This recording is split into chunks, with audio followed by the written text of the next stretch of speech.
Hello. I think why now I remember why I altered the position of my camera. My mic sometimes blocks my view when it's down low. Magic, I know. Needy boy. Why don't you go lay in your bed? Yeah. Anyway, fiddled with some stuff with my model. Oh, my eyes wide again. I didn't realize that I was so squinty because I didn't have the right settings set for my eyeballs.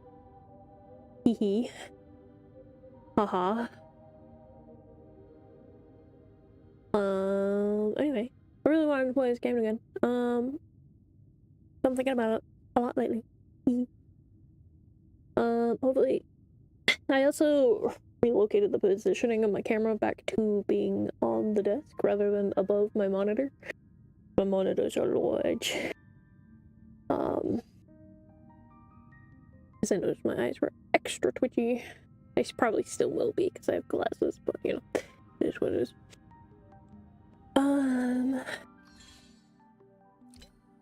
Claim all my goodies. I'm gonna go back into story.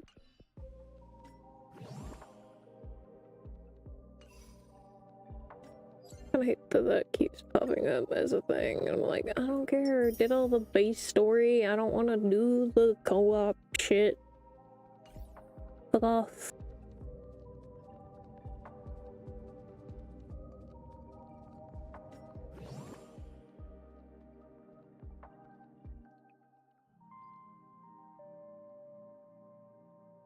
Right.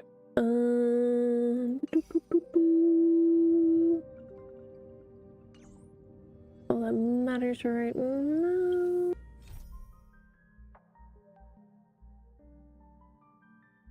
Is that what's selected? I don't know. Alright. Let's get back to it. So many people talking about it. This commotion at the theme park definitely made waves.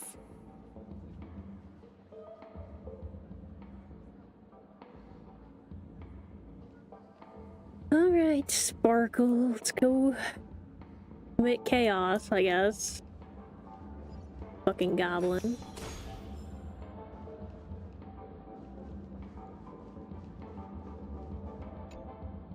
The family promised they would protect the guests within the dreamscape, but I witnessed a group of organic life forms making their way to the theme park. And soon after, a rip tore through the sky, and black rain started leaking out of the void. Don't worry about that. It's fine. The family needs to provide a reasonable explanation, or I'll take my loved ones and return to reality. I thought the You probably should. I'm gonna be real. If it's not, then there's no point staying here. It appears the good sir has seen many great events. And it's true that an uninvited guest has unexpectedly entered the dreamscape.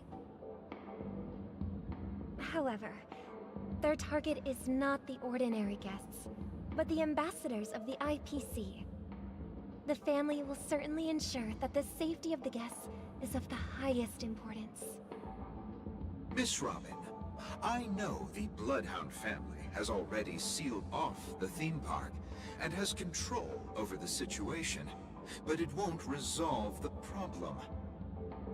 The family can try their best to protect their reputation, but as a guest, I don't wish to gamble with my life. Very valid. As you can see, sir, no innocent bystanders were affected in this incident. Perhaps the dreamscape is not as perfect as promised, but there's no place safer than dreams under the family's rule. I believe you know this better than I do. If this incident happened in real life, how many people would be able to walk away from it? I could stay here, but keep in mind, guests come to Penacony to enjoy the dreamscapes. They do not wish to be entangled in a conflict between the family and the IPC, so let's not have any more unnecessary incidents. Hee Of course. With the Charmony Festival about to God. commence, we will spare no effort in our preparations. Rest assured. To express our apologies, the family has arranged this gift for the guests. Thank you for understanding. Marco, what the fuck does that button actually do? You fucking chaos goblin.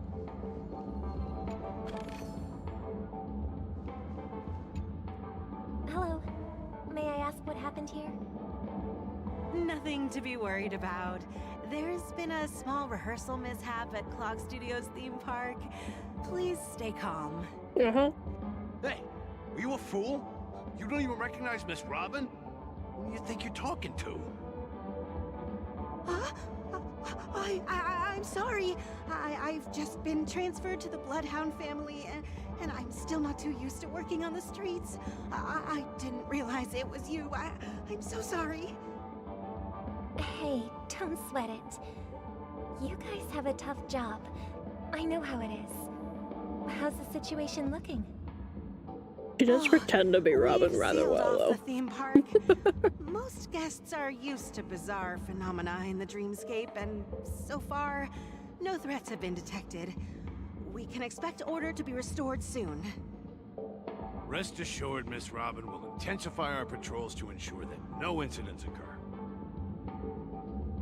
I trust you guys. But regarding what happened in the theme park, what do you Don't hounds look at think me like about that, freak. it? It's okay.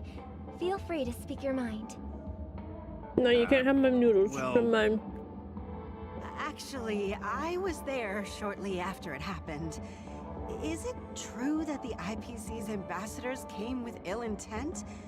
And that Galaxy Ranger who easily cut through the sky? Miss Robin, to tell you the truth, everyone's been talking about it.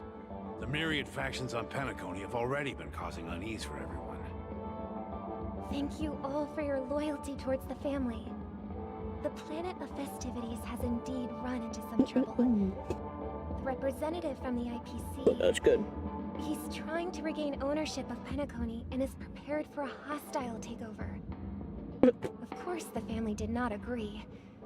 The result of the failed negotiations is as you see it now. I wonder What a lie. if this is the main reason why the IPC staff are banned from entering the dreamscape.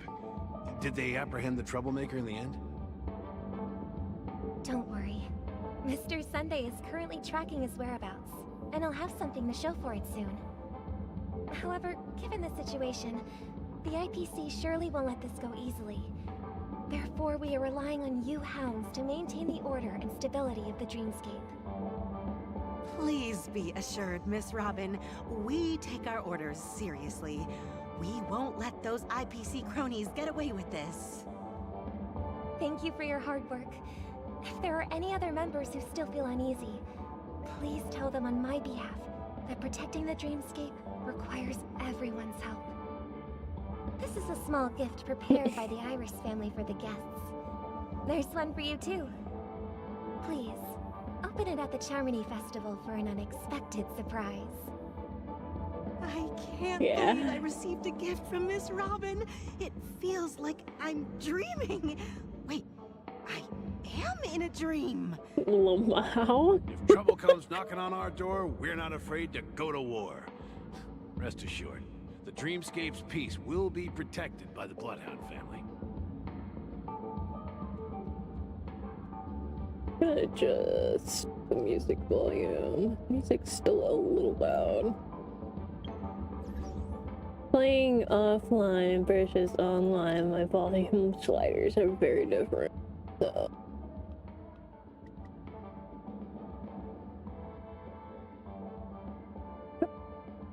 I think that should be better. Keep the voice volume up for plot.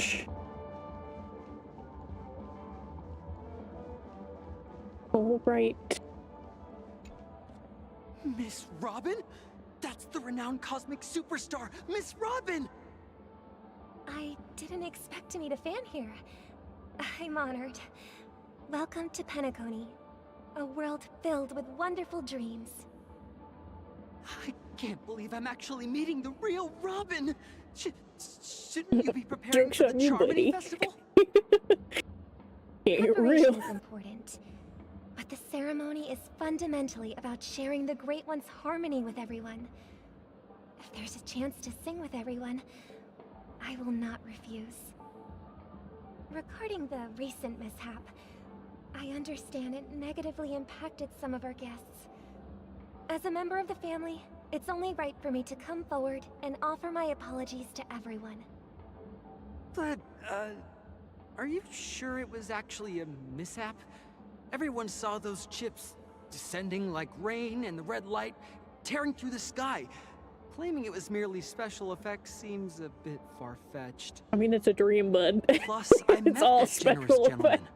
He looked really out of it and kept talking to himself. Is this also part of the performance? Everyone, please do not panic. I believe that the family will give everyone a satisfactory answer in due time. Even if you say so, Miss Robin, it's hard to believe. Some people just never listen, do they? It's never ending. It just goes on and on. I'm getting really tired of this. Miss Robin?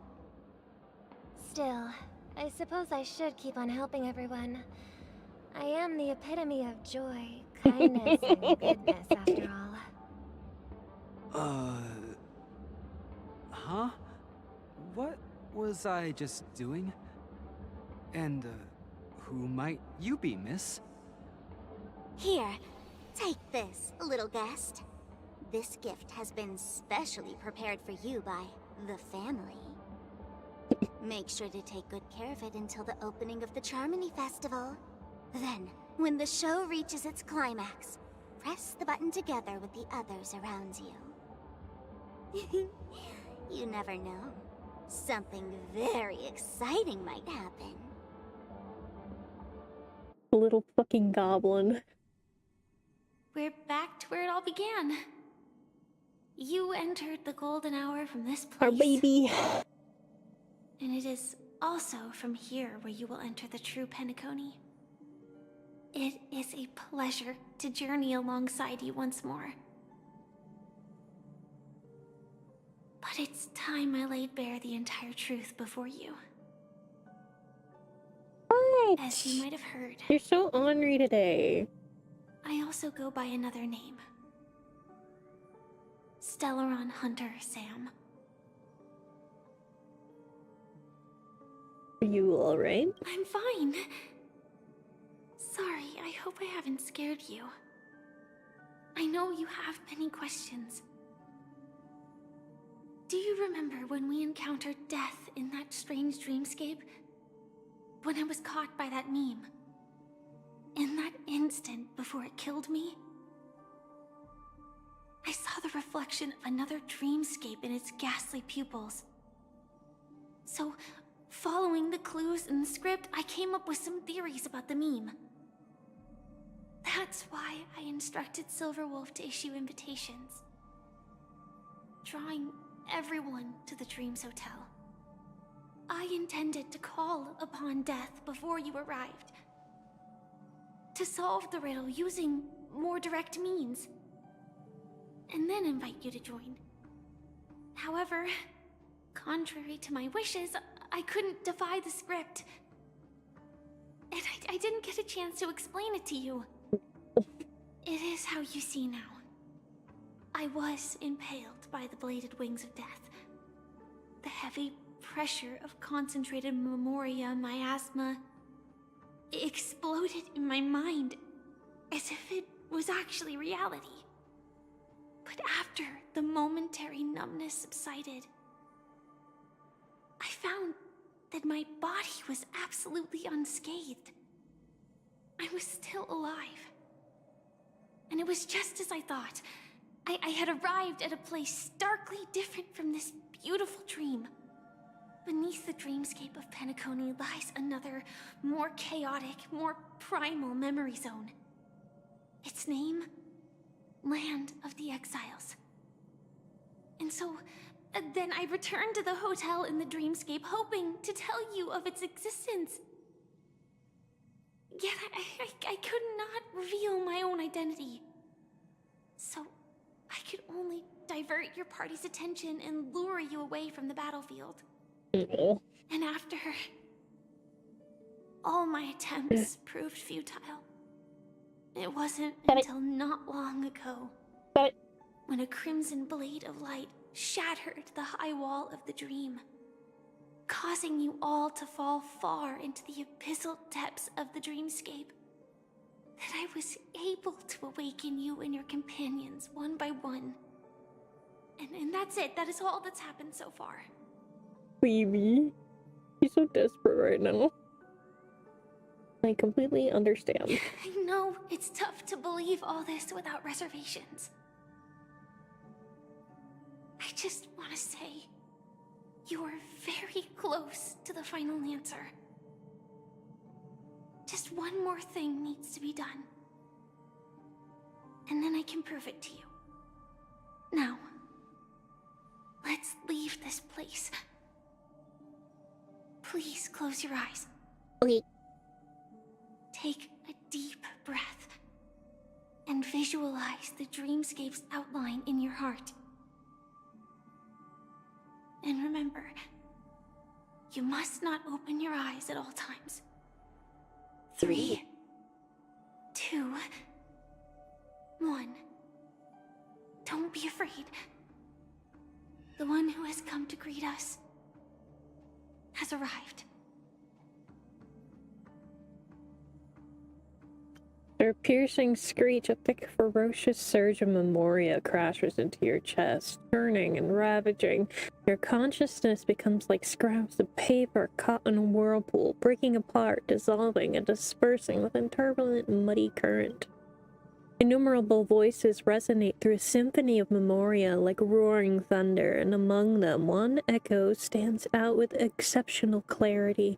You know it comes from the girl beside you, your heart's beating to the same rhythm in silence, then more silence, until memories stir up ripples in that quiet darkness. I never knew you could do this. It was big.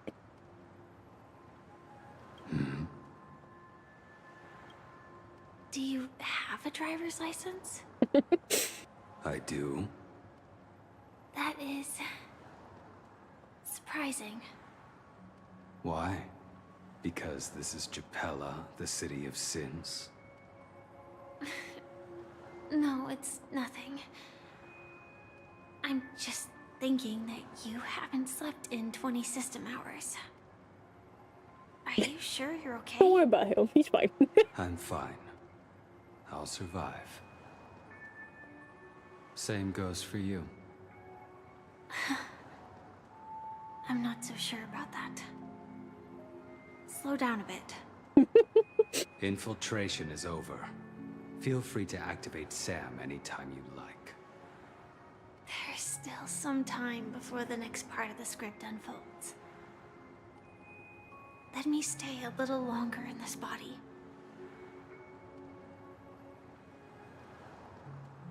A long silence ensued. Neither of them brought up any topic, seemingly accustomed to the silence. It wasn't until much later that a soft sigh once again broke in the quiet in the car. Such a long tunnel. Didn't feel this long when I set off. In half a system hour, it will lead us to Kafka. And then comes the downfall of the Japella Brotherhood. Is that also part of the script? It's in your script too. Sorry. I didn't notice. Their destiny won't change just because of your selective ignorance. I told you before. It's a bad habit. What about you then? Is this the moment you finally find the death you've been looking for? As always, it's a blank slate. It's not on this planet. Why the sudden inquiry? Because I'm currently in a car with a sleep-deprived driver. I just want to get there in one piece. This car has full self-driving capabilities. I'll just put my hand on the steering wheel. Will that do? Hey, don't take everything so seriously. Elio would always say there's only one type of destiny. The inescapable type. He can see the future, and we, likewise, are aware of our predetermined end. But before that moment arrives, we can still choose what we do. We all have this right, don't we? After today, Japella's name will disappear from cosmic history, and the Everflame Mansion will take its place. In the not-too-distant future, you'll receive an invitation. That's your next stop. Land of the Dreams. Penacony. I hope you find whatever you seek there. Be it answers or salvation.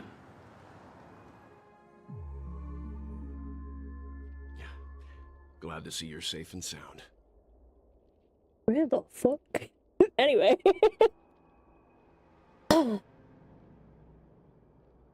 You're here too? Close your eyes. This is the answer.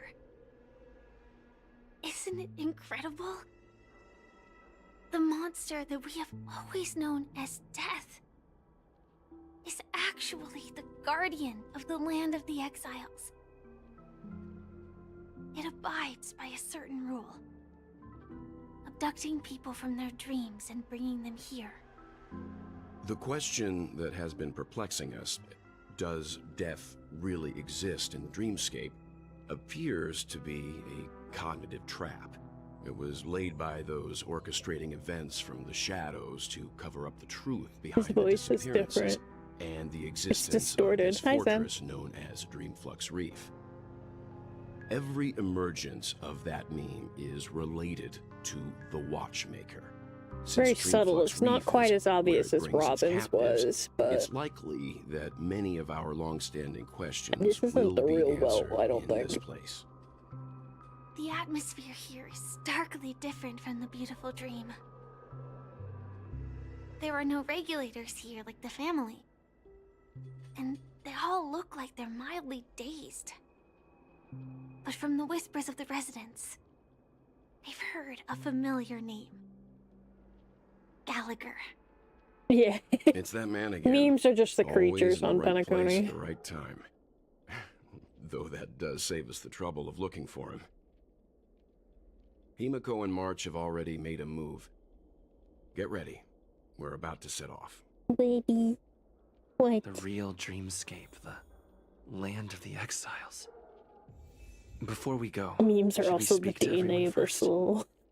So true. Give me that sticker. That's where you are. Okay.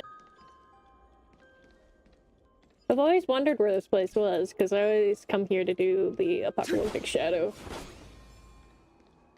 Fucking get my ass beat.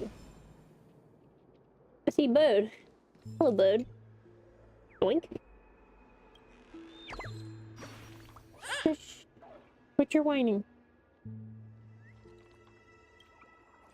Off you go. It's Claw. Give it bye, Bud.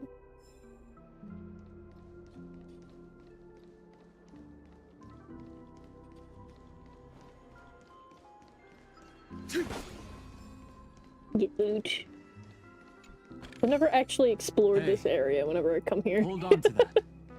Never know when it might help. Alright. I'm really sorry for waiting until now to tell you everything. Okay. Why couldn't you reveal your true identity? 2 reasons. Firstly, the script. In the future that Elio saw, Sam and the Astral Express's confrontation was inevitable. I tried to break the shackles of the prophecy, but this is as far as I could go. That aside, there were also my personal motives. Listen, we don't talk about my boy. I wish to travel with you as Firefly. He's got multiple forms, so. And not Sam. Each form got its own last sentence. Alright, didn't take it personally. Thank you. It's okay, baby. The Stellaron Hunters also want a piece of the legacy. Elio only gave me one instruction. Allow the Astral Express to pursue the Grand Legacy. It means that the Watchmaker's legacy holds great significance to Trailblazing. And to you. Elio's scripts used to revolve and expand around certain specific Stellarons. Interesting. But with your appearance, this condition has apparently ceased to be appropriate. Perhaps he also saw the impossible in the future. Who exactly is Sam? Do you still remember the medical cabin I told you about? Well, that's Sam.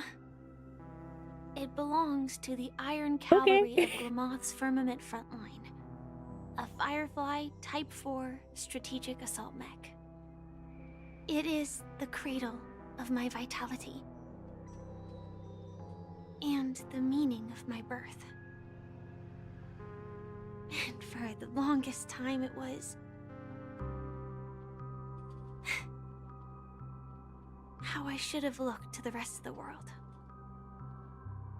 How did that change? That's what I want to know. Talk later, I guess. The time scale of Dreamflux Reef differs from reality. So we mustn't lower our guard. You're sensitive to Memoria. A slight misstep. And you could get lost in this memory zone. That would suck. Good to know. Something on your mind?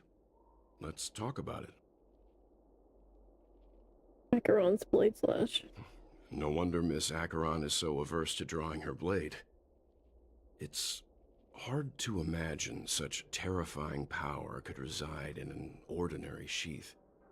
If it weren't for the fact that Aventurine's power originated from the preservation, the entire dreamscape would have been affected. Don't feel burdened by this. Even without that Stellaron inside you, Aventurine would still have found other methods to accomplish his goal. Very true. Let's just believe in Miss Acheron. And given her prowess, I don't think we've got anything to worry about. Thoughts on Gallagher? During your investigation, he shared a vital piece of information. Mikhail, the former watchmaker who collaborated with the family to construct the Penacony we're familiar with today, had a falling out with the family for specific reasons. But this is precisely where the problem lies. You were clearly investigating a murder, so then why, as a security officer, is he changing the subject to talk about his past with the watchmaker? He's a special boy. And now, with Firefly mentioning his name again, it's hard not to be suspicious. Guarding Firefly and the crew? Before we found you, she'd already revealed her Stellaron Hunter identity and shared a lot of information. Who would have thought that the Molten Knight's true identity was actually a young girl? For her, this is a secret that she cannot allow others to know. That being the case, I think we can believe she's willing to cooperate. But of course, she's like she in love with didn't us. reveal all her secrets. I just can't shake the feeling that her situation is different from that of the typical dreamer. And I hope that doesn't lead to any dangerous predicaments. It's a little complicated. I hope you've regained a little composure. We'll move out when you're ready. His voice is a little distorted, though. I'm suspicious. Bird! Get out here. Wah. This trash bag is mine.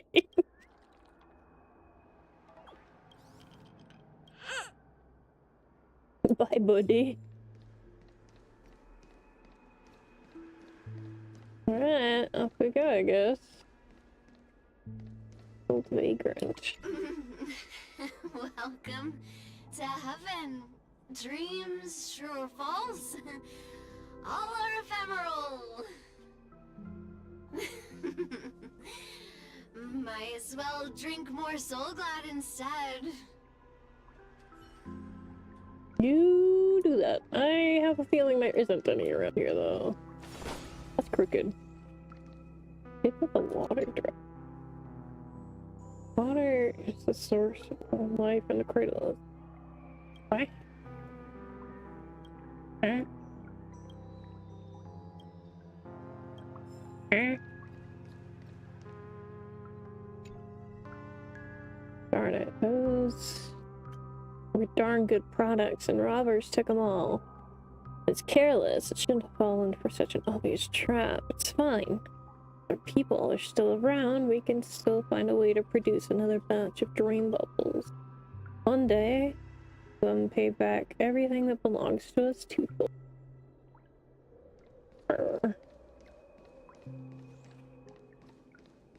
Keep going straight down this alley and it'll lead to an elevator. Salute. It'll take us to the center of the land of the exiles. Never know when it might Bird. help. Bird. Get out here. Yoink. Did I blind you with my super awesome radiant spark? Bird's feather can make the light brighter. I'm researching the problem right now. It's darker after you left. Bye, freak. These little origami birds are so cute, though, I'm not gonna lie.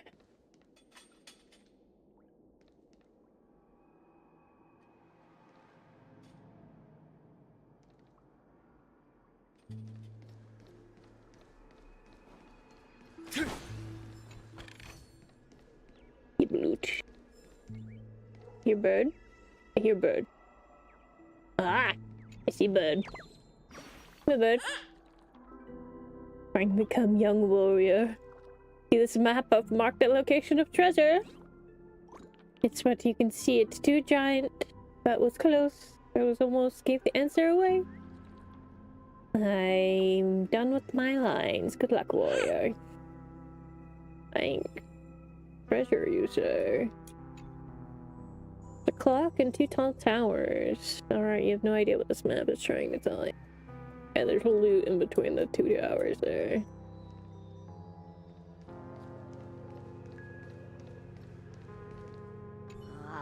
Did you also get kicked out of the beautiful dream?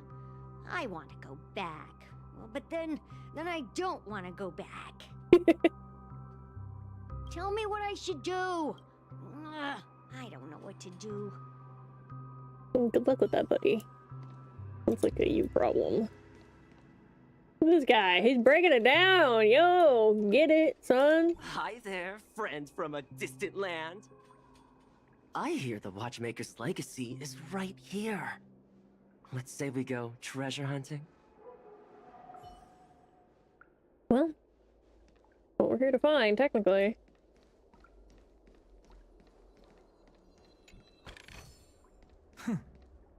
I'll take this back to the express. Time to restock. We quit drinking once we come back. Oh, I'm sorry about that, buddy, but probably not gonna help ya.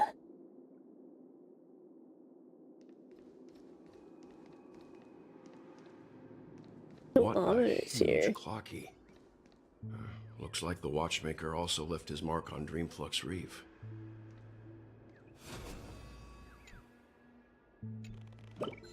Get out of there. Can I scare you? All the birdies were eaten by a gigantic clocky. Guess I'm still here. You win a mizzle. Ooh, wrong guess. This clocky doesn't eat birds. I was pulling your leg. The reaction was really fun. Goodbye, I'll come back next time. Oh, goober. I got potato fry sundae. Right. Anything else over here? Oh, okay. Come in. Elevator time.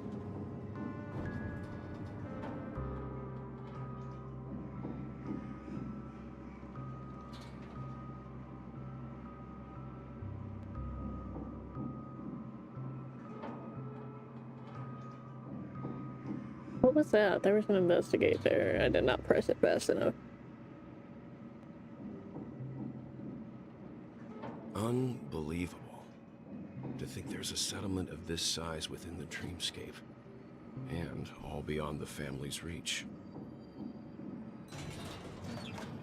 Oh, where. Look at you being so funny, Sam.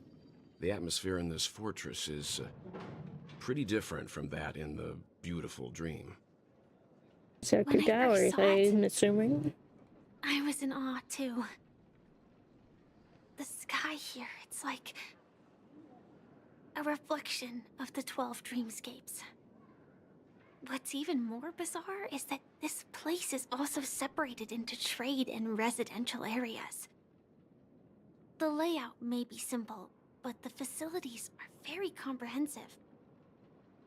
It seems that there are quite a number of people living here. Guessing to a degree this was either the beta or essentially the same hand, perhaps. Hard not to speculate on the connection. Construction of the watchmaker after they left. Things. Let's meet up with Himiko and the others first. Take a right turn at the end of this road and you'll reach the trade district. There are more people there, and perhaps someone knows where she is. Not coming with us? Ooh, are we looking for The Ron? Astral Express likely needs room for some internal What are we looking deliberation. for? In the I mean, other meantime, than our other companions. I'll try and locate Gallagher. Sure. Let's reconnect later. Good luck with that, honey. Letting her go was the right decision. Further observations are needed before what's he we doing decide here? whether to trust her. But first, there's someone I need to talk to. Let's go. Is it the little twink over there? Yeah, saw him right away. He's right over there. The Reverie Hotel's bellboy. How did he end up here? And right after Miss Acheron severed the beautiful dream. I mean, he We better check, just to be kind sure. of our transition into the world, obviously. Perfect for me, and perfectly legal for me to stay in. Sure.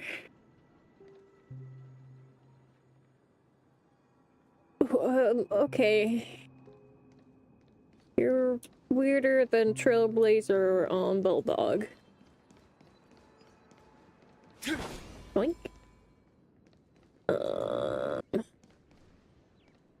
Here, bird.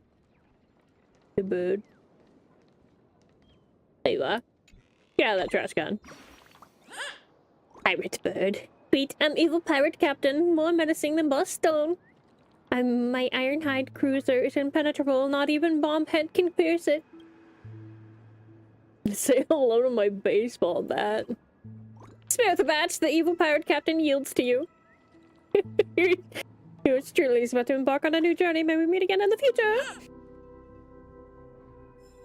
I love this little guy. Small baby, only 2 apples tall. Yes.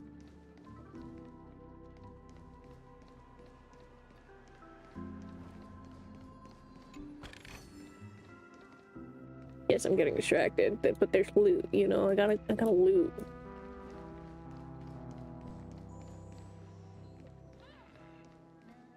Here's where the buds are showing up.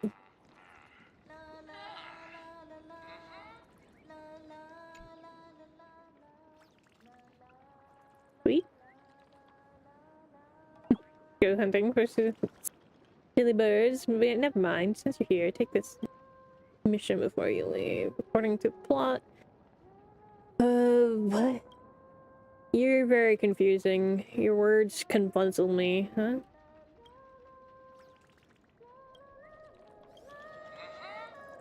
Yes, I'm still looking for all the birds. Sticker.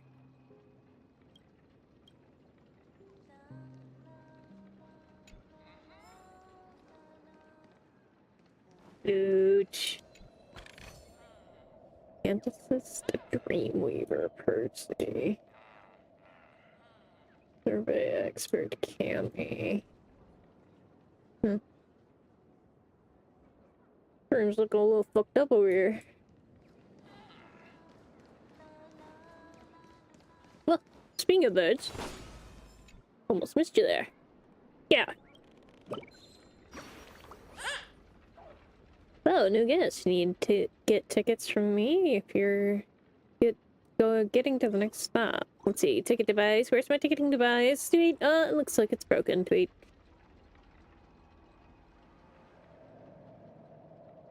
Already been there a couple times. I'm truly incompetent, Bodhi. Well, on second thought, wasting Bodhi's youth on a place like this simply isn't worth it. I remember Mr. Signpost has a ticket. I best ask them. Origami bird punching you out. Next time to slip back to the great tree and take a nap. Okay, bye. Was that the last birdie, or is there more? I forget how many birdies I'm supposed to find. Not the last birdie. That's okay.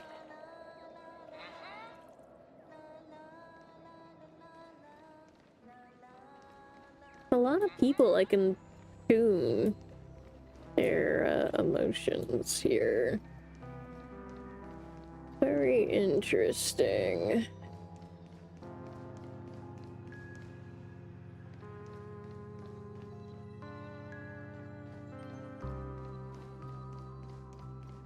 Anyway, that map was pointing between the tower. Whatever you say, bud.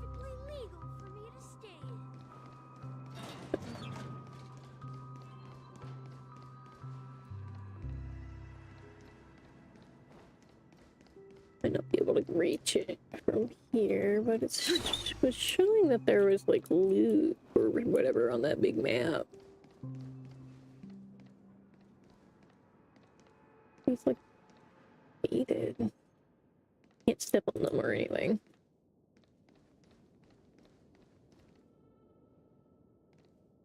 It's quite easy. I'm sure it'll be relevant at some point.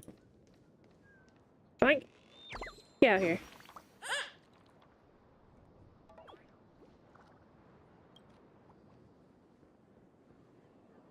Probably said. Bye, bud.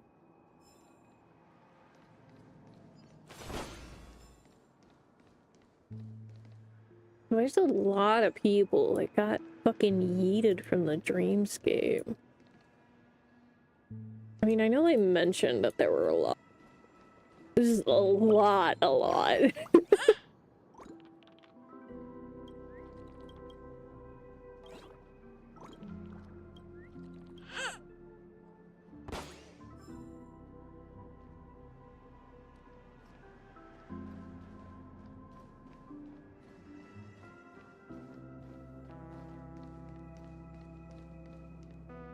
We see some treasure over there.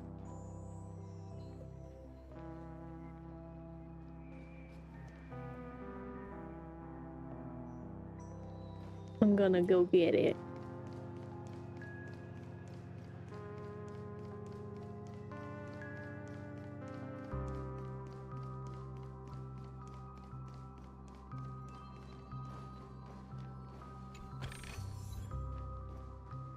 Only dreams.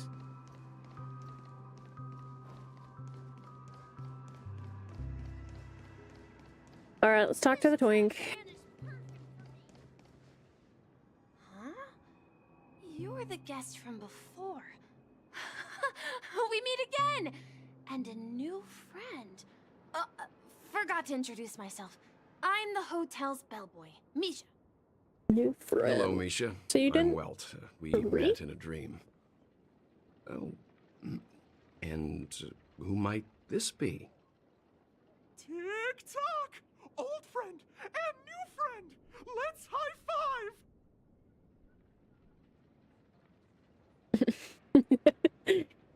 It's Yang, you can see him. Your, memory zone meme? Nope. Clocky is a good friend of mine. We all live here. How did you two get here? This dreamscape isn't supposed to be open to the public. Yeah, don't Wonder if it fucking has something to say. do with Sleepy. So, this is your home? Yep. After my work in the beautiful dream ends, I'll go back home. Commuting used to be more convenient, but ever since travel became cumbersome, Sleepy started ferrying people back and forth between the two dreamscapes. What? This The Sleepy must be death. Can you describe what it looks like? Sleepy is a memory zone meme. Looks fierce and Yep, has many it's death. eyes, but it's actually really well behaved. Gallagher's been taking care of it. What? Okay. Gallagher again. Based on the description, that meme is indisputably death.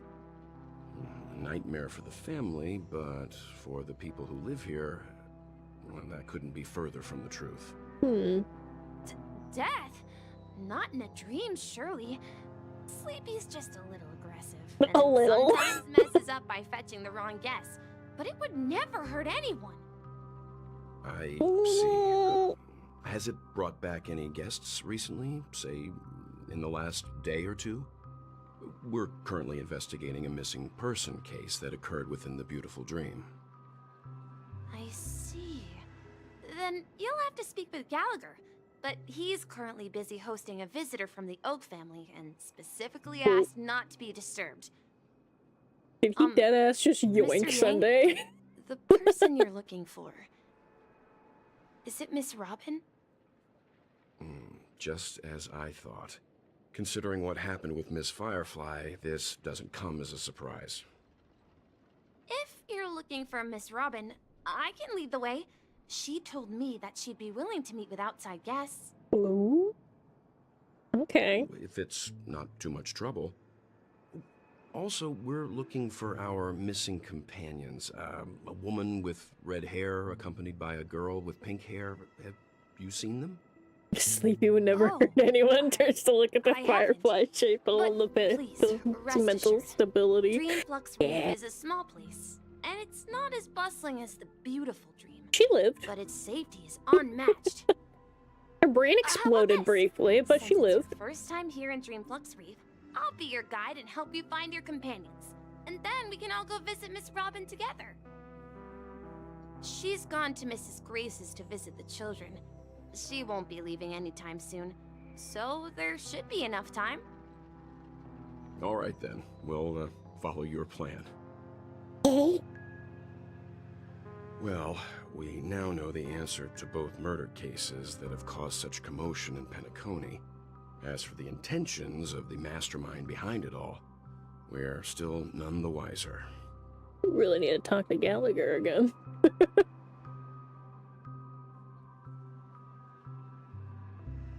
Visitor from the Oak family is worth learning about. Yes, and I believe their relationship with Gallagher may run deep. Why else would they be so clandestine about their discussion? Regardless, we have to find Gallagher. Say, you mentioned before that you saw Clocky that only you could see, right? Yeah. Yep, he's right here. I can't shake off this strange feeling. Am I really still so young at heart? Forget it. It's not important. You're a we better just follow trailblazer, so of Misha. course you are. No, I think it's just something special about this zone makes him more visible to others. I'm guessing.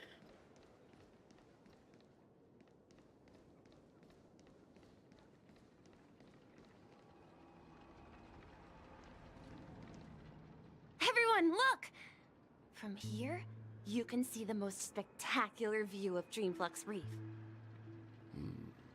A black hole? No. An accretion disk formed from consolidated memoria? Was Dreamflux Reef built on such unstable memoria? Oh, so Mr. Yang is also versed in Memoria dynamics.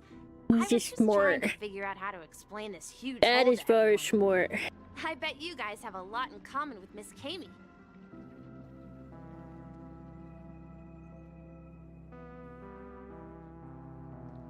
Who the fuck is Kami? Look, there she is. My calculations are finally done. In another 10 system hours, the above dream will swallow the dream below. My hypothesis was correct. This place will cease to exist as the dream devours everything. Uh-oh. Who are you all, and why haven't you left yet? This place is about to disappear.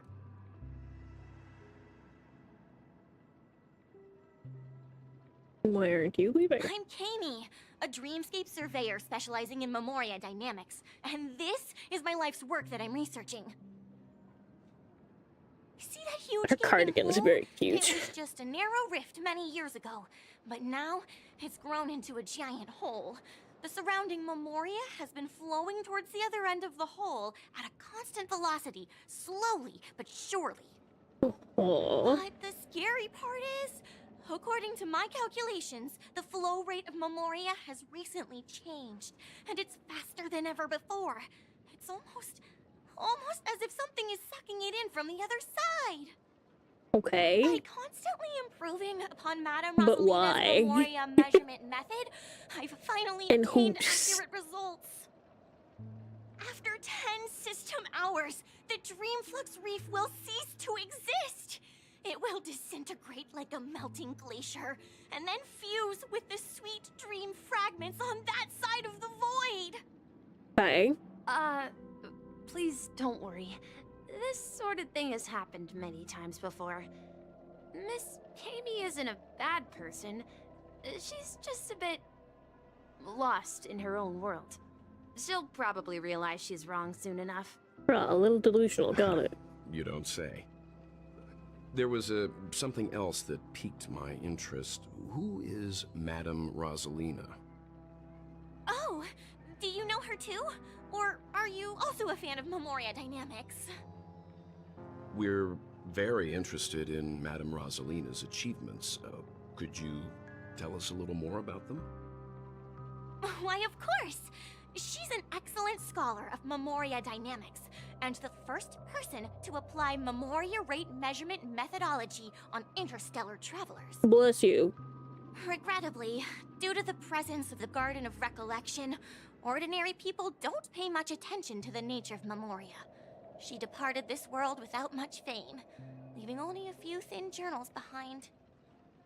I came to Penacony to learn more about my idol, and went to great lengths to seek out Dreamflux Reef.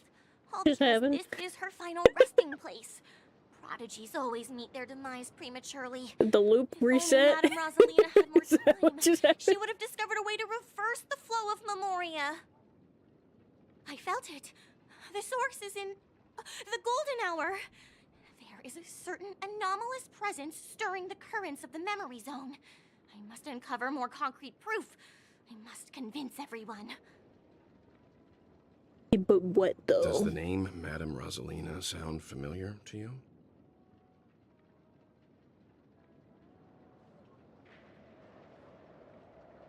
Who? Before we came to Penacony, the conductor had given us a list of nameless to look into. Her name was mentioned. Oh, that was so Seems long like ago, I she don't did remember. a great deal of research and calculations in Dreamflux Reef before abruptly passing away. Miss Kami regularly mentions her. I hear Madame Rosalina passed away during the prison war. She could see the Penacony of today. Its people building homes So in the she memory was zone. part of the OG I crew bet she'd then. be really happy. She must have been one of the nameless that Gallagher mentioned. Perhaps. Our destination when he is was the giving commercial us the district. history. That's where the largest crowds gather in Dreamflux Reef. We might be able to find the others there. Birds. Did I get all the birds yet? I did not get all the birds yet. I'm not gonna ask for hints. They're pretty obvious once I hear them. Let me go! Like this. Please, come to your senses. I'm begging you. Hold up, March. Not a bird. It's not a taboo. Even the feathers will be loosened up by the hot steam. I feel my body getting woozy. Things gotten wet. Origami birds aren't made from actual paper. Why would we get wet? Or would we? I'm gonna go look for Dr. Blues right now for answers. Tweet! Bye. Hey, March. There's a ghost! Don't come near me!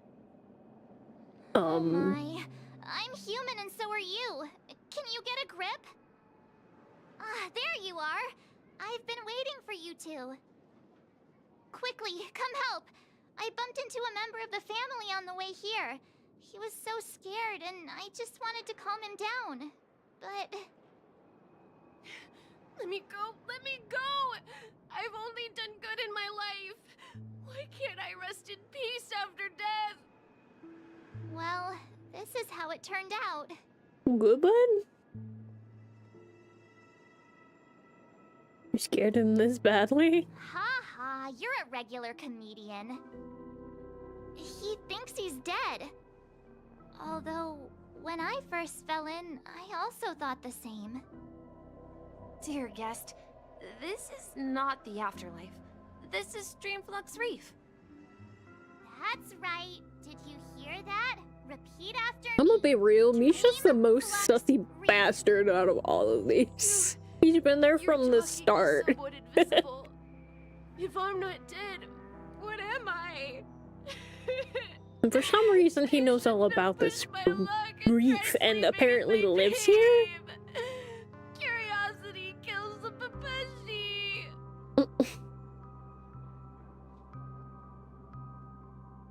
Invisible who? Stop asking! You'll alert the monsters. All the dead are right here. All of them. You're not talking about the memory zone meme, are you? Don't say that name! Misha and Gallagher trying to suss each other out. I think they're working together, TBH. Well, with this divine I guess we're fighting now. I reforge all things. Eye for an eye. Mountains roar, dragons rise! Soaring above the lands. This is permanence! He passed out. His intense negative emotions attracted the nearby memory zone memes. I see. But why aren't the other people around here scared? I think they got used to it better. Unlike in the Sweet Dream, people here don't see memory zone memes as dangerous monsters. And Yeah, my even if team they built pose a different right threat, now. people can easily escape by forcing a wake-up call. But we can't just leave this man here. Can we take him somewhere safe? Because Anoxa implants like all the weaknesses to the enemies, and then Asheville's like follow-ups are just so good. Life. I don't know how to describe it, but this place feels like the real dreamscape. So Don Hung's like my best preservation unit now, even better than Aventurine.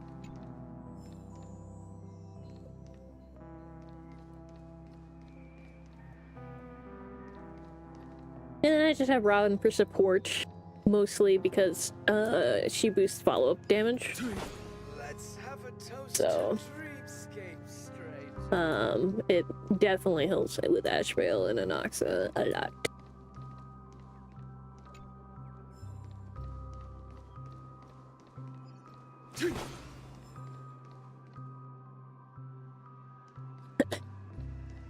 Complaining about Sela being too strong. I'm pretty sure they buffed her recently.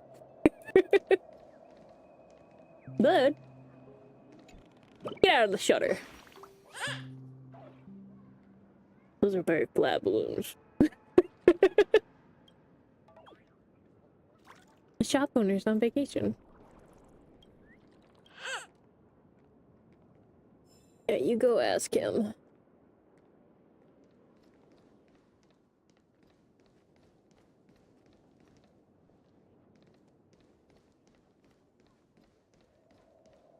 Yeah, bud. Excuse me, sir. The bird over here. I see you, fucker. Yes, impeccable disguise with the little fucking bird tufts sticking out. My eyes see all. Bye-bye. Also, I saw the fucking chest. Yib. I'll take this back to the Express. Time to restock. Sir, are you okay? He just honks you. Okay. No, at this rate, the family will be done for. Done for. I mean, they kind of are at this point. I'm gonna be real.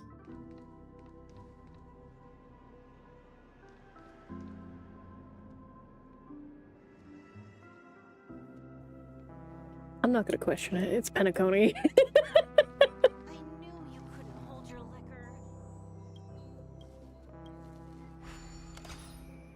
Puzzle.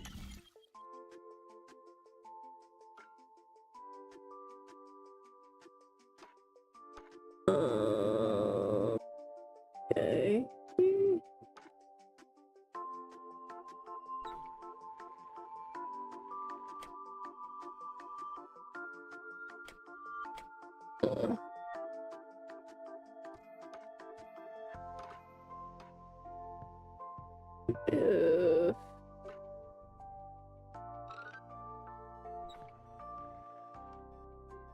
It's a very convoluted way of trying to get this to work.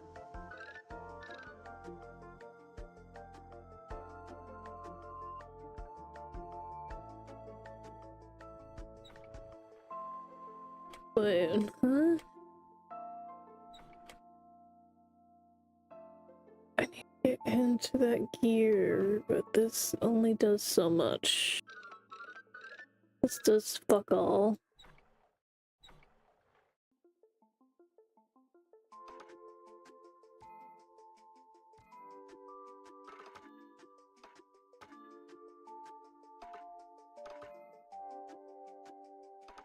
I didn't realize this could go all the way over here.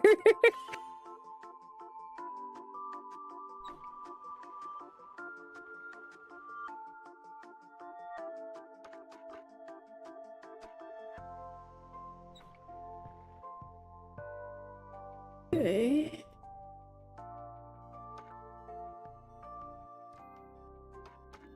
I like that. No, it's gotta stay there.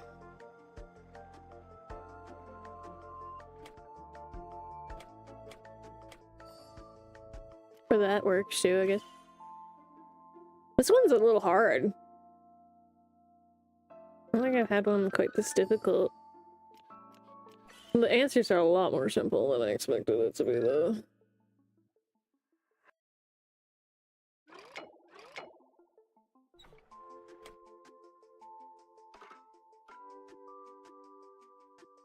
But not.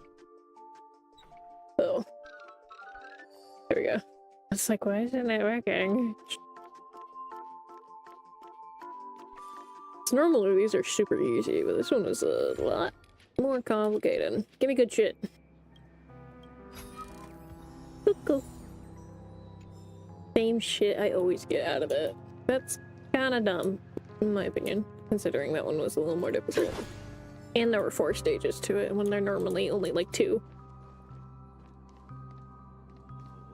Just saying.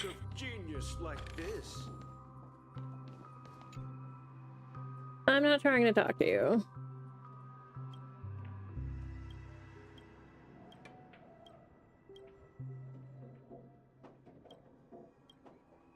I'm trying to talk to Jessie over here. Evening, Jessie. Is it evening? Her top Welcome, hella Miss cute. March. Who might these be?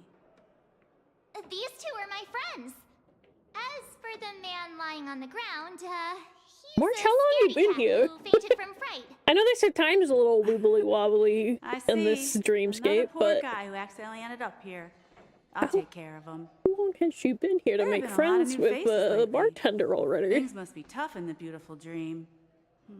The few remaining havens of freedom in Asdana will soon Also, I've been face watching trouble. the original. Do such or things one of often my happen Oshis is playing through Not the really, beginning of but they're Star becoming Rail more for the first frequent time. now. And Guess it's one of the signs of the sweet dreams collapse. March is horny AF, not gonna lie. This man has had quite the shock. Totally forgot like her just find a like calling Holovian the lady, Landau March? siblings hot, Her songs and can heal mental wounds. she was also like kind of low key hitting on Siobhan when we were playing last That time. must be So Robin.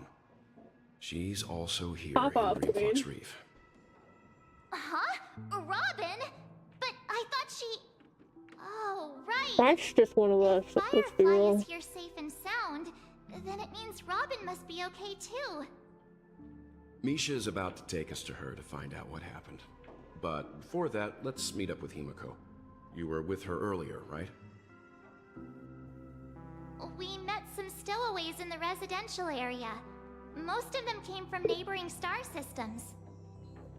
I heard that places like Dreamflux Reef are Mark's scattered very throughout based. the memory zone of Asdana, like islands in the ocean. They existed before the family arrived.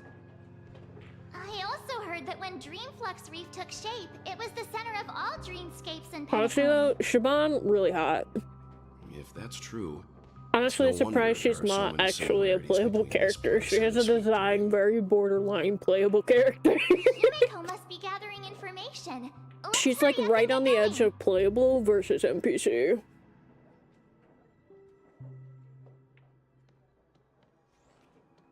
Let's see how you handle a stroke of genius like this. I knew you couldn't hold your liquor. No, at this rate, the family. Oh, hey, Himiko. This is where we split up. She can't be too far away. She's right here. So that's how it is. Sir? I never imagined we'd gather Hello? the remaining details here. To borrow Gallagher's catchphrase, Micah. What an unpredictable twist of fate. Himiko, here they are. Ah, perfect timing. Now that everyone's here, I'd like to introduce everyone to Micah, who's partly in charge of the Land of the Exiles. Micah, these are my companions. It's a pleasure to meet the Nameless. You know us? I've been keeping an eye on you since the day you arrived in Penacony.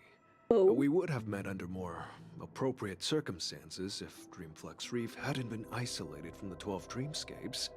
Okay. Please, allow me to formally introduce myself. I'm Micah, the Gravekeeper of Dreamflux Reef. Yeah? Gravekeeper. Life in Dreamflux Reef is pretty liberating. Everyone here mostly keeps to themselves, without meddling in others' affairs. My daily task involves cleaning a few tombstones. You're too modest, Micah. When lost dream chasers stumble upon this place, you're the one who takes care of them, guiding them back to the sweet dream, or showing them how to survive the wild dream chaos. So, Now, the real guardian question is, where the of fuck is sorts. Aventuring if he's supposedly Were beyond you the talking to me, Mr. Yang? dreamscape right now?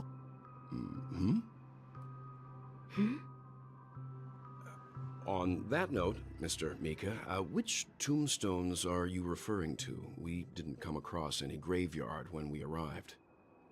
Is it the ones that They're are by the actually just tower? symbolic stones. But since you're curious, Mr. Yang, I'll take you there. I have a feeling you might find something of interest there. But before Like that, the you names have an of important previous guest joining. nameless. An important guest? Who could it be? This way, please. The roads here in Dreamflux Reef are a bit run down, so watch your step. I remember when this place was all...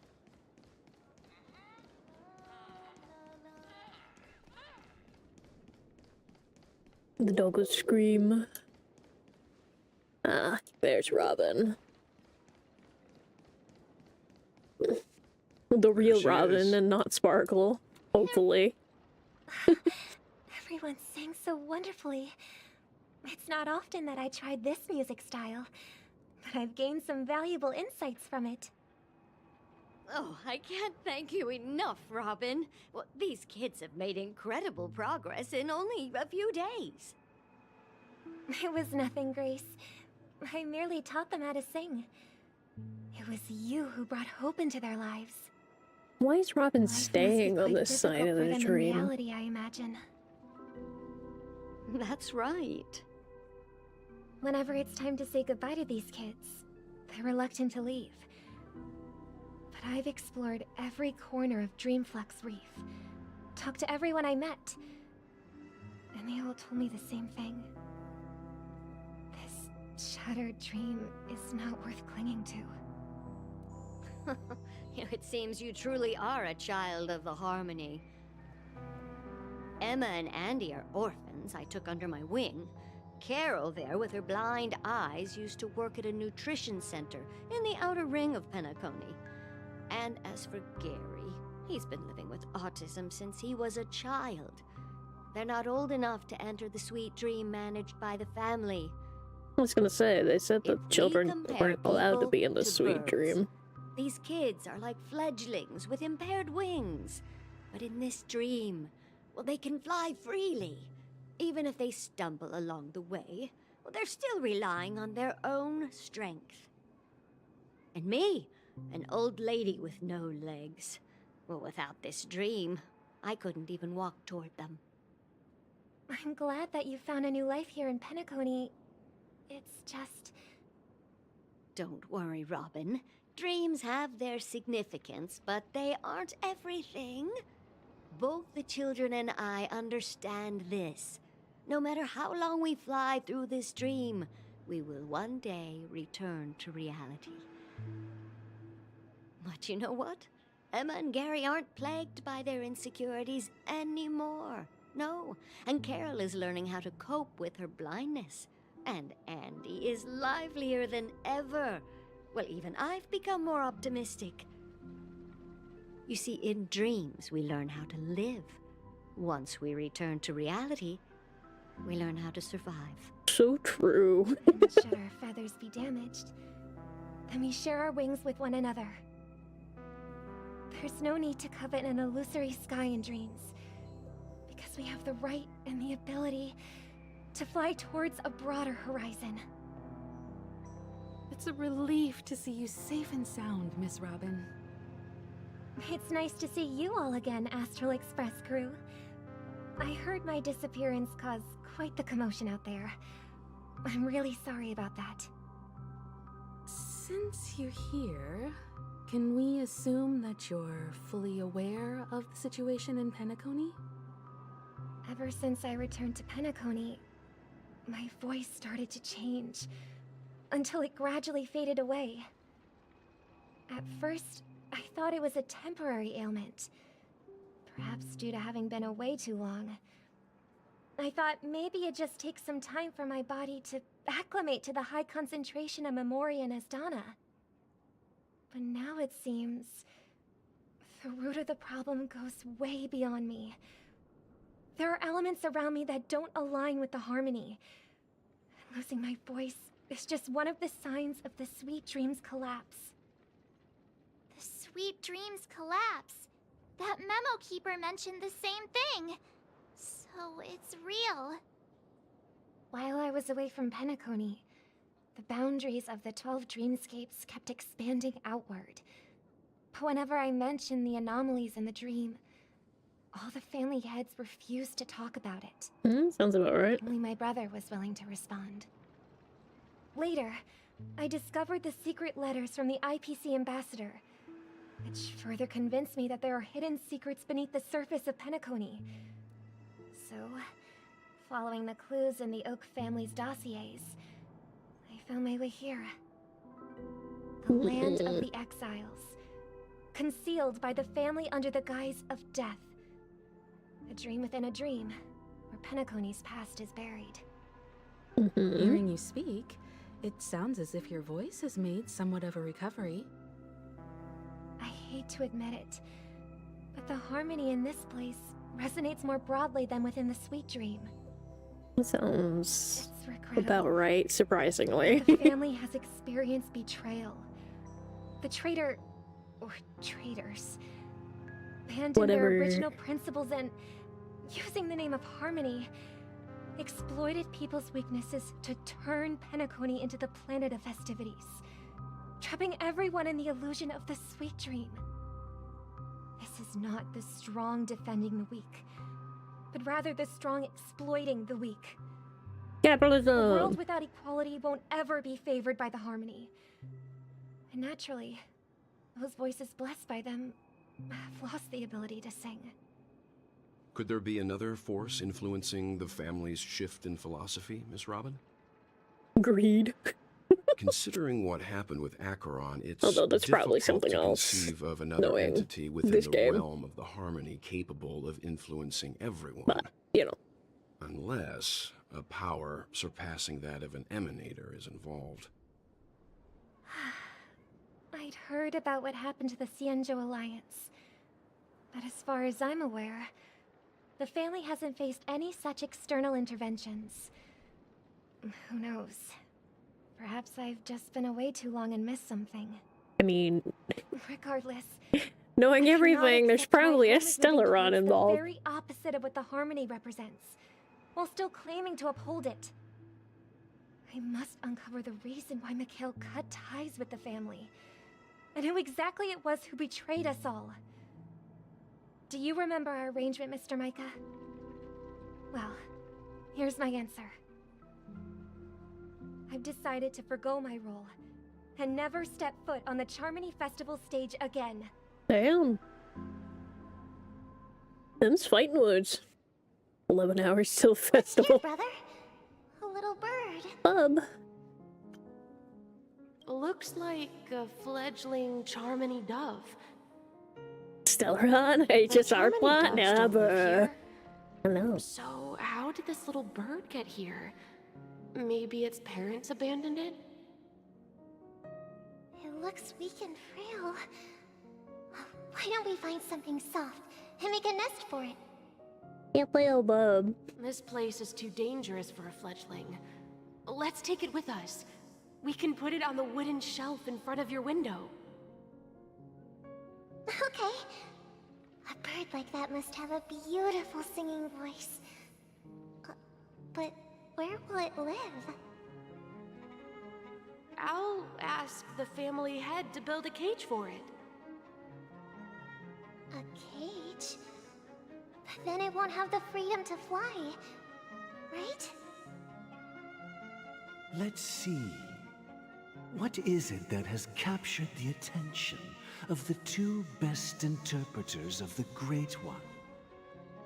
To the point that they've forgotten how to enjoy their dessert. Bub. Oh, poor little thing. Doesn't look like it's doing well. Do you want to rescue it? I do. But I don't want to lock it up in a cage. Why? Even if it's small and not fully feathered and can't sing, it didn't come into this world just to be locked up in a cage. Birds belong to the sky. That's quite the romantic idea. And what about you, a young scholar? Do you agree with your sister?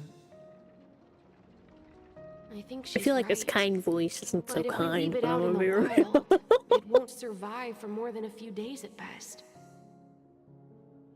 Ah, I see. It seems our little scholar is still a bit unsure. Well, let me tell you youngsters a story.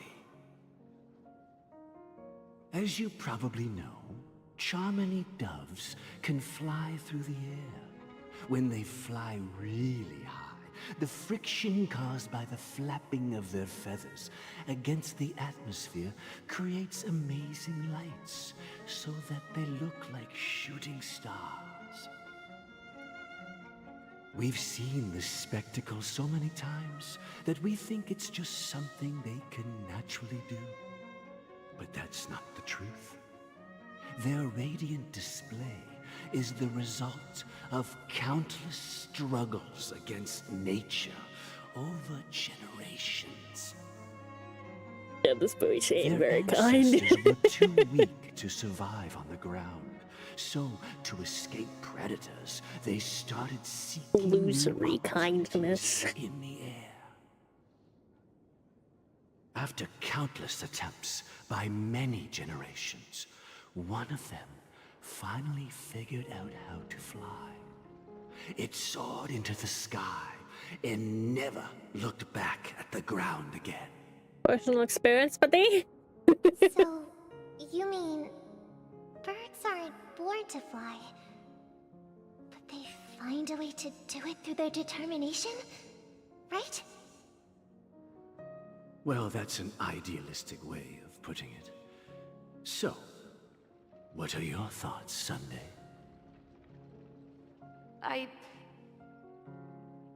I think people believe birds are meant to fly because they've never seen those birds crashing to their death. Jesus, Sunday. That's an interesting perspective. It's so grim for a child. Have you decided what to do? No wonder he is the way he is today. For now, I'll keep it in a cage until it can take care of itself because I want it to live, no matter what. The allegories Well here. said, kids. It seems each of you has found your own answer. Your insights are truly remarkable, and I hope they come true in their own way. We will take good care of it, won't we, brother? Yeah, but Mr. Gopherwood, there's one thing I don't quite understand.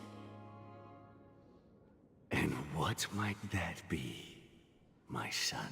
Do not use that tone of voice with a This child. little Charmony dove never learns to fly in the end.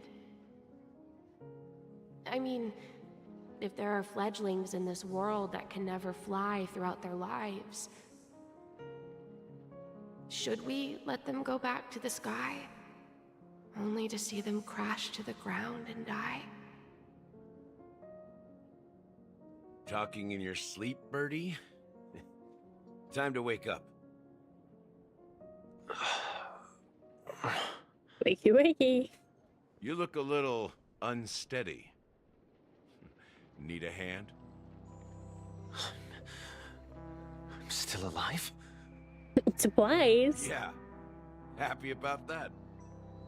Where is Robin? Tell me. Now. We will find her. I knew that was going to be the first thing you'd ask. Don't worry, your sister is here, safe and sound. She's probably walking around the streets now. If I were you, I'd be more worried about myself. After all, right in front of you is the guy who just stabbed you in the chest with a dagger. If you wanted to kill me, you wouldn't give me the chance to speak. Just tell me your demands, lackey of the Watchmaker. So, you figured out who I am, huh? No wonder you had the guts to go against the Dream Master and the Four Families. Looks like I made the right choice. Choice? You are aware of my plan and see through my fictionology. Time is running out, so let's drop the charades. I'm suggesting we cooperate. Cooperate? What makes you think I'd cooperate with you? The fact that the famous Robin has chosen my side. Plus, some clues about a traitor and a bright future for Penacony. Any of that catch your interest? I find it hard to believe a man who's full of deception. Fine. You don't have to trust me. What you should trust is the sense of justice inside of you. Show me Robin first. All right, as you wish. here she is. Huh? What's your trick this time? Just kidding. I mean, this lady will lead us to Robin, right? And the crew, too. There are too many people who you owe an explanation.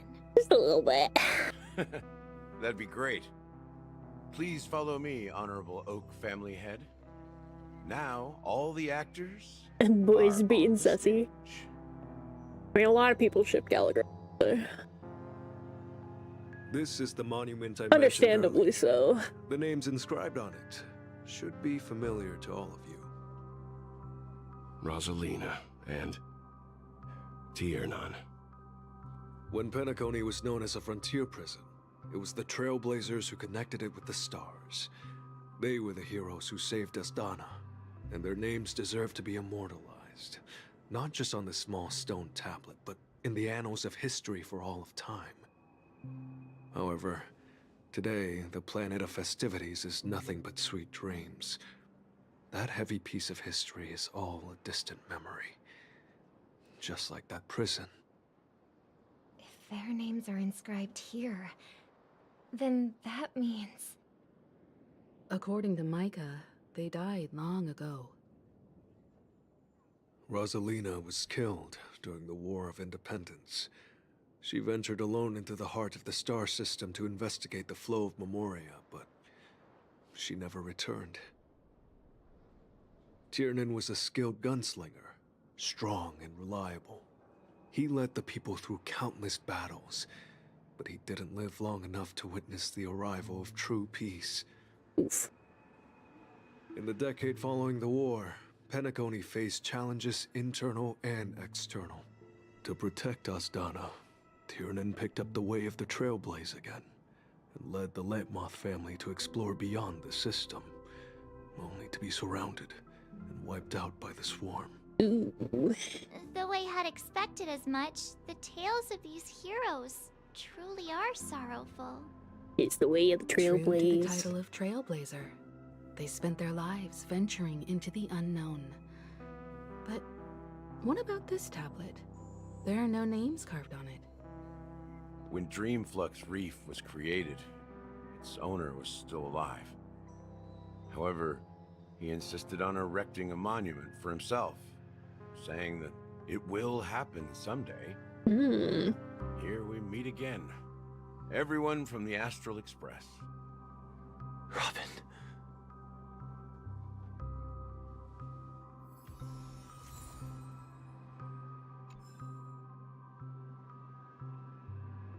Time for the lore dump. Movie time! I promised to give the siblings some privacy, so let's talk about our business first. What do you say? That sounds sensible enough.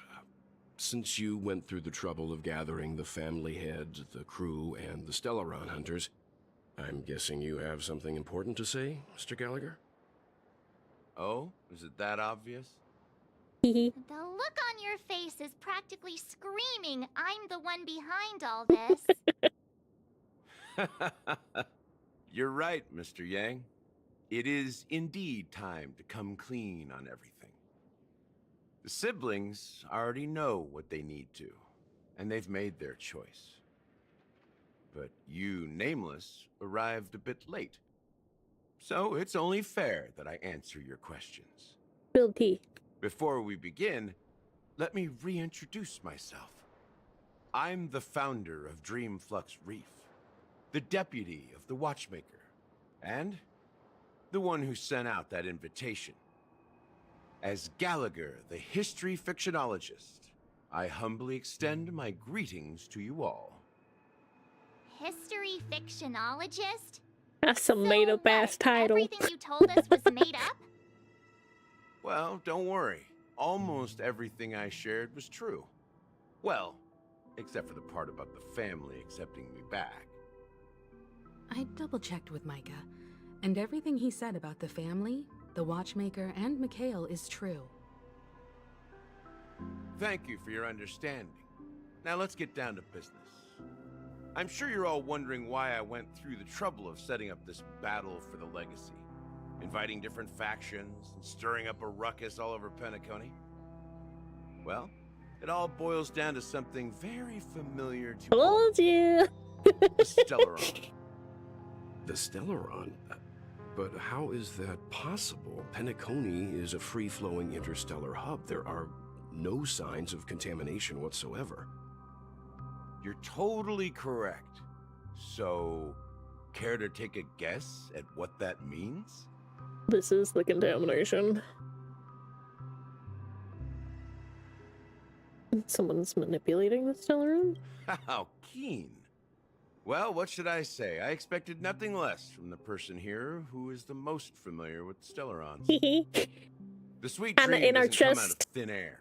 If you think of the memory zone as the sea, creating the land of the dreams is like filling that wild ocean with earth to make an island. To achieve this feat, without the help of an emanator of remembrance or enigmata, the only way is to use a Stellaron. And that's not something you can achieve with a simple wish. It requires vast quantities of knowledge, time, and manpower. I'm sure you get what I'm hinting at. In Azdana, the planet of festivities itself is a Stellaron disaster. Yeah. The planet of festivities itself is a Stellaron disaster? That makes sense. It all started a long time ago, back when the Watchmaker and his crew liberated the frontier prison. They faced countless challenges as they began building Penacony from the ground up. That's when the idea of using the Stellaron came into play. The Stellaron first entered the Azdana system during the war. The Nameless Just like warned with everyone the against Bellabog. the folly of attempting to tamper with such a power, and most heeded their words. But there are always people in the shadows with ulterior motives. The turning point came after Tiernan's death. With two of the Nameless gone, the Watchmaker had to go to the front lines. It was at that moment his rivals saw an opportunity.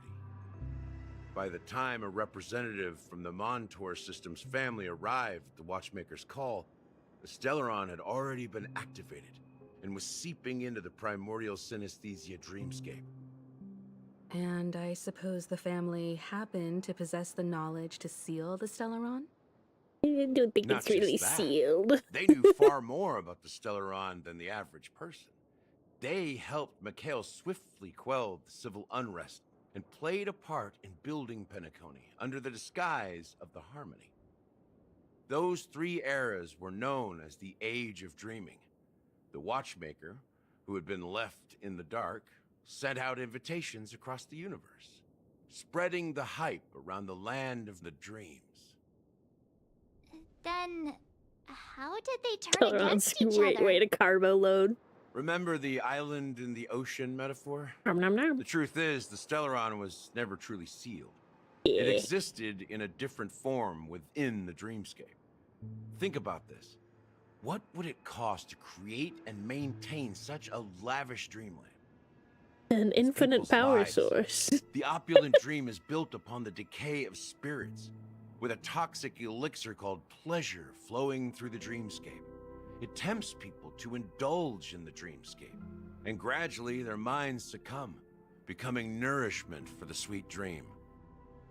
Confusion, laziness, and cowardice, weaknesses that plague humanity, were magnified and nourished by the family.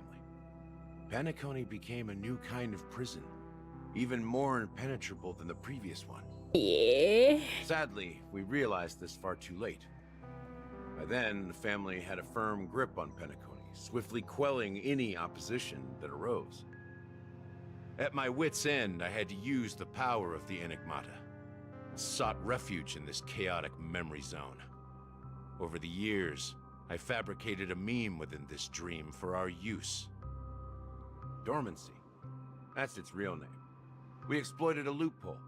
You see, regular people can't fall asleep again while they are inside the dreamscape. So this is the true meaning of the impossible. You sent out invitations in the Watchmaker's name to find forces capable of resolving the Stellaron disaster and draw them into Penacony to uncover the truth. It's not just that.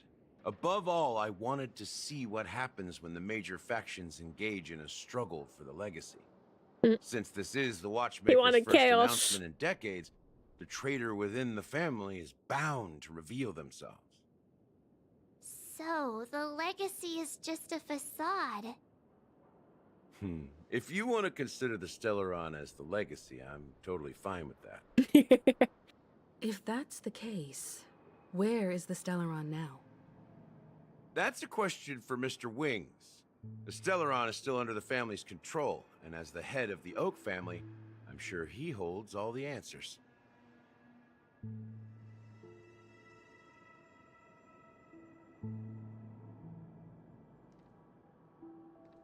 As I suspected, the core of this issue lies within the Stellaron. I mean, that's what your group is after, honey. Why do you think you were sent here anyway? You all look quite serious. Is there anything I can do to help? You are still the sussiest bastard to me. Anyway. How are you two doing? Are you done talking? So, will you tell us where the Stellaron is? It is the Penacony Grand Theater itself. Okay. As I suspected, it's the embodiment of the family. The edifice that first materialized within the sweet dream. That's what turned Penacony into its current state.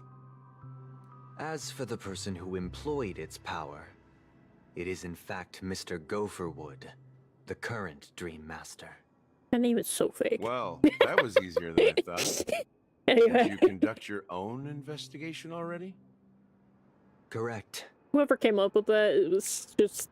When I was trying to track They're down the fucking person who memeing on murdered my God. sister, apart from you, Gopherwood was my second suspect. Confronting me first turned out to be a smart move on your part. Yeah. I didn't have other options. We ended up dead for real. And even the heads of the families can hardly get an audience with him. Moreover, Mr. Gopherwood has been kind to my sister and me. And I didn't want it all to end like this. What do you mean by that? Yeah, they're memeing it's Penacony, I know. To be honest, my brother and I are also victims. It's the land of memes, not the land of dreams. We grew up as orphans, and were adopted by the family when they came to help. Mr. Gopherwood recognized our potential and brought us to Penacony. But I can't just stand by and watch Mr. Gopherwood become an enemy of the Harmony. I won't use my voice to support an evil cause. I won't step on that stage and sing, no matter who the traitor is, or what orders they give me. I won't let the Charmony Festival become an event that destroys Harmony itself, or the paradise in our dreams. Indeed, for the paradise in our dreams. As the head of the Oak family, I'm responsible for ensuring Penacony's promising future. Robin and I will head into the sweet dream and confront the Dream Master. And if it turns out that the family has truly strayed from the Harmony, I'll fight alongside you. We'll put the Charmony Festival on hold and make sure Mr. Gopherwood pays for his blood debt. The enemies you are about to face aren't like this old dog here, who can barely even bark. Since our interests are aligned, why don't we team up? Maybe, just maybe, we'll have a shot at success. Yeah, honestly, if I go confront him, he's probably gonna try and silence them. Nameless predecessors, and there's no reason to stop now. Yeah, we Nameless won't back down from a challenge. Isn't that right, Mr. Trailblazer? Oh yeah! Ain't nothing to fear no more. That line actually makes me a bit nervous. Rest assured, sitting on the sidelines isn't in our nature. Mr. Sunday, Miss Robin, I'm willing to accompany you on behalf of the Astral Express. Having a third party present should help with negotiations, and could make all the difference if things get ugly. Which they probably will. Thank you, Mr. Yang. Thank you all very much. The Charmony Festival is about to start, and time is against us. We must hasten. Everyone, let's gather over here. We still need to make some preparations. I may have been quick to step up to the plate, but confronting the Dream Master could be a very dangerous affair. Huh? Even you're saying that, Mr. Yang? How powerful is that Dream Master? He's the leader of the families of Penacony, and he has the entire power of the Harmony behind him, not to mention the Stellaron in his possession. We must proceed with great caution. Yeah. Maybe you can just stay behind this time, Mr. Yang? No, that won't do. Even if we count Robin as an ally, something felt Also, off why about is Mr. the Sunday quality just now. on Welt's voice acting here so different from what I it have just to make sure he was? won't turn against us when things start to get dicey. This is a night and day difference. You're still carrying the keepsake the IPC envoy gave you, right? May I borrow it for a moment? Here you go. Huh. I knew it. Odd batch recording, maybe. Maybe it was home studio versus in studio? I don't know.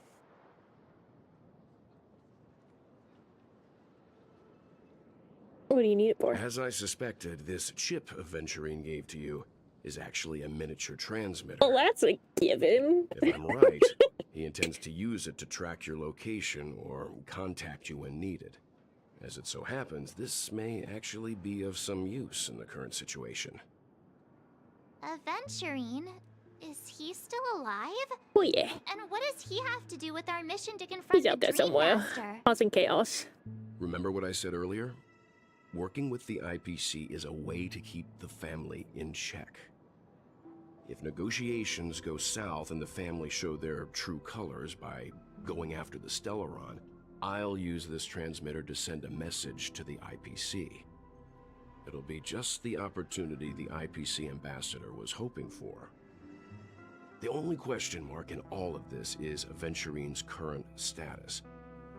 But the IPC is always listening, especially senior strategic investment department heads So like true, him. Zen. So true. Getting the message across shouldn't be a problem. Good luck to you, Welt. Well, you take care too. If anything goes wrong, don't worry about me. Just make sure to seal the Stellaron. Spoken like a true hero. Even if the Dream Master is innocent, the family's corruption runs deep. I won't make the same mistake Mikhail did. Let's wish him the best of luck. Don't you have something else to tell us, Gallagher? Why would you say so? Before we departed, the conductor asked us to inquire about the three nameless in Penacony. We've already collected intel about Rosalina and Tiernan, so the only one left is legwork. If I'm not mistaken, we've already met him somewhere, haven't we? It's not enough to say meet, but the answer is pretty obvious. After all, I've hinted at it in quite an evident way. I've been watching over you ever since I received the reply from the Astral Express. And I've seen the great effort you all put into linking different realms together across the cosmos. And now, after getting this far all in one piece, you have truly proven yourselves. Miss Himiko, were you the one who repaired the Express and got it sailing through the cosmos again? Yes. And you two, young Nameless, you have very interesting life stories and extraordinary skills. I mean, although young, we are 3 years old.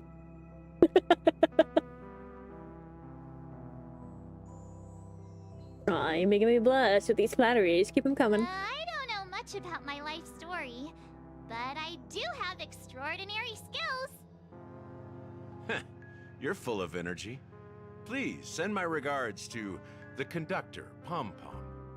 Please let them know that their friend has fond memories of his time aboard the Express, which he reminisces on every time he has a good drink. As for the last nameless, he embarked, disembarked, and embarked again, traveling in a great circle, ending up back where he started. On his deathbed, he told me to find the Astral Express and deliver an invitation to the future nameless. He left behind a special gift, a true legacy. Something that belongs only to the successors of the Trailblaze. Come with me. Now is the time to reveal it. Okay.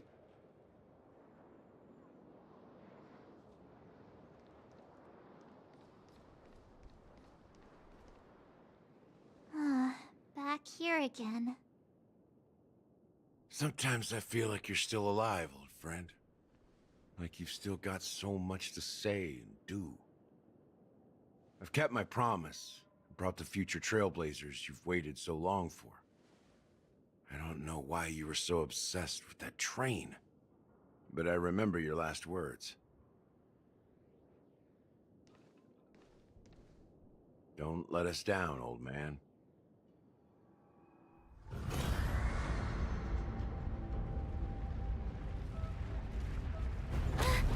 What's happening?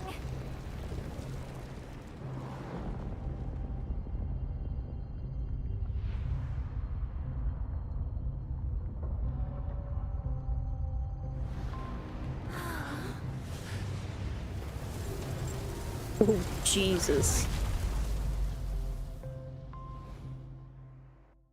They weren't fucking around. Go ahead. His resting place lies in the garden up ahead. The first and last nameless of Penacony. Mikhail Char Legward, the watchmaker. Okay. I can't jump up. Oh, there. I'm just like, really? Or how?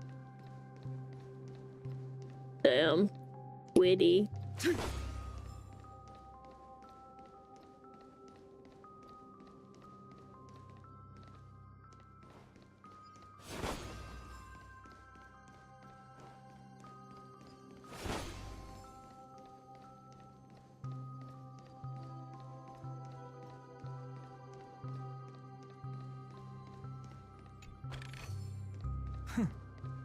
I'll take this back to the Express.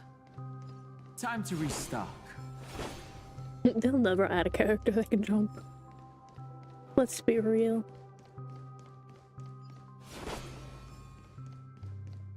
In 3 years, they haven't done it yet. They're not going to.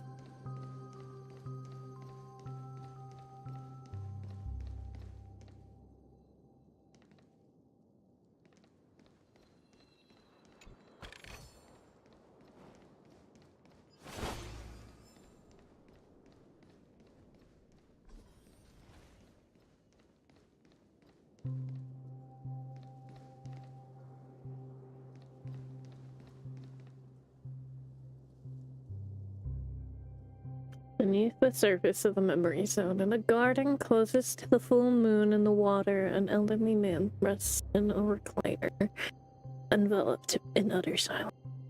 The watchmaker, Mikhail Char Legwork, has passed into that endless, timeless dream where no sound could ever awaken him. Sure enough, the watchmaker is the third nameless. You fucking Even whole I could shoe. guess that one.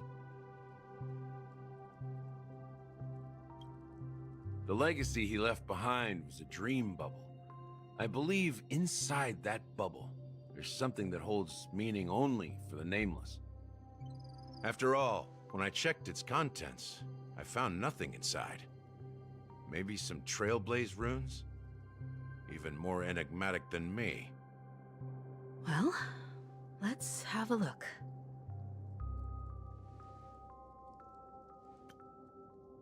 As the word cease, Himiko nods ever so slightly in your direction. You take a deep breath, steady your mind, turn your gaze towards the watchmaker. Touch the dream bubble. You press your hand against the dream bubble, and thick visions of Memoria converges under strain, then stretches outward from your fingertips as if weaving a delicate web gently cradles your palm. A chill travels from your fingertips, carrying with it a myriad of vibrant and intertwined memories as experience would suggest. But this time you see nothing at all.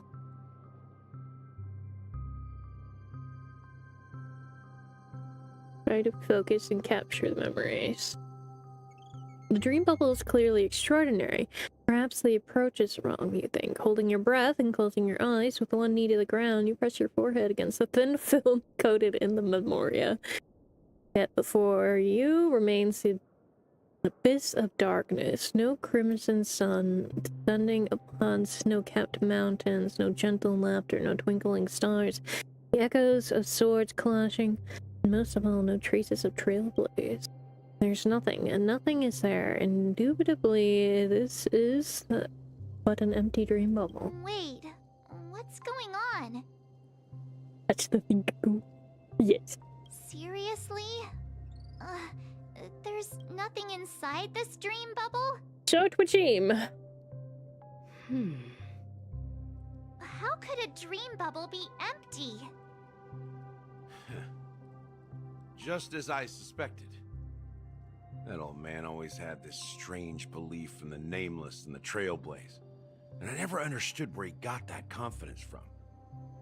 Especially since he never managed to get in touch with the Express while he was alive. I could never figure out what was going on in that old man's head. But this empty dream bubble is so typical of him. He was always full of weird fantasies and incomprehensible romanticism.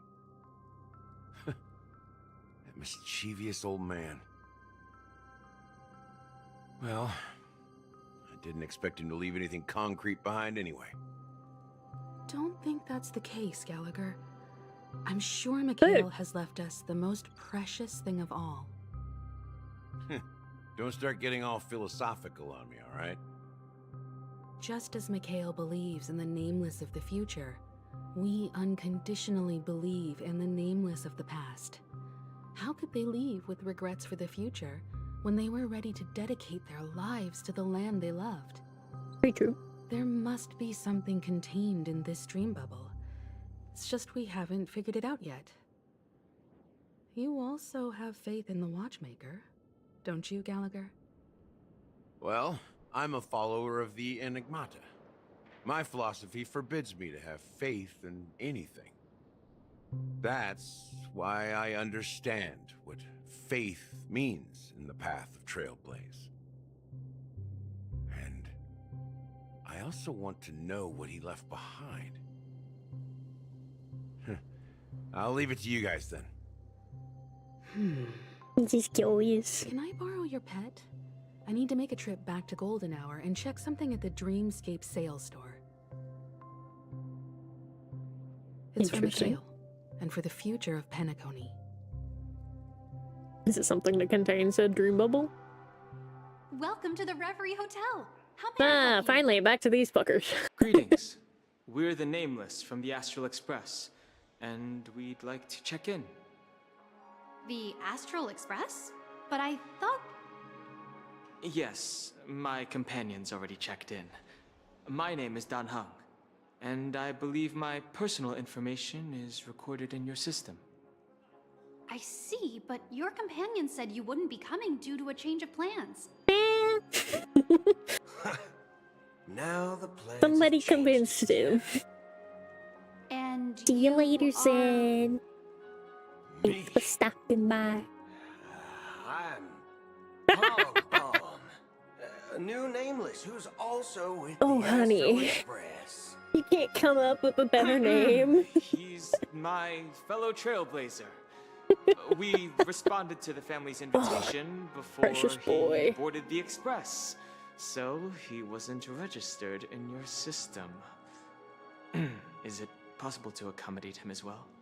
Oh, I see. Another one of the Nameless had a similar situation. Seems like a lot of people are joining the Trailblaze these days. Since there's a precedent, it shouldn't be a problem. Just give me a second to contact your companions.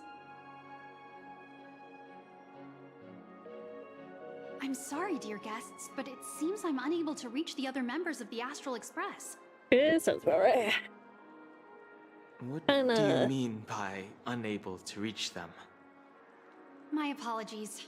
This is the first time I've encountered a situation like this. However, the system indicates that those guests are still in the dreamscape. How about this? Give me their room number, and we'll go check on them ourselves. I'm afraid that's not possible. I need to verify both of your identities before I can share any guest information. How about you just wake up someone? Let's say, Welt?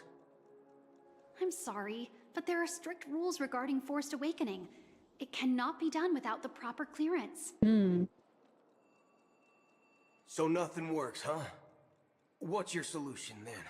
Are you saying we sleep here? At the reception? Please be Boot patient. Hill, honey. Chill. We need to contact your companions in order to confirm your identities. And now it seems you need to confirm our identities before you can contact our companions. It seems so. Oh, fudge. Look, nothing personal, but if you can't handle this, go find someone else who can, okay? Please calm down, dear guests. I do recall that Mr. Sunday, the Oak family head, personally handled this issue earlier. Oh, please wait a moment while I Good luck contact finding him. them. I don't think she's trying to give us a hard time. She really just doesn't know what to do. He's just I have impatient. a bad feeling about this. You tried to contact them on the express earlier, but they didn't respond. Something doesn't seem right. I need to leave for a moment. You can stay here with the receptionist. Sure thing. Just don't keep me waiting forever. I'm gonna grab something real quick. Don Hung seems pretty worried about his companions. I should give him some space. Stressing out about it won't help anything. What a sweetie.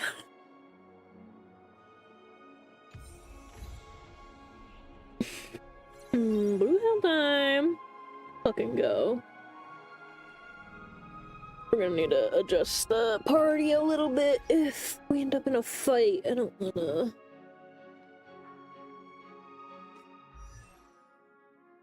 Triple up on DPS.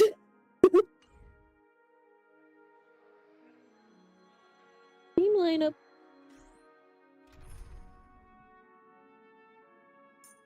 Let's sub out Ash Rail.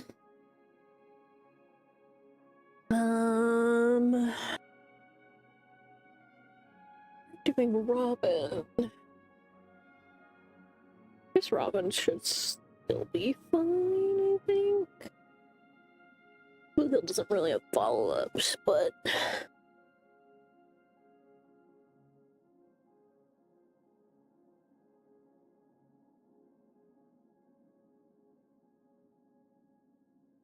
it's my team.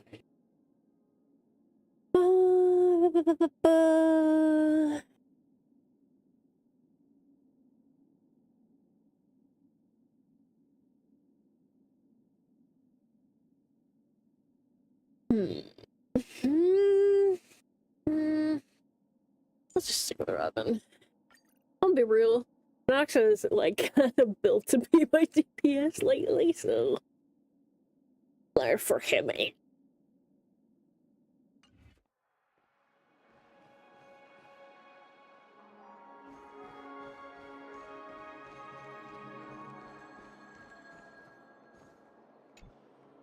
The Charmony Festival is about to start! I'm so excited!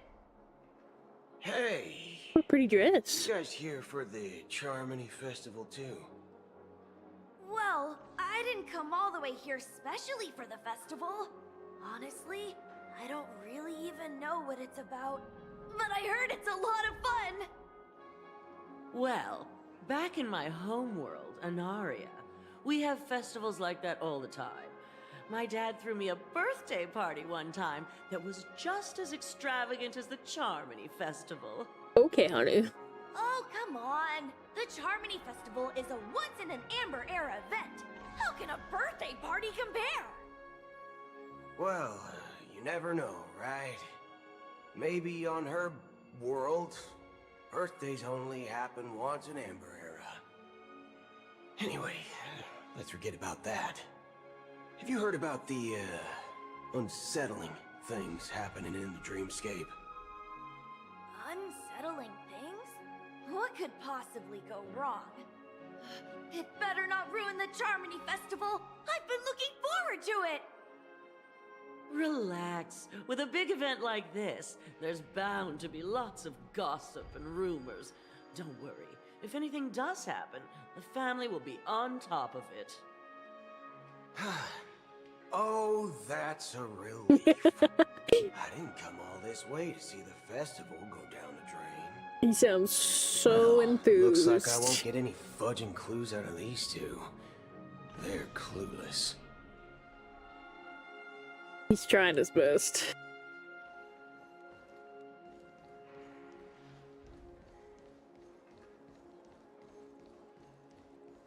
Oh, hey. Greetings. I'm Cody of the Bloodhound family, head of security for the hotel. How may I assist you? Hello. So, there's something I wanted to ask about. I've been hearing some unsettling rumors about certain incidents that might affect the Charmony Festival. Do you think there's anything to be worried about? I've traveled all the way from the Hayaii Federation, and I don't want my trip to be ruined. What do you mean? Wait. You haven't heard? I'm not sure where you heard those rumors, but they're completely baseless. I can assure you, as a representative of the Bloodhound family, that everything is going smoothly for the Charmony They're asking a Festival. lot to have fucking All of the security families are focused come on out making for a sure little the bit. festival starts on time. Even the Dream Master himself has arrived. So don't worry, your trip won't be in vain. Ah. That's a relief to hear. She doesn't appear to be acting. So, it seems that even the hotel staff are out of the loop. That don't surprise me. People on the outside definitely don't know what's happening on the inside. Hasn't she returned yet? Nope. I'm starting to wonder if sending her to contact Sunday was a good idea. Neither the staff nor the guests seem to know anything about what's happening in the dreamscape, and wherever we go, all we see is people enjoying themselves. Definitely not a good sign. This goober. I agree. Another unusual thing is that the Oak family is supposed to be in charge of organizing the council and managing everything inside and outside the dreamscape. However, I walked around the hotel, but didn't meet a single member of the Oak family on such an important day. Well, I'll be forked. If I remember correctly, the head of the Oak family is that Sunday guy, right? We shouldn't linger here too long. Let's go back to the Express for now. Not so fast. Have you ever robbed the IPC? Bro, if you run away now, everyone will be chasing after you. Are you suggesting we sit here and do nothing? I wouldn't say do nothing, but let's stay put for now. Even if the family has ulterior motives, they couldn't have anticipated us showing up here. We're the surprise factor for them. They don't want to attract unwanted attention from certain outsiders, so they won't do anything reckless. See? The IPC lackeys are keeping a close eye on this hotel. If I were a family member, I'd find an official excuse and keep the surprise factors here. If we just wait here, that would be like walking into their trap. Of course, we don't need to walk into their trap. I gave a backup plan to the memo keeper. If it turns out we won't be allowed to enter the dreamscape, she'll order a drink for me in the VIP lounge at the hotel. In reality... a secret signal. That's right. Oh, a concrete object can indeed help the memo keeper establish a connection with you. But Boot Hill, if you have more backup plans in the future, I hope you'll let me know in advance. I'm sorry, but it's one of my quirks. I have too many unreliable friends.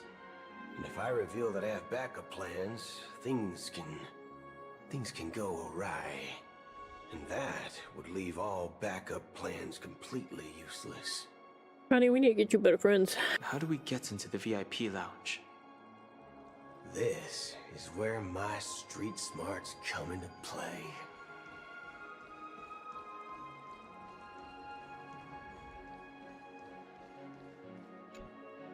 You're the lobby manager, right? Yes, I am. How may I assist you? We're the Nameless from the Astral Express. We wanted to check in, but there's something wrong with your system. The lady at the front desk said she would contact the manager, but now she's nowhere to be found. Now, we've been waiting here forever, without any food or water. What the fork, man? Is this how family treats its guests? Is this your idea of street smarts? Starting an altercation? Don't hung. Let him work. It's called... let him cook. Standing up for your rights. I apologize for the inconvenience. Please wait while we try to contact Mr. Sunday. I'll arrange 2 premium seats in the VIP lounge so you can rest there while you wait. You just gotta let him cook. See? Just like that. Just don't call yourself Nameless next time. Wow, this bar's something else. Certainly worthy of the planet of festivities.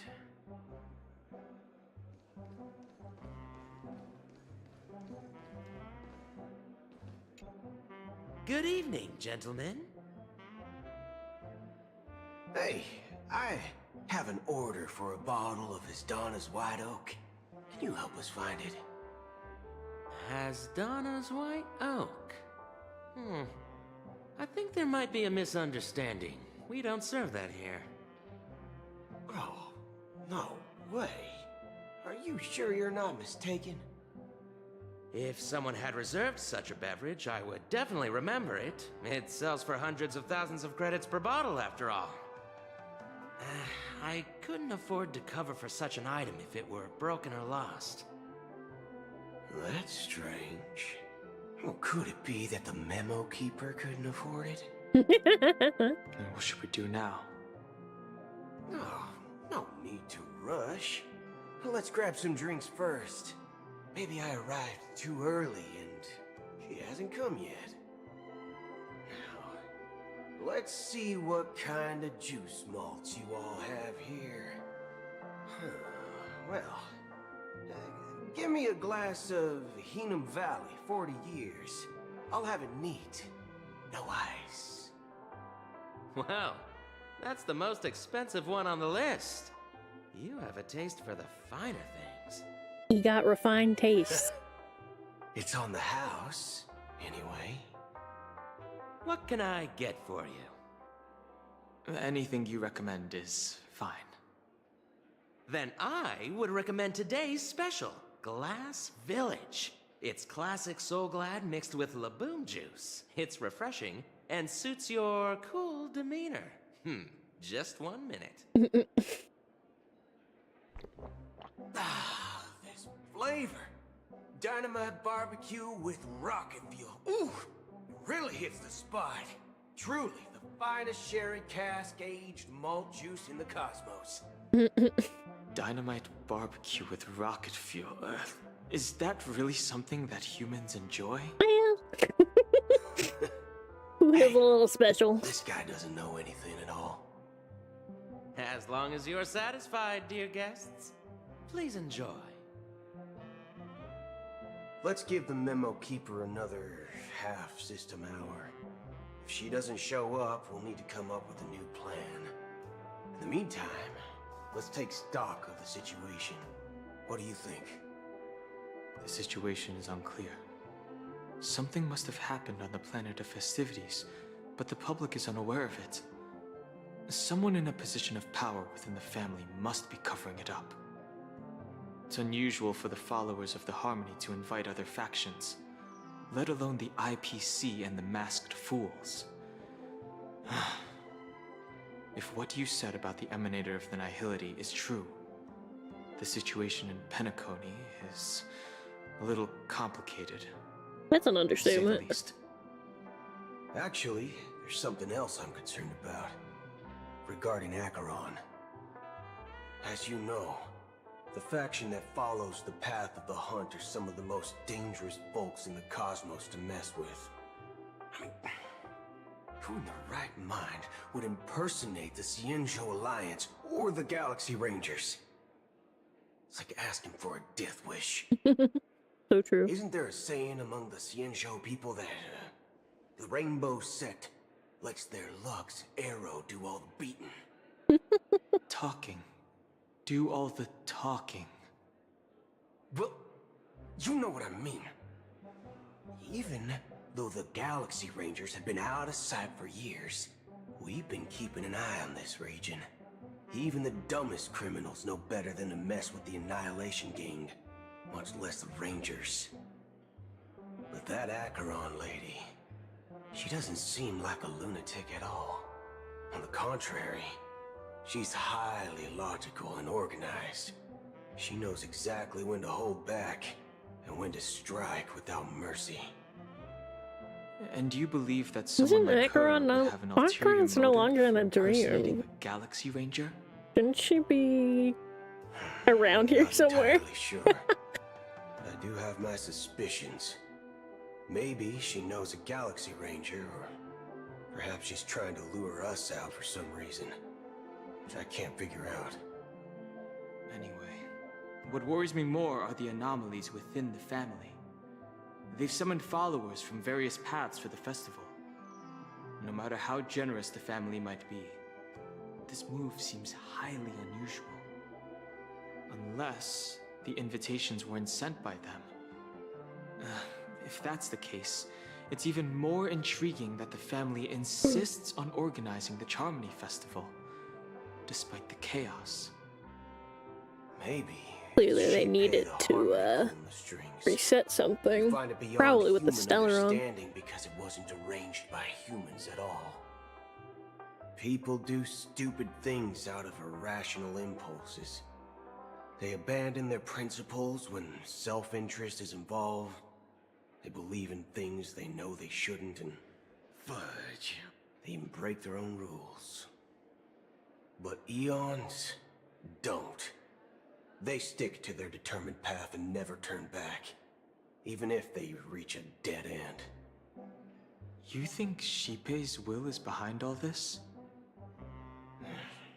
It may not necessarily be Shippei, but there's definitely some higher entity involved. I know it may sound pessimistic, but if human free will were reliable, why would we even need Galaxy Rangers? It's much simpler when you boil it down to the eons and paths. Like how Lon always follows the path of the hunt, or how the Express stays true to the Trailblaze despite Akavili's disappearance.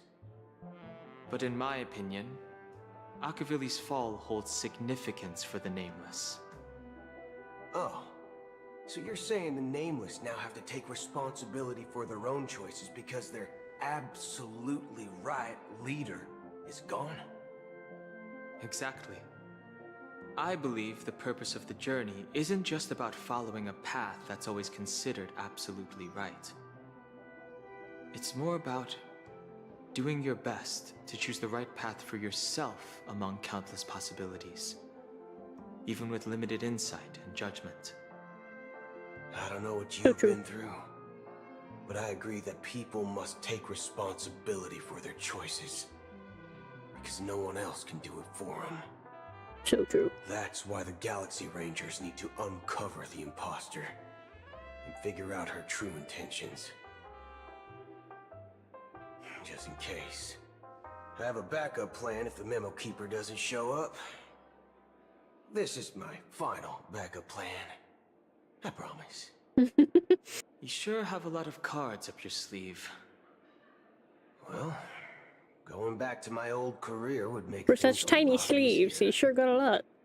By the way, when you were walking around the hotel, did you happen to see any important looking guests? What's your plan? It's simple. We just grab some hostages and use them as bargaining chips with the family. Or maybe we can even take no. their enemies. No need for that. We'll return to the Express now. Wait, are you getting scared? Draw your weapon. Let's make a big scene. Hell no. Are you leaving, esteemed guests? Would you like to cancel that as Donna's White Oak you just ordered? Huh? As Donna's White Oak? But didn't you just say... Ha ha. Looks like you are a bit intoxicated, esteemed guests. You ordered a bottle of As Donna's White Oak just a moment ago. Looks like your Memo Keeper friend has finally arrived. Took her long enough. Oh, right. Sorry, my memory's not the best. You know, He just wanted to cause a fucking ruckus. Anyway, let me check. He's bored. Well, fork me. It says Donna's White Oak, all right. And there's a note. I'll be waiting for you on the Astral Express. Gotta go back anyway. No mistake. That's her message to you. She knew the hotel wasn't safe, so she suggested we find another place. Well, looks like we took a detour, but now it's back to the Astral Express. So, what are we waiting for? Let's go. I like how Don Huck's just been trying to get them to go back all this time anyway. You're back? 2 guests just boarded saying they were looking for Boot Hill, so I told them to wait in the parlor car. Guests. Oh, just in time. 2 guests? Yeah. She's one of them. Look, we welcome Mommy, all passengers on hello. the Astral Express, but sneaking in like that? You have no regard for etiquette! My apologies, conductor. It was an oversight on my part. I assumed you were already acquainted with the garden. Given the chaotic situation in Penacony, the Nameless are the only ones we can truly trust right now. You are the Memo Keeper. Pleased to meet you, Dan Hung. I've seen you in others' memories. And as for Boot Hill, this is our first face-to-face meeting. I hope you enjoyed that bottle of Astana's White Oak. You sure have a refined taste. Finally, Memo Keeper. Well, let's cut to the chase. Spill everything you know. That's precisely what I intend to do. But before that, please allow me to introduce myself. My name is Black Swan. I was wondering if it was and I serve the Acheron. Garden of Recollection as a Memo Keeper. As for Acheron's story, I'm sure she knows it better than I do. Greetings. I'm Acheron. What? You Garden of Recollection shirtbag! You betrayed me! I apologize, but she did that at my request. Due to certain reasons, I have been exiled by the family. Thankfully, this memo keeper came to my aid and helped me escape their surveillance unnoticed. To be honest, it was more like stalking than helping. And the process was far from unnoticed. But we did escape. I asked her to guide me to a place beyond the family's reach and to contact a few trustworthy individuals. Namely, all of you. Trustworthy? Son of a nice lady. You think I'm dumb or something? How about this? I'll put a few bullet holes in your head and see what secrets spill out. Then, we can talk about trust. It doesn't have to be like that. I'm willing to answer all your questions, but not right now. If my cover hadn't been blown, we might have had more time, but at the moment, we don't have any other options. No other options? What do you mean? This is the only way I can ensure everyone's safety. I kindly request an immediate warp jump out of the Astana star system. Oh. This passenger is requesting... As far as I can tell, she's not a threat, and seems to be telling the truth.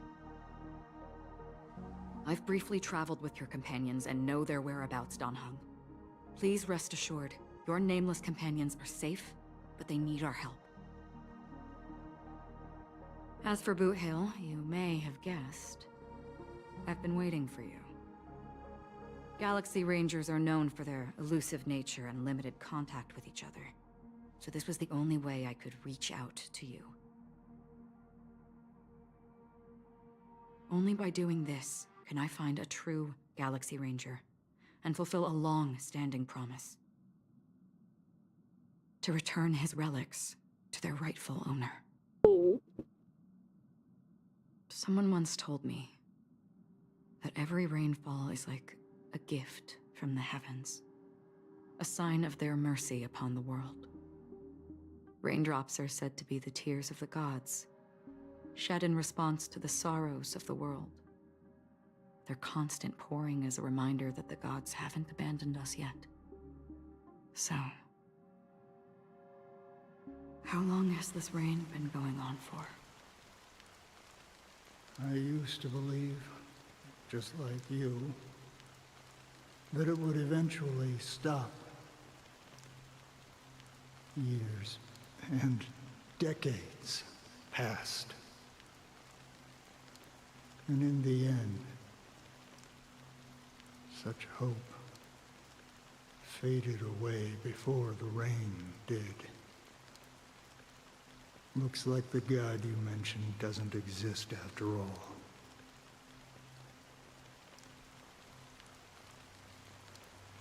As he spoke, the man's gaze remained fixed on the distance. Amidst the fine drizzle of black rain, countless shadowy hands emerged from the sea, shrouded in an ethereal mist, reaching out toward the sky one by one. Well,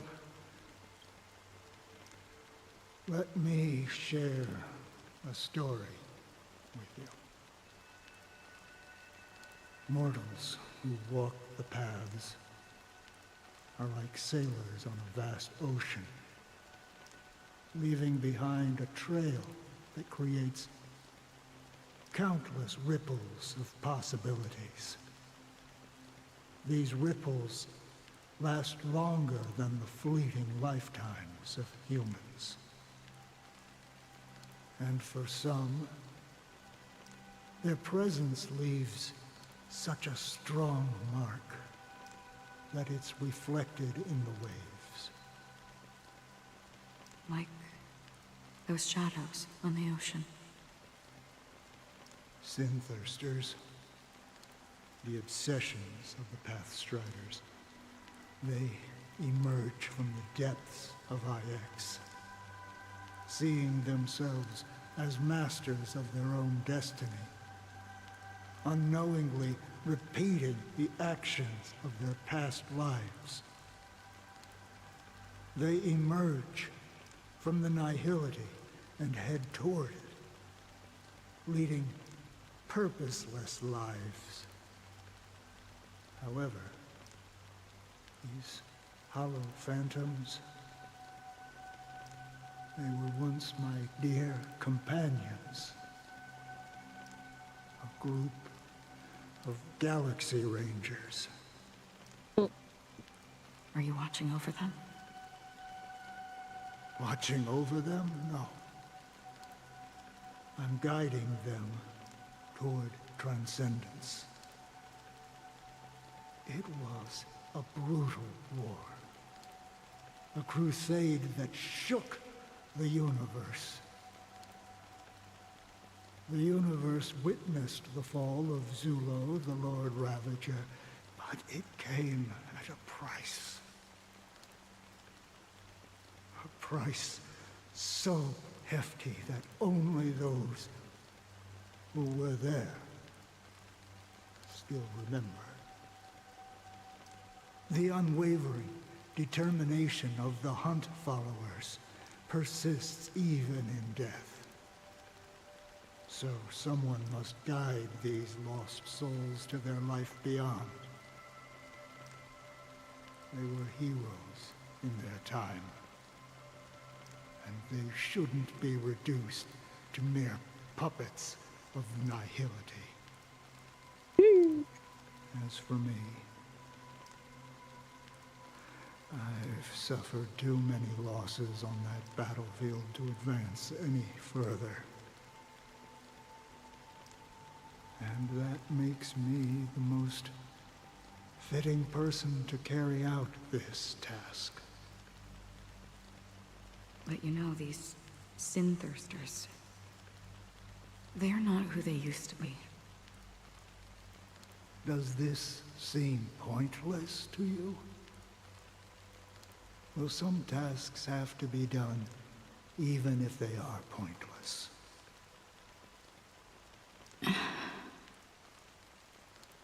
I can help you. For what? For the meaning of the nihility. That's what I've been seeking. I see. After all, this realm is off limits to ordinary souls, right? Thank you, stranger. I wish that you find what you seek. Before we part ways, I have one more question. It is true that their actions and even their entire lives may seem pointless from our perspective. But if, and it's just an if this is what the departed ones expected. They forgot to put the audio effect on that one. Change it. Oopsie. A good question. And a profound one. I don't know the answer. What I do know is that one day I too will pass away. I hope that when that day comes, someone will stand at my grave and place a bouquet of flowers. What? I know. When I appeared as a child, my speech, mindset, and soul reflected immaturity and innocence. As I grew into adulthood, I left behind my childlike side.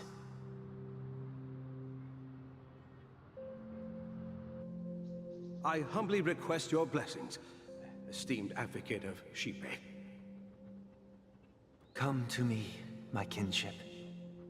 I have sought their presence with us. As you wish.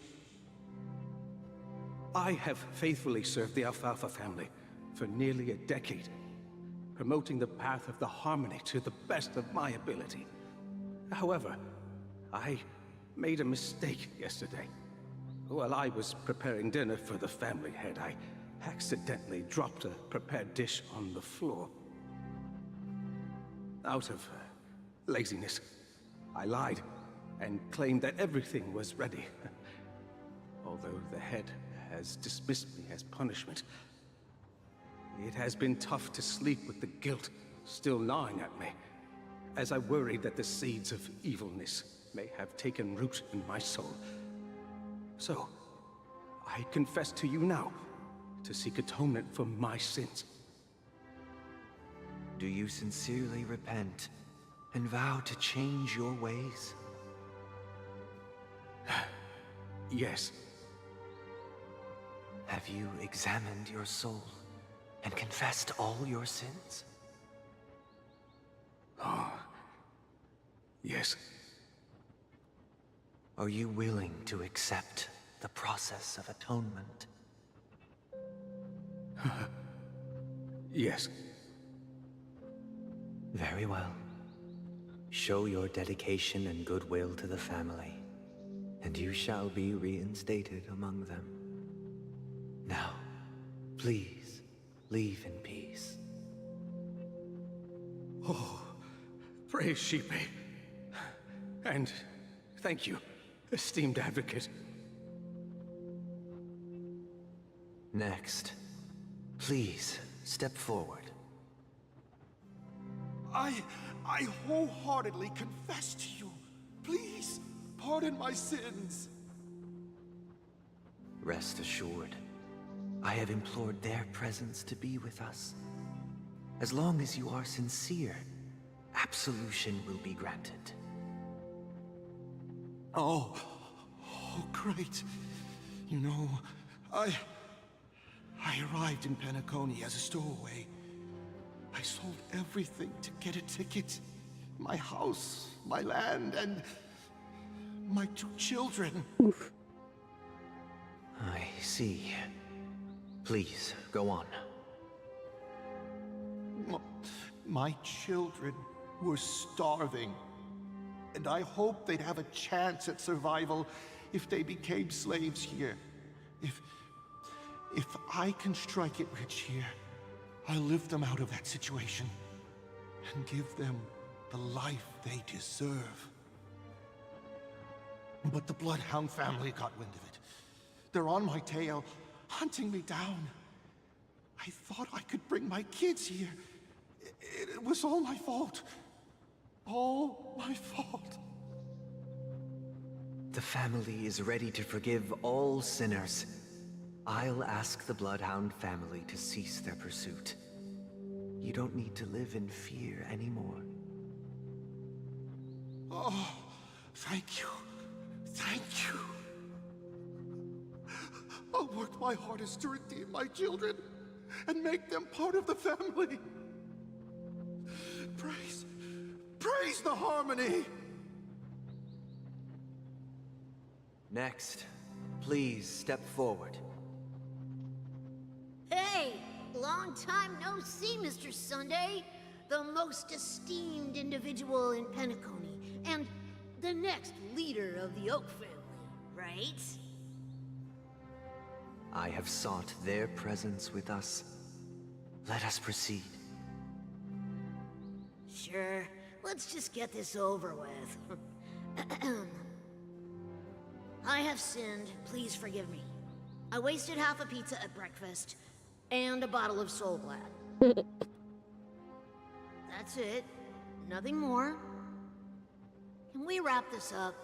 I've got a Robo-Ball game to catch, you know? Do you seek to atone for your sins through good deeds? My sins? Well, starting to sound like a saint, huh? Well, let me tell you something. Neither the family nor you have the right to judge me. You think nobody knows what your precious family has done? About the watchmaker? Huh? Don't kid yourself, Featherbrain. Those dream chasers might be fooled by your act, but don't fool yourself. Before you start spouting off your holy verses, answer me this. Where does the power of the Oak family come from? And your power? What makes you think you can sit there all high and mighty, looking down on everyone else? Well, I've spent enough time in confession today to enter the Harmony's paradise, right? Then I'll take my leave. Good luck with your election, and, don't make me regret my investments in you.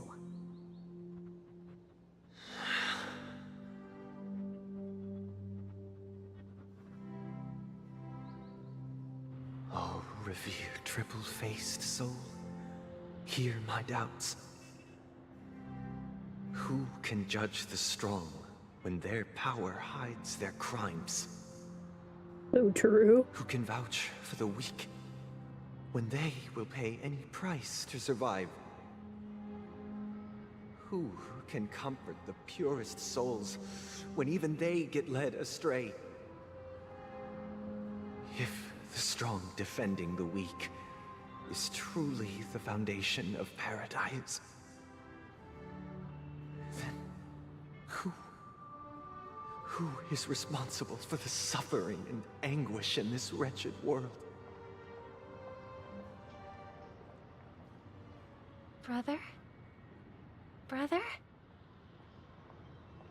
Brother, are you alright? No, keep going through it. Fine. I've been working long hours, and I just made a trip to Dreamflux Reef and back. So, I'm a bit out of sorts. But it'll all be over before we know it. You've been working non-stop on the Charmony Festival, Mr. Sunday, and no one could have predicted this incident.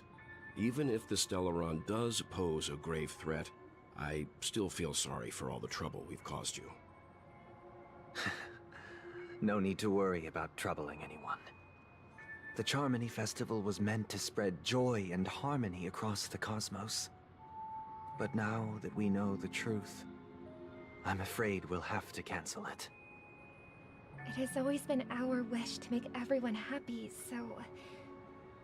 we'll do our best to explain everything to the Dream Master. I'm sure he'll understand. No, he won't. Even if the negotiation does not go smoothly, I'll refuse to go on stage. Without the Chordmaster, the Harmonious Choir would not arrive, and the Charmony Festival would be just a grand performance, and nothing more. I'm relieved to see your determination. You know, since arriving in Penacony, we haven't had any contact with this Dream Master himself. I'd heard of the heads of the 5 major lineages, but the Dream Master is a mystery to me. The Dream Master rarely grants an audience, even for us. But, given the urgency of the situation, he's agreed to meet us in person. Perhaps you'll be the first guest to meet the Dream Master in years, Mr. Yang. Let's hope we can reach a consensus that satisfies everyone. Indeed. Let us hope so. It's about time. We'll have to get ready for the meeting. I apologize for any inconvenience caused by the urgency. Don't worry. I'll be waiting here. Bill? It's Mr. Sunday! Hey, come over here! Looks like someone needs help. Let's go check it out. You sound so enthused. Oh, Mr. Sunday. Hey there! Okay, see the moon in the sky? It's about the size of the cap on my Soul Glad bottle.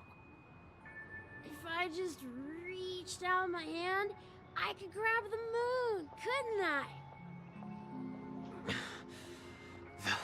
The moon? You mean the Grand Theater? Yeah. Look at me.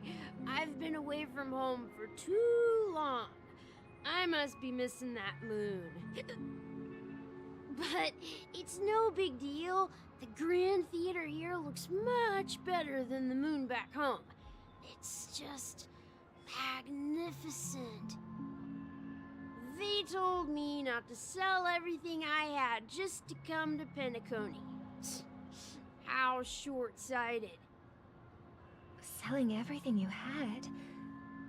Why would you go to such lengths? Why? Can't you see?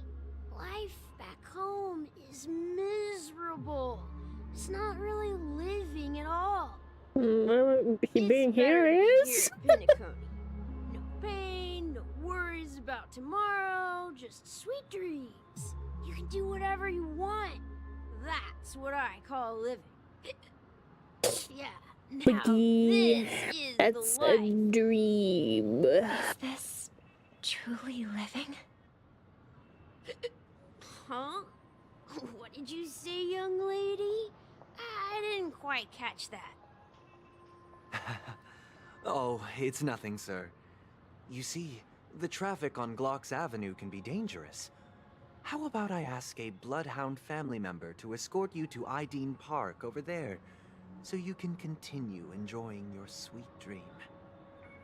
Oh, yeah, that's a great idea. Wow.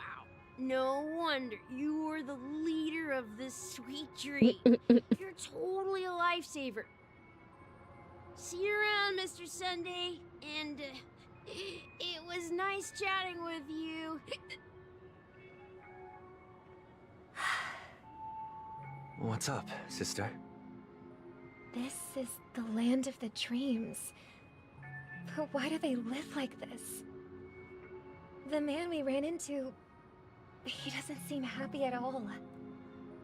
Even though sweet dreams are nice, they're just illusions. But for him, they're the only way to survive, even if it means giving up on reality. That's not really living at all. I suppose you have a point. But, in my opinion, that's how most people live their lives. Most people Why do you know. say that?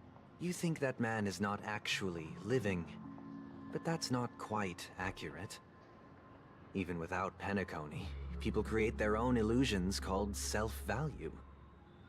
People believe they have a predetermined value to fulfill. Gaining value means gaining power, and those deemed worthless are seen as the weak. However, value doesn't come out of thin air, and there's a limit to it. To accumulate value, people have to take from others. So, the weak get exploited and oppressed. Are you suggesting that this is not how things should be? Exactly. But, ironically, people don't think there's anything wrong with it, because they uphold the illusory notion of self-value, and even the weak believe in it. The survival of the fittest. That's where all the tragedies in the world come from. Just how society be. People come to the sweet dream in Penacony to escape from that reality and find solace. No tragedies exist here, only happiness, although in its nascent form. Isn't that the same paradise we yearn for in our dreams? Perhaps that man is just an exception. Let's not jump to conclusions. We should experience the dreamscape ourselves, just as I did at Dreamflux Reef. Yes, seeing is believing. I'll accompany you. The Dream Master hasn't shown up yet, so we have some time for a stroll.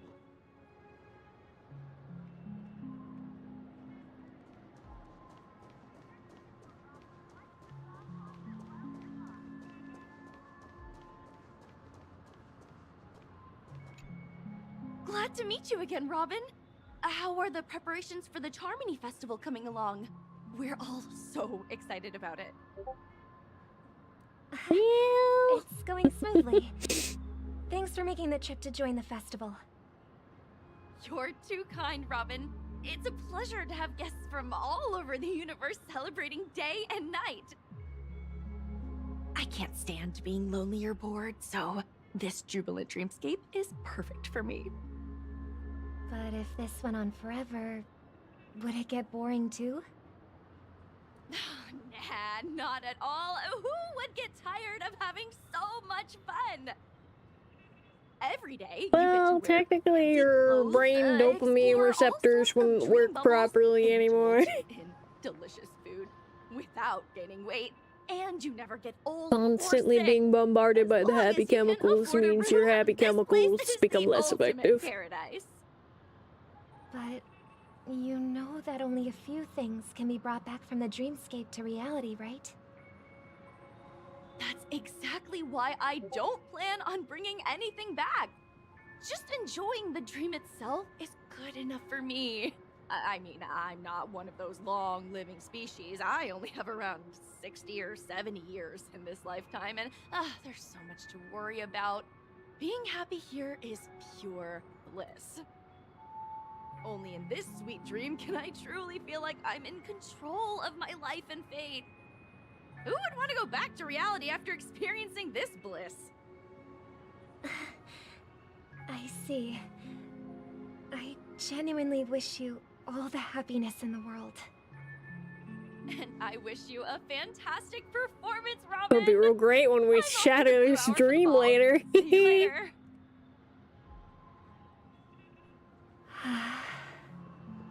Seems like that guest's perspective didn't resonate with you either. She had a valid point. I could sense her genuine happiness. It's just that... What you're trying to say is, she thinks she's in control of her life. But in reality, she's just escaping from reality and seeking solace in this sweet dream. Once she steps out of this sanctuary, everything will be lost.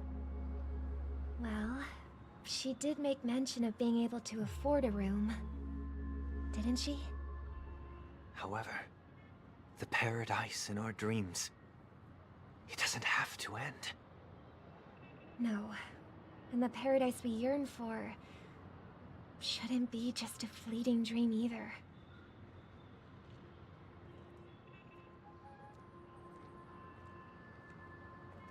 Their thoughts on each is very different.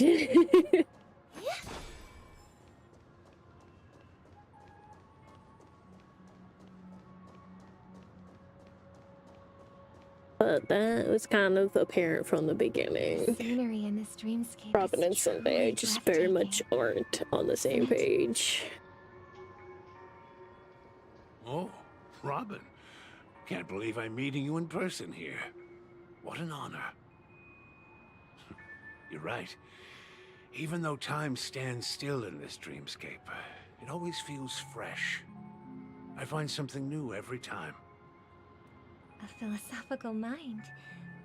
I hope I'm not intruding. Oh, not at all. No. With little time left, I yearn for meaningful conversations, especially with someone as esteemed as you. Do you mind if we chat? It's my pleasure. No need to be formal. Just speak your mind. You said, with little time left. Please, forgive me for being blunt. But is that why you came to Penacony? Yeah. I was part of a war, and while escaping from the Sarkosian mothership, I got exposed to some radioactive materials. Oof. And then, all my comrades died, and my hometown was wiped out by neutron bombardments. I couldn't bear to live with everything I knew gone. That's when I heard about a possible solution here, so I came. How heart-wrenching. I hope the family has been able to help you. They have, and I'm truly grateful for that. They provided me with a comfortable room, the most advanced life support devices in the cosmos, and a stellar team of caregivers. My physical body is now in the dream pool, sustained by life support. The me you see here is whole, rational, and no different from any other person. But I can't say the same for the me in the hotel room. My true appearance? Well, I hope you never have to witness it, Robin. So, you'll be living forever in this dreamscape, right? Just being able to live at all is good enough for me. Whether it's in this dreamscape or not, well, I don't really have much say in the matter. My world has been torn apart, and my life could end any second. So, even if this whole place is an illusion, it's still my paradise, and I'll treasure every moment I spend here. How I envy those everlasting things. That old man's story. It's so tragic. Fortunately, this sweet dream gives him joyful memories to hold on to for the rest of his life. That's precisely why this sweet dream in Penacony exists. However, even this sweet dream has its limitations. It doesn't sound like he wants to dispel this Solace to the dream. disillusioned. It can't completely eliminate pain in reality. There will be a way out. Penacony is already on the right track.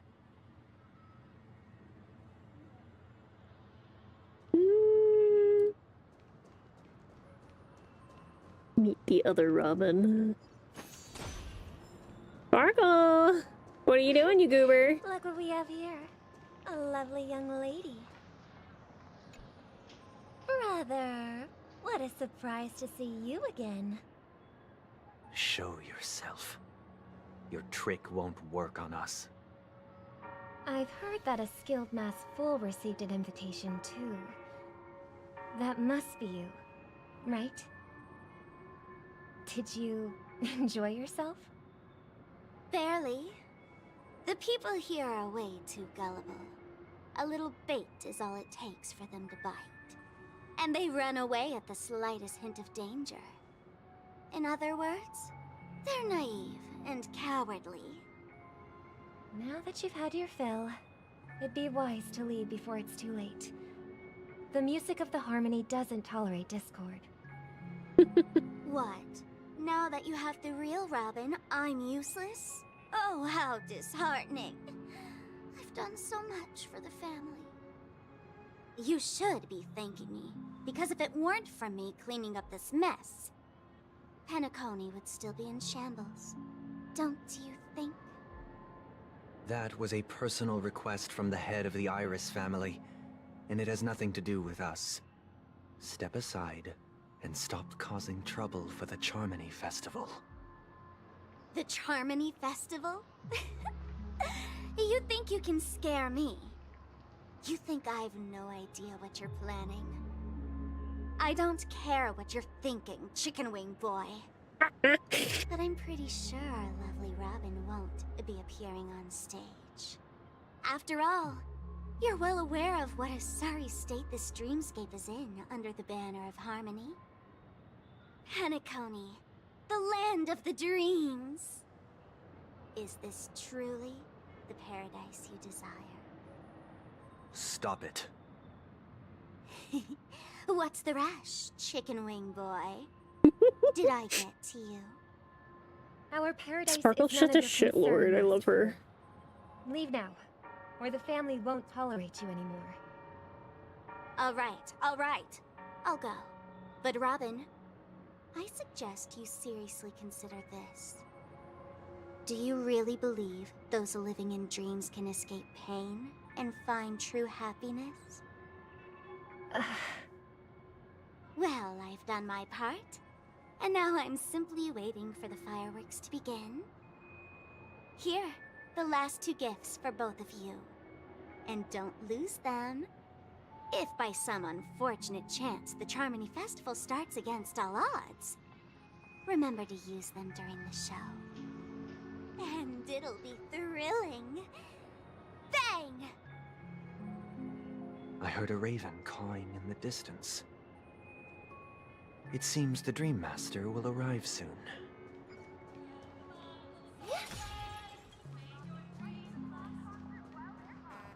Oh, fuck. Almost got isekai'd right there. Sheesh. Let's wait here for the Dream Master to arrive. Okay. By the way, brother, I heard you no longer have a sweet tooth. Back when we were kids, you used to steal my desserts. Seems like a lot has changed during my absence. What exactly happened? Well, someone has to stay awake even in this sweet dream. But that someone doesn't have to be you, or anyone in particular. You're carrying too much on your shoulders, brother. The paradise in our dreams. It shouldn't be like this. Penacony is nothing more than a dream. It can't erase the worries and pain of reality, or bring true happiness. It only offers an escape from reality. Nothing more. Remember the old man we met earlier? Without this dream, he might have completely lost himself. That might be true, but even without Penacony, he could have chosen another path. As far as I know, the Intelligentsia Guild has been promoting their rehabilitation techniques for a long time now. That path may have been more ordinary and challenging, but now he's in a comatose state. And this sweet dream has become sort of end-of-life care. His fate is sealed. Yeah. Is Penacony granting these people a future? Or is it taking it away from them?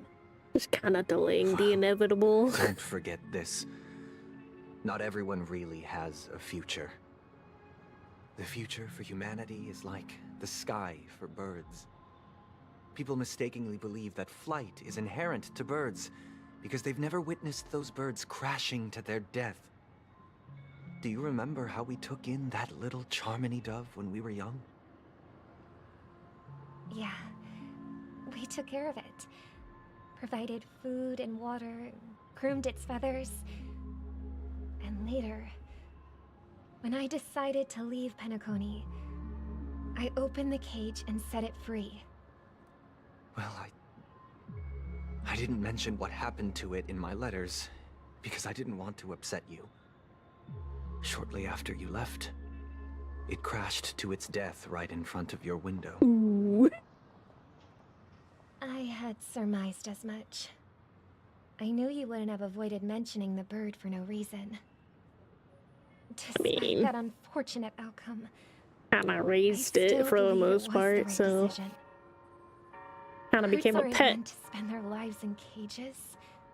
They belong in the sky, even if they can't fly. But here's the thing. If there are birds in this world that can never fly, can we really assert that they belong in the sky? Are you implying that the same goes for humans too? Let's take the Astral Express as an example. The Nameless made tremendous efforts to bridge worlds, gaining fame across the universe. However, only a few extraordinary individuals can endure such a perilous journey. That's because the pursuit of the Trailblaze exceeds the capabilities of ordinary humans. Otherwise, why would this path be filled with broken rails, an abandoned express, and even a fallen eon? That's just sophistry. If that were true, then only the powerful would have the right to determine the future. Unfortunately, that's exactly what happens. Another name for the future is self-value. While this world has its fair share of heroes who inspire people and garner admiration for their heroic deeds, the majority of ordinary people will never become heroes in their lifetime. Some are born weak and vulnerable. Some find themselves trapped in unfortunate circumstances. Some fall victim to malice and cowardice. When it comes to survival, everyone is equal. And the weak can only watch as their value gets constantly diminished by external forces. That's why we should care for the weak and support them as if their suffering were our own. That's what the Odes of Harmony have always taught us. While the Harmony holds noble aspirations, the strong will always be strong, and the weak will always be weak. Even in this carefree dream. Human nature contains greatness, but it also harbors inherent weaknesses that can't be eradicated. In the end, if people can't even secure their own survival, they won't care about the illusory future of equality.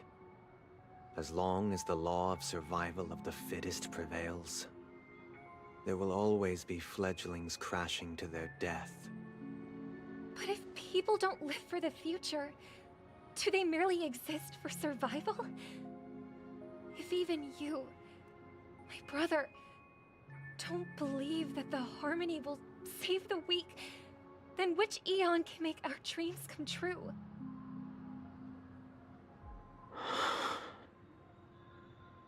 People often forget that when the first bird took flight, the entire world envisioned a future where no more fledglings would ever crash to their death. Are you reading, sister? What are you reading? Mr. Gopherwood gave me a picture book. It's about the story of the harmonic strings.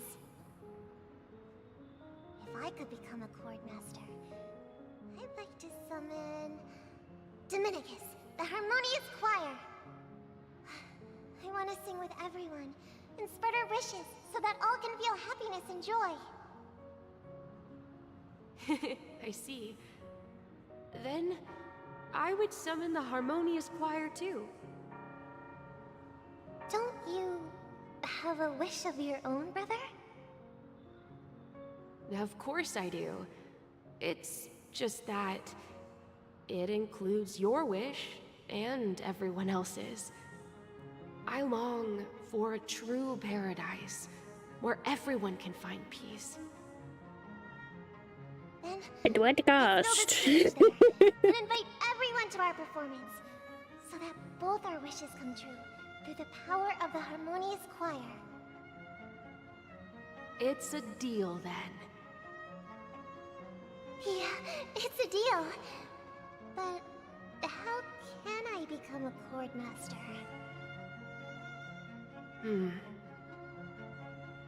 Maybe you will have to become a star first.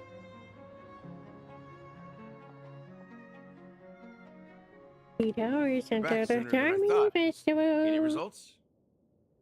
Yes. Starting to think And that now, it's up to us Purple's to button's forge gonna ahead. come more in handy than Since his last will has now been conveyed, my final mission is complete. But pardon me if I sound curt. It's good to have determination. The path I really Mikhail got left pee, me so before this continues easy one to too deep, and we get deep within the story, I'll be right back.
How's butter?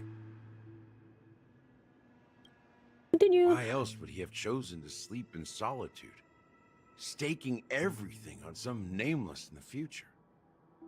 But you have the numbers, and in numbers comes strength. So that might just delay your inevitable a little more. Got any more encouraging words? As I see it, relying on Welt's negotiations alone is far from enough. Regardless of whether the other party will be compliant, negotiating simply allows us to meet them as equals. I mean, negotiating has never worked for us in the past, so... Penacony is our rival's home turf, and we already have very few chips left to play with. Rather than idly sit around while the family's got us blocked off, an offensive approach might be a wiser course of action. We're more familiar with the Stellaron's properties than most, and since it's the key to stabilizing the sweet dream, it's vital to the family's interests. By attacking their core interests, they're bound to retaliate hastily. And as the saying goes, haste makes waste. What's That's chaos? right. As long as we pose a threat to the Stellaron, either with words or otherwise, we have a chance at gaining the upper hand. But the problem is, on the eve of the Charmony Festival opening, how exactly are we going to get close to the theater? Family security will be airtight, and if we brute force it, even if we succeed, it's too risky. So, no one's gonna say anything? Then I'll raise my hand. I know the answer to this question. You of all people? What's that supposed to mean? You'd better believe it. So, I heard that before the Charmony Festival begins, there'll be a pageant to kick off the festival. It's called the Soul Glad TM Festivity Auditions, or something.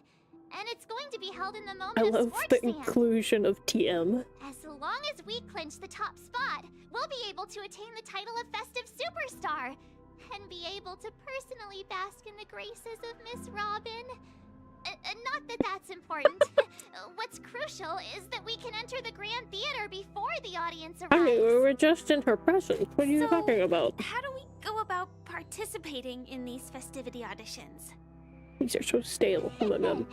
I've already procured special invite tickets from Miss Robin's fan club.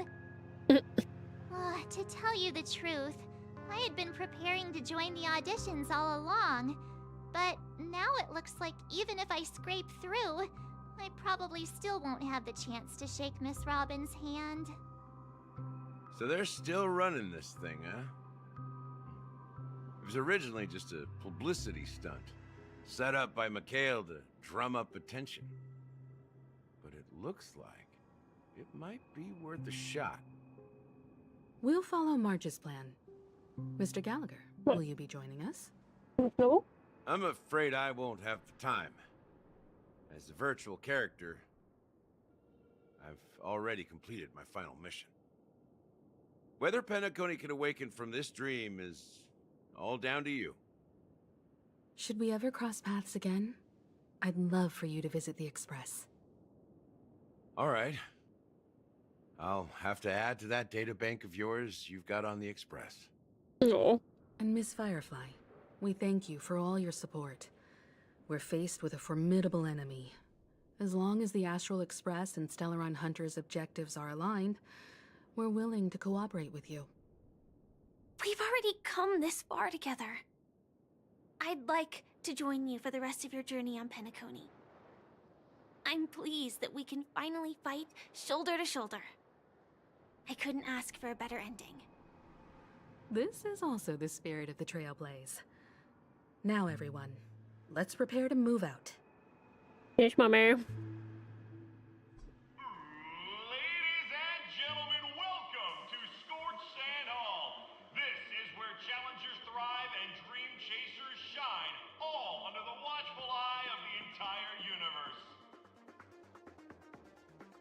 If you have ambition, dreams, and the drive, dear friend, the next superstar of Penacony's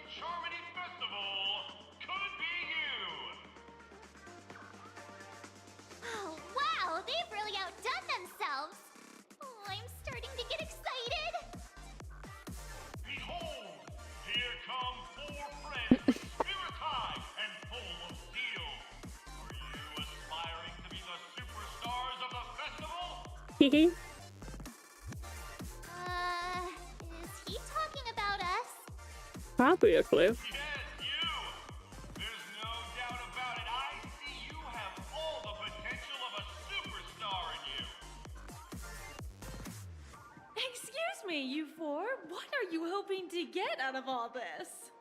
Oh, you know. As the last group of contestants, how confident are you in overcoming all of the challenges? Would you be open to a brief exclusive interview with us? It'll be quick. Your journey is long and fraught with peril, yet under a sky blanketed by banners, you vie for the crown. The sword and rose! Protect the beauty! The beauty, the beauty! Magnificent and majestic! A knight's head is hard as steel. Brother Lance's focus is stubborn as a heel. We don't all have to be winners, but if we don't have fun, we'd all be sinners. People are pouring in. It kind of feels like all sorts of baddies are showing up. Let's get in there quickly and enter the competition. Ladies and gentlemen, please make way. Make way. This is a true fail. Us now is one of Penacony's top 10 wealthiest tycoons and the soul-glad business empire's founder, Mr. Dean. Allow me to introduce myself. I'm the director of Soulglad's factory, Here, Dean Lena. My four friends, introduce yourselves to the audience across the cosmos. Hello, everybody. I'm Himiko, a nameless from the Astral Express, and these are my companions. Don't you guys need to hide your identities? Can't hide it anyways. Penacony is plastered with our posters. And because the Astral Express is so well known, the family won't dare to make any rash moves. See, hopefully this is a jail.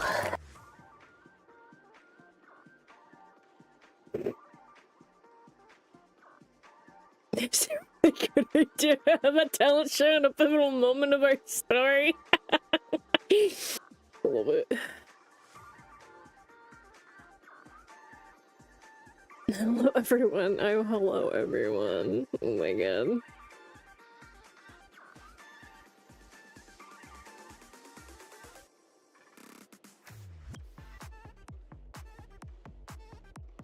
Hello, everyone! I'm March 7th. I'm an ordinary girl who loves adventures. Hello, everyone. I'm Firefly. I am also an ordinary girl who enjoys adventures. So it's a bunch of nameless guests. This final face-off is bound to be spectacular. Time is precious. My four friends, come with me. Grab a bottle of Soul Glad and make your dreams a blast. Okay. This was an option.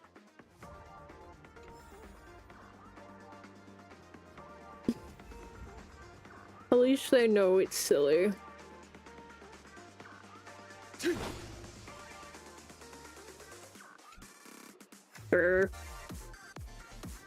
This music though, fucking banger. The fuck?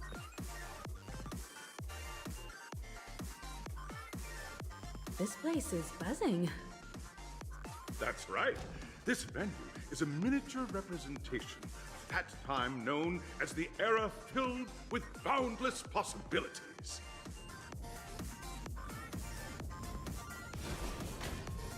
What's a bud?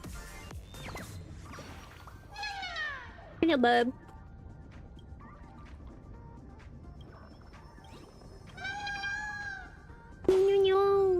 Cute. Let's switch to an actor so I can just shoot these.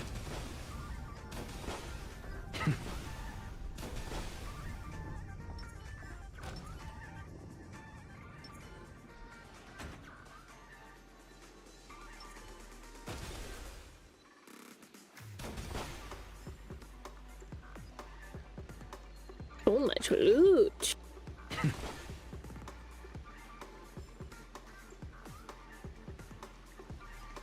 What the fuck even are we in the dreamscape?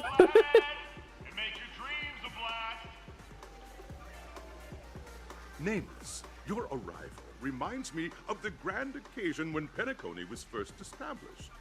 I was still a young, bright-eyed lad back then, lured here by the watchmaker's ads, full of zeal and ready to make my first fortune in life. Once, during a particularly grueling day, I passed out and was resuscitated by a drink from Mr. Sousa. That sweet taste has since been etched in my mind, and that was what drove me to create the Soul Glad that we all know and love today. The dream-chasing era was truly a wondrous time. Oh, I miss those days, and the watchmaker. Scorched Sand Hall is my homage to that time of boundless possibilities. I wholeheartedly hope you make it to the finish and emerge as the next superstars of Penacony. Now then, is there anything you'd like to say before the competition officially begins? Rest assured we'll lose. Nah, we'd win. Oh my god. That's the trailblazing spirit. I love this game. How about you, Miss March? And stupid references. Hello, everyone!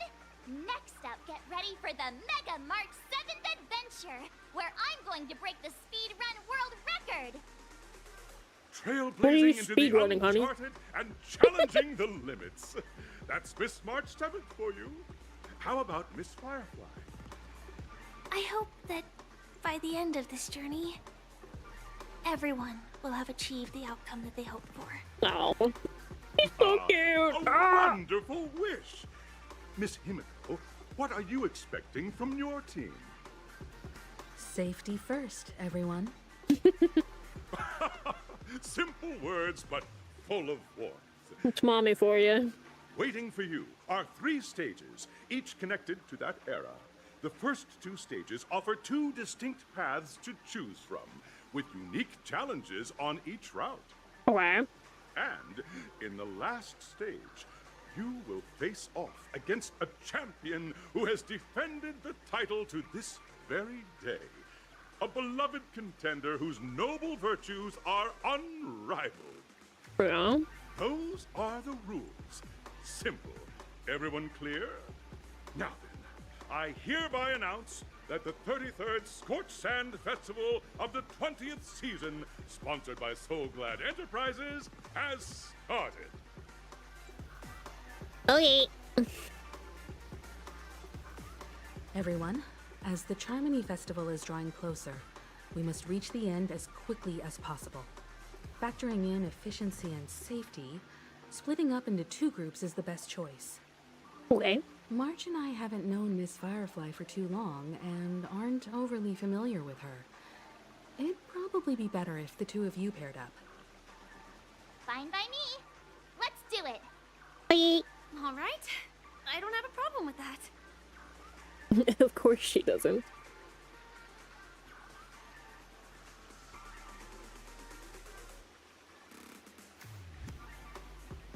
Be a shoo-in with me around. We'll split into the assigned groups then. Let's not waste time. Okay.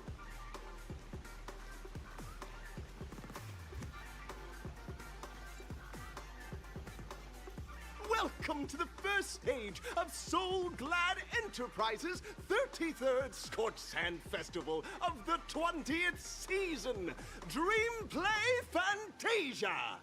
In this stage, you can choose between 2 challenges. Those numbers don't number well. Or School of Action. In the School of Acting challenge, you have to complete 3 performances from 3 scripts and move the panel judges. In the School of Action challenge, you have to defeat much better. 3 groups of enemies convincingly and reach the end. Now, make your choice. Convincingly, you say.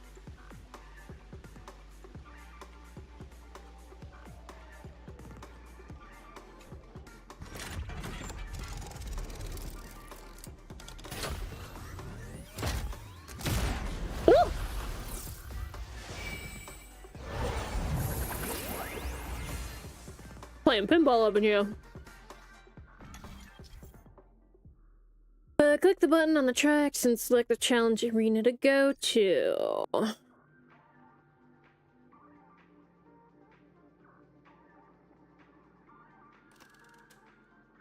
Action, please. The champion's crown awaits you on the stage. Welcome to the arena of action stars. Please make your way to the stage. Competitors, allow me to introduce the rules of this challenge to you. You sound too excited for this. 3 stages up ahead, each with their own challenges. The enemies you will contend against are antagonists from the film Once Upon a Time in Dreams. Defeat them swiftly and decisively to set a new record. Okay. It's worth mentioning that the fastest time for this stage was achieved by a contestant with fiery red hair. Oh. Astoundingly, he overcame all enemies across the 3 stages in only 5 minutes. Huh. Time is of the essence. Let's make this quick. Well, my team do be pretty nutty, so I ain't too, concerned. Contestants, you are about to confront the monsters of the primordial dreamscape. During this period, Penacony was nothing but a barren wasteland. The dreamscape was fraught with strife and disorder, with memory zone memes running rampant. As dream chasers who've come to Penacony, defeating them is your first step towards success. Okay. All the Soul Glad is ours! Don't even think about plundering the Soul Glad from us! Not that all your so glad are belong to us. Mountains roar, dragons rise! Harmony and unison. Stars echo. I see through you. Beasts slaughter each other, eye for an eye.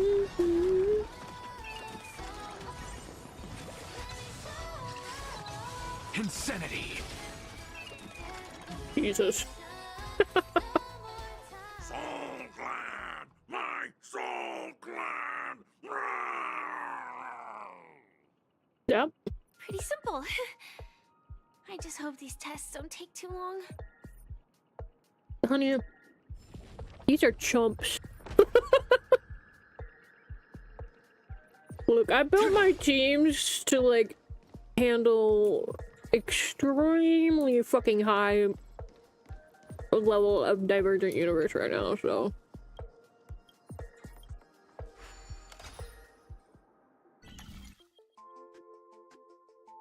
They are very tested in said universe.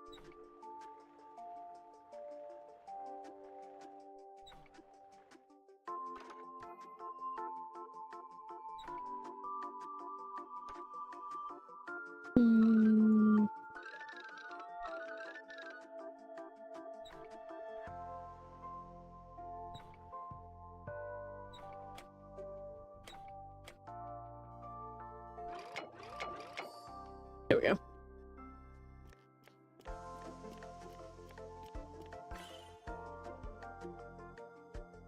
I fucking grind the Divergent Universe in my off time, so.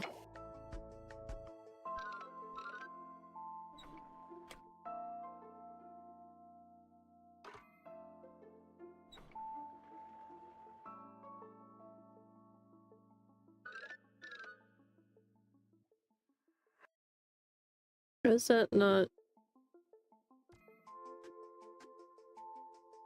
Isn't that connected?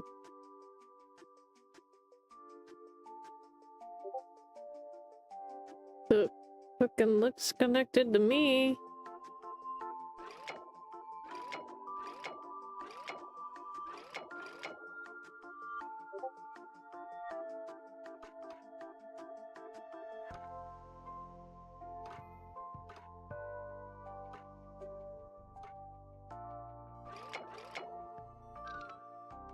Missing something here?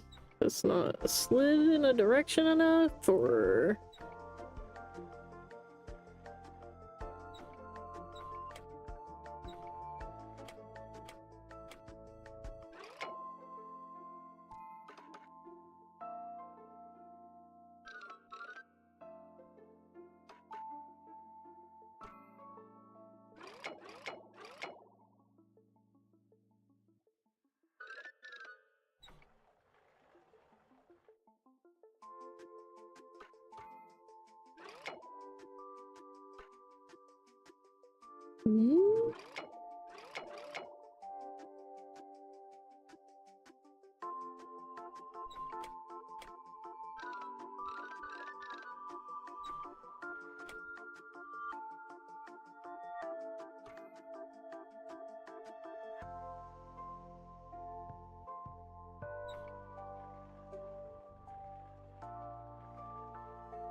Why is this not working?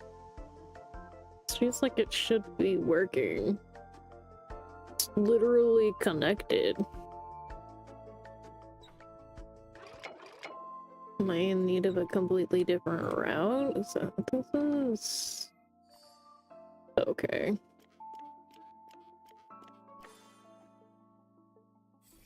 Whatever. Give me my loot.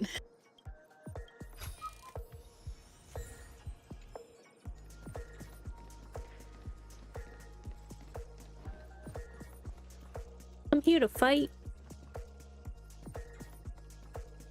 A will of metal and stone. Congratulations on becoming the first group of Dream Chasers! Answering the call from the Watchmaker, you are disappointed to learn that Penacony isn't paved with gold. Resigned to your current plight, you start from the hierarchical dredges, biding your time for a chance at success. Just as you're about to give up, a downpour sparks a business idea. You enter the umbrella business! But just as things are looking Umbrella up, Corporation? you encounter a competitor. Defeat them and emerge victorious from this trade war. Why is our opponent so glad? Because this is Soul Glad Enterprises' 33rd festivity auditions of the 20th season! Isn't this just product placement? Yeah. It's just a big advertisement. The integrity of Soul Glad. I will soar high into the sky and become its shiniest star. Whoosh! Whoosh. Earth shatters, heaven trembles. With this divine power, I reforge all things. Eye for an eye. Soaring above the lands. This is permanence! Fight to the death. Beasts I'm sitting here with my popcorn. slaughter each other. Eye for an eye. Mountains roar, dragons rise! The world kisses me with pain, and I provide with Soul Glad in return. Okay, bub. Whoosh! Whoosh. It's the whoosh for me. Yeah, I just... I think so. There's a bird here, though. Cool guy. Off with you, I've got stuff to do. No.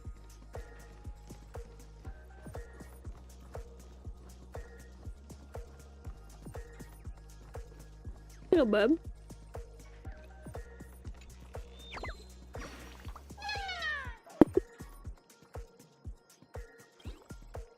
Get my popcorn out of me.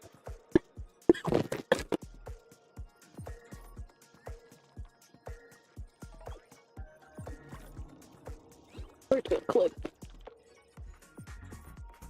There's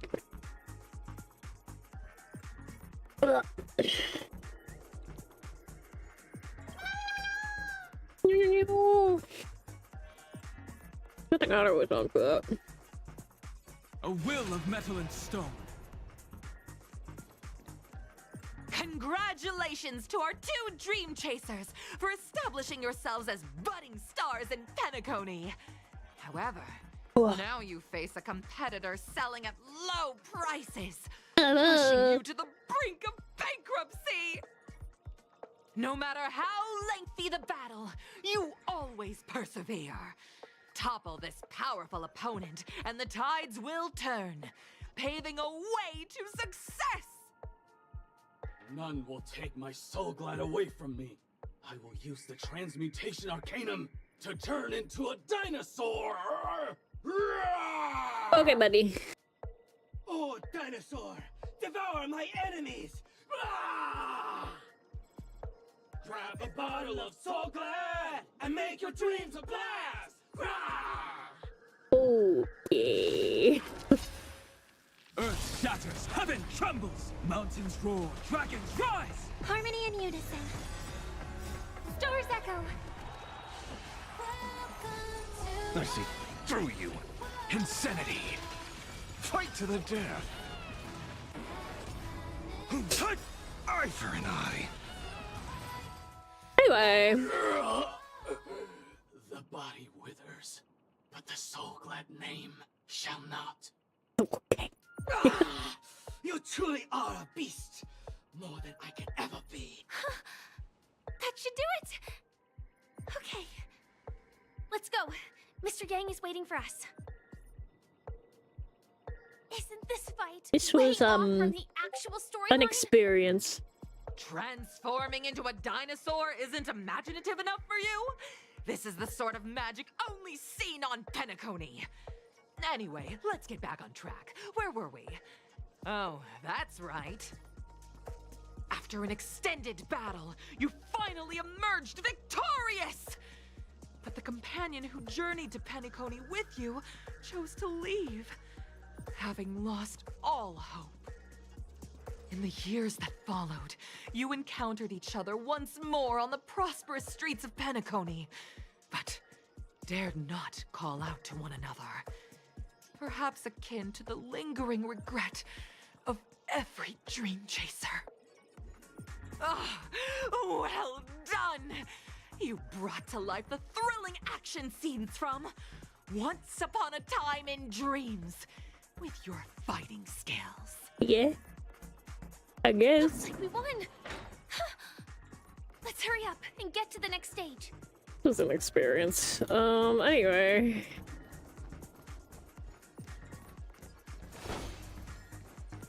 That's supposed to be allegories to their history. The actual history of Penacony. Time to restock. Why are there... Okay. You don't even see loot over there. Why are there like fucking ogres right there?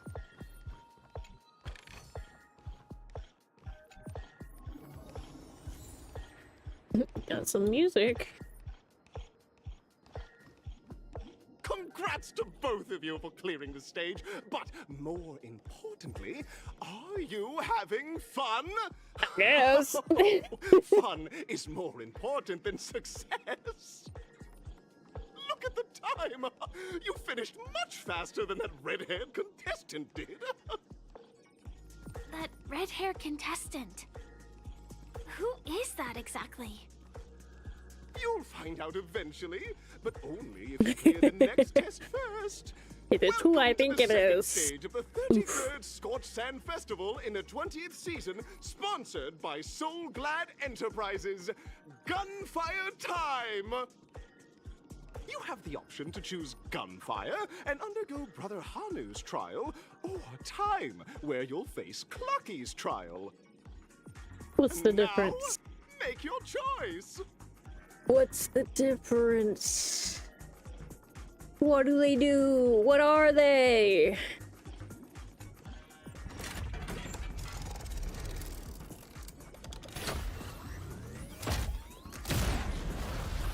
Here we go.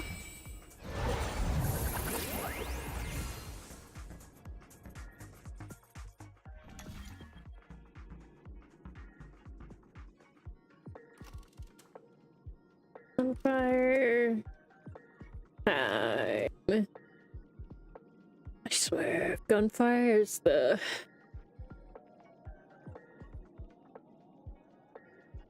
If it relates to like previous gameplay aspects, gunfire might be the little Hanu puzzles. Time could be one of the blocky puzzles, and I honestly prefer those. But we'll see if that's even related at all. Dear friends, welcome to the wonderful world created by the Watchmaker. Awaiting you up ahead is the titular character from the beloved Clocky animation, Clocky! Mm-hmm. It's said that the Watchmaker dreamed up the idea of Clocky when he was just a boy. Back then, he was merely an apprentice in a clock shop, and one night, he dreamt that all the broken clocks started sprouting arms and legs. Like a skilled pilot, he steered them towards the right path. As a classic figure who grew up with many, Clocky truly shaped a generation, solidifying the Watchmaker's pivotal role in popular culture. Okay, buddy. Contestants, may you have a wonderful time with Clocky. The trial of time. I hope it won't waste too much of our time. That's the real hope.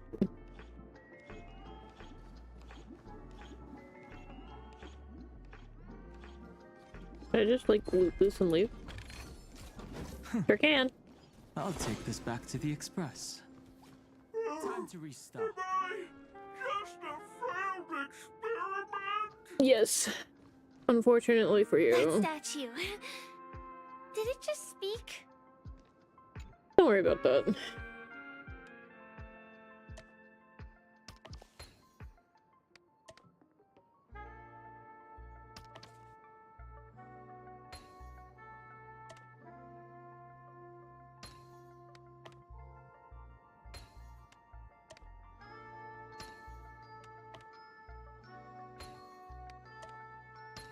Puzzle time.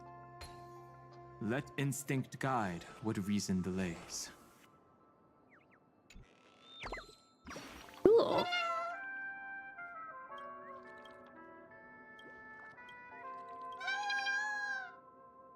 That's one way to do that.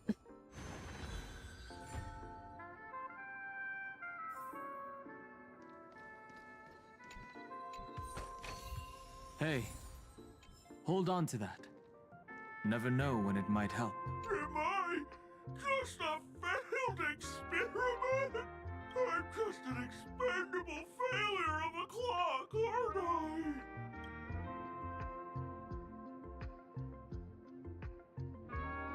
I? So the stage is requiring us to cure this thing with a whole therapy session. Don't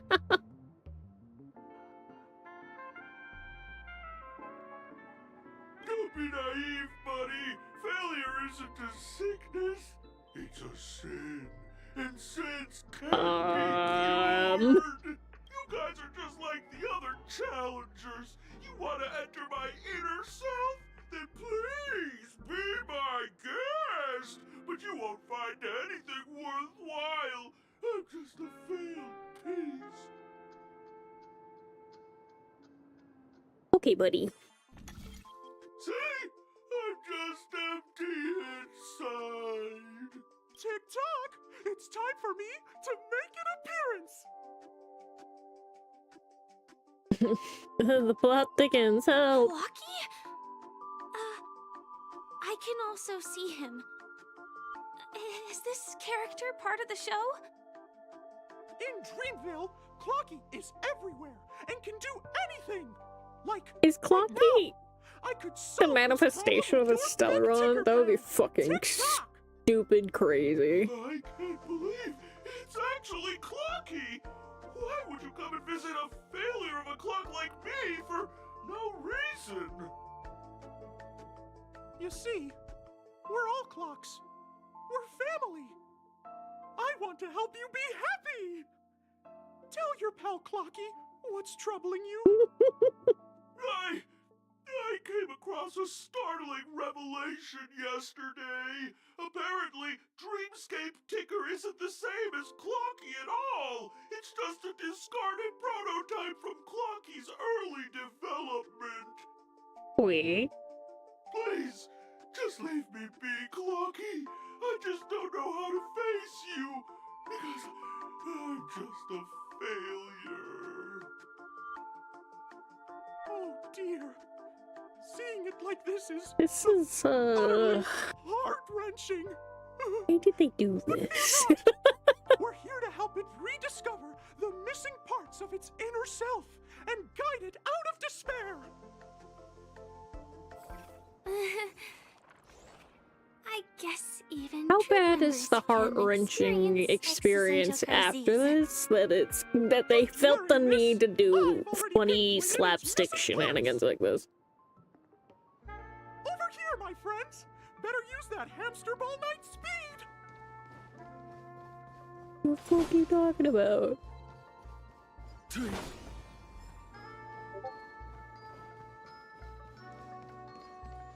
This must be one of the missing parts that Big Tinker needs. That's great! We're here! There's a missing part on the opposite side. But how do we get over there? Don't worry, I got Also, this. dreams I left here by a Dreamweaver. We're running out of time. We'll have to use it if necessary. Hey, hold on to that. Never know when it might help.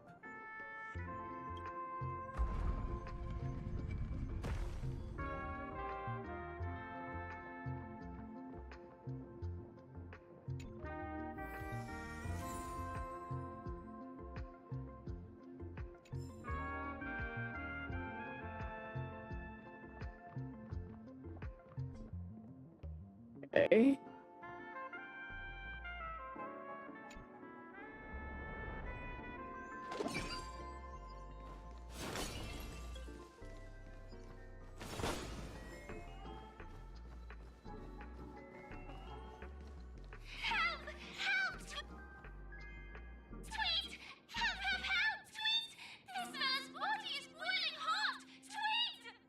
Okay. Oh dear! It's an origami bird! What's it doing in Beyond Overcook's tail? Is that Clocky, Tweet? Please save me, Tweet! I'm being roasted alive, Tweet! Okay. A roasted bird? Oh, this is horrible! Let's save it! Oh no, a roasted bird. Soaring above the land. Can't have dinner around here. Eye for an eye. With this divine power, I reforge all things. Fight to the death. Beasts slaughter each other. Eye for an eye. Earth shatters, heaven trembles. Resonate all together. Insanity. Be free. I guess. Get out of there. Thank you, guys, Tweet! I feel I'm about 70% cooked, Tweet! Likes to suck then, I guess. You're okay. But why did you burrow yourself into that fella's tail? Because that fella stole one of Mr. Big Ticker's parts, Tweet! I wanted to help retrieve it, but I accidentally got myself stuck in the oven, Tweet! Go ahead and get it, but be careful, it's hot, Tweet! Okay. An inner self fragment belonging to the Sweet Dreams troupe? This is just too surreal. Okay.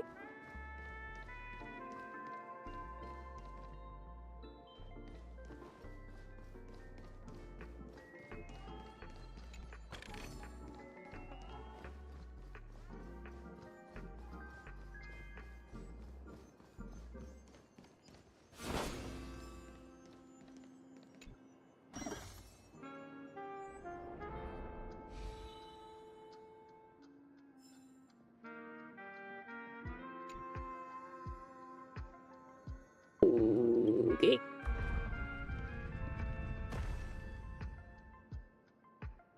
Oh, for that module.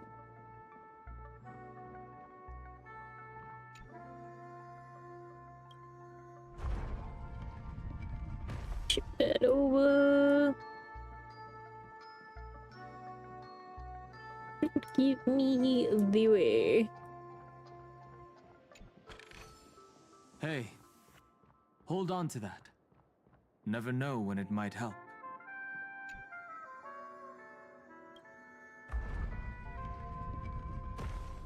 Shadows are a little clunky with this. I know I have it on medium, but...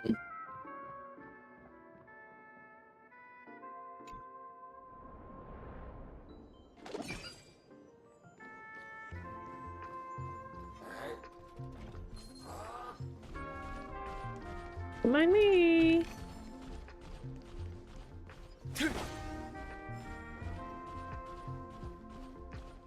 You fuck off.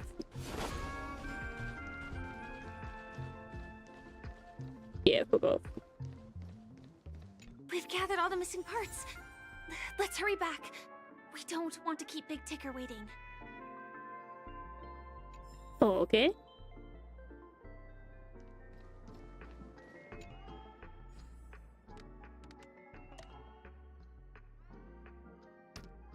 Somewhere in the middle.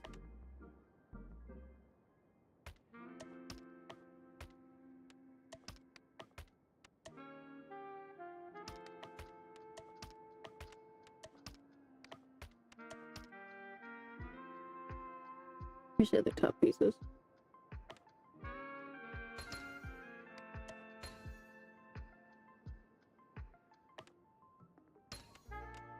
Yo!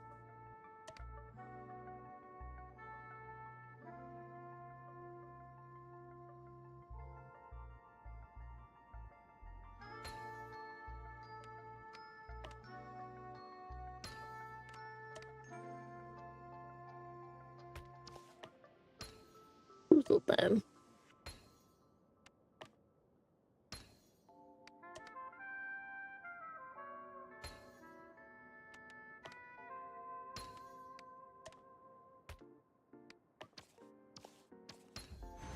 Let instinct guide what reason delays. Okie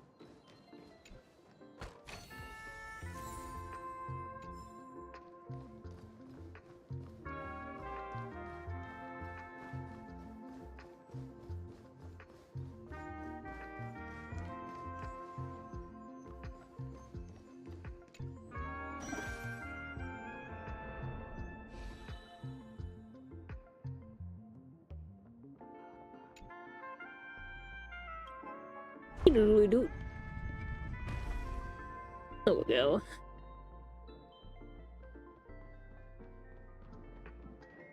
Anyway, there were 3 trials, right? What the fuck are we doing after this?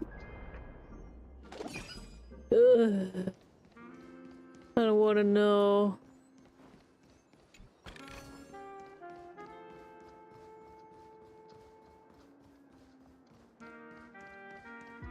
We're back. As long as I can you only have these, imagine the ordeal that the Hanu tick-tock. fucking event or the Hanu version of this is. Surge of joy! It's working! Tick-tock! Next, we just need to enter its emoscape, help connect its pathways, and Emoscape? we're done! That's what it's called. Whee! Puzzle time.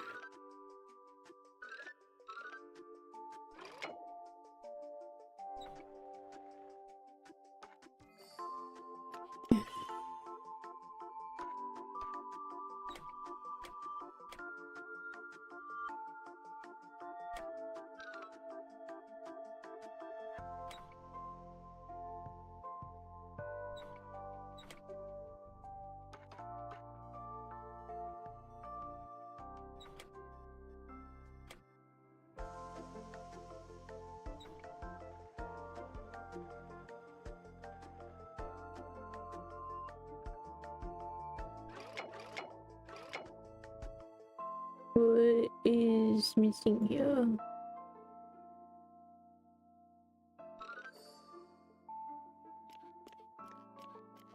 Oh dear!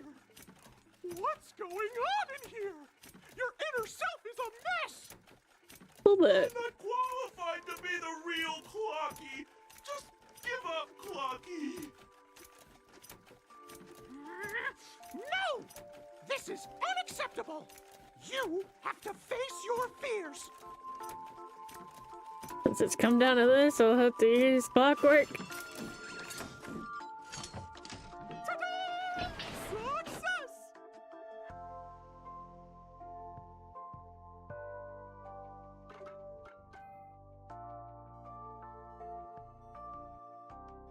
You're stuck. Interesting.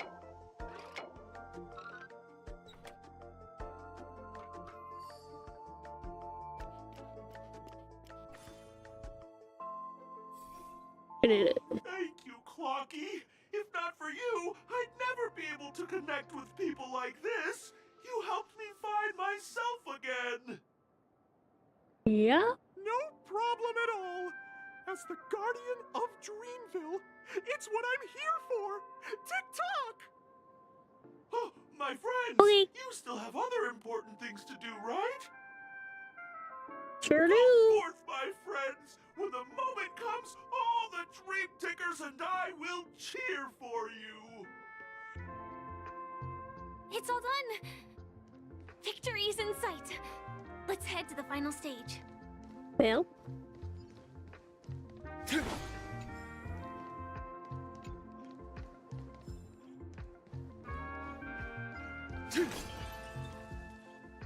Want that loot. It's locked though. A will of metal. Let the show begin. Trying to trick me? Watch this magic trick. Mountains Time to roar, fuck 'em up. dragons rise. Earth shatters, heaven trembles. Soaring above the lands. This is permanence! Fight to the death. Harmony and unison. Stars echo. I see through you. To the soul. Your definition. With this divine power, I reforge all things. Your destination.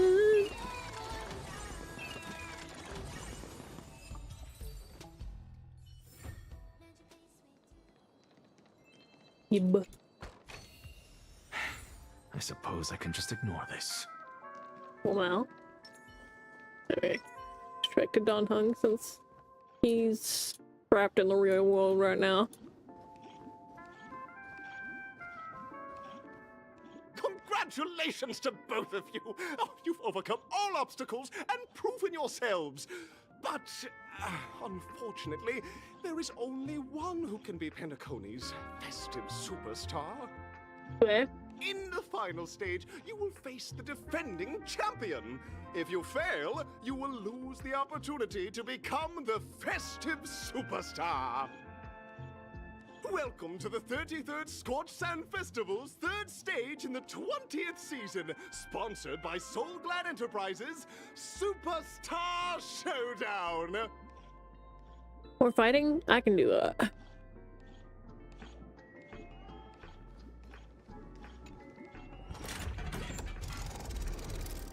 Yeah.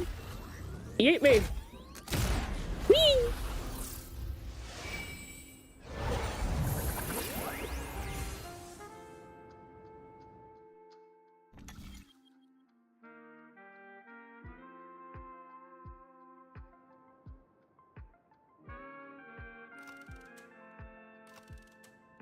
Arena 2 or Arena 1? Real choices here. The 2 because it's blue.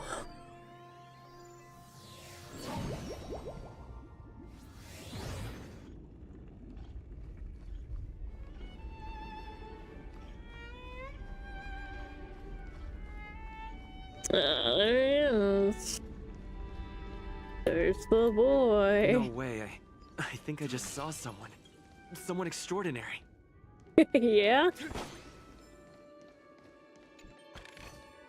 Hey, hold on to that. Never know when it might help. Hey, buddy. Please wait! Handsome gentleman, beautiful miss. By the glorious light of beauty! I never thought I would see you again. In such turbulent times, your kind faces are as spring's gentle breeze, bringing solace to my scorched heart. Are you a knight of beauty? That's him.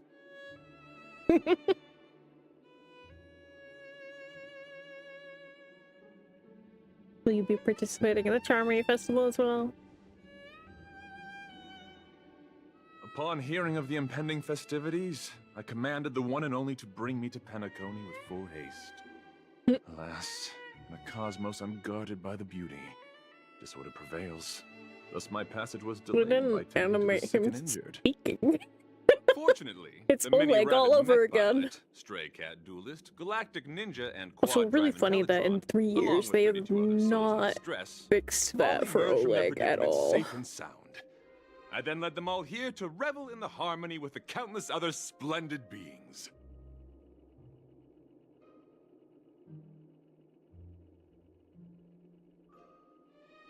Is this the beauty? It's dazzling. I do not deserve such praise. Unfortunately, that dashing IPC ambassador, whose radiance matches that of a beautiful peacock, remains in a woeful state. Oh yeah? Ugh, how I wish he too could partake in this splendid occasion. Okay, let's get back to business. Since fate has brought us together, it stands to reason that you both seek the accolade of the audition's victor, correct? Yes. Though upon arrival, I was once mistaken. God, Argenti is so pretty. With fiery red flames due to my lack of eloquence. It matters not, for all these trials stem from the land of the dream's beauty. What matters is that I now stand before you. Our paths have crossed. I, Argenti of the Knights of Beauty, am humbly requesting a battle with you both, in the name of the Code of Chivalry. Okay.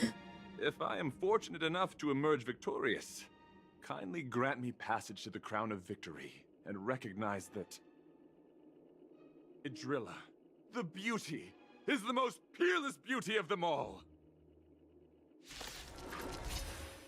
Mount, dear friend, please ready yourselves for this trial set forth by the beauty. Oh, I actually had to fight personally. Okay.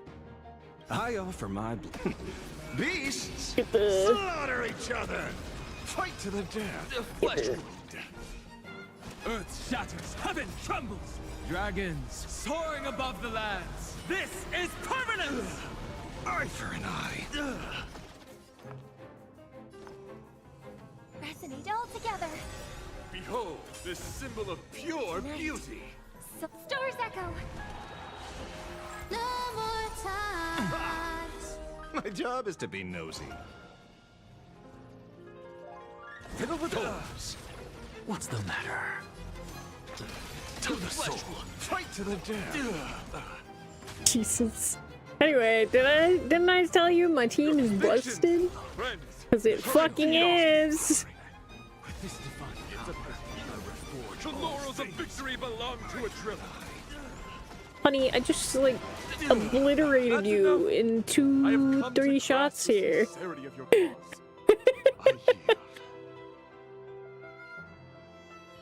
Beautiful! Truly a captivating contest. It is through you that I realized to uphold the honor of Idrilla, I must further hone my skills. What a beautiful lesson indeed! Go forth, my dear friend. Beautiful miss. The audition's crown is yours to claim. I love I Argenti. shall remain here. He's such a little gazing from fucking afar as goober. you bask in the limelight, joining the audience in offering you the most heartfelt cheers and applause. We don't have much time. May fate allow us to meet again, Knight of Beauty. In that case, let's make our way to the end. Penacony's really thronging with talent. I hope we make it in time.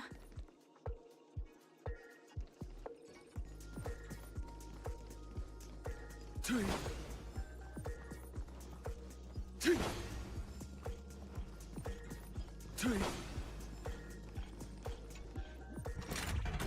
we go. Yeet me.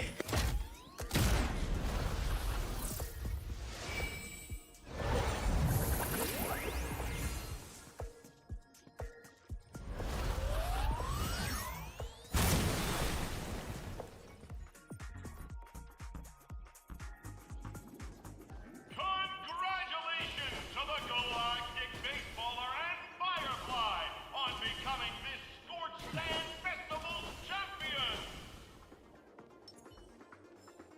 We look forward to their amazing entrance in the Charmony Festival! Let's give a round of applause to our aspiring young guests!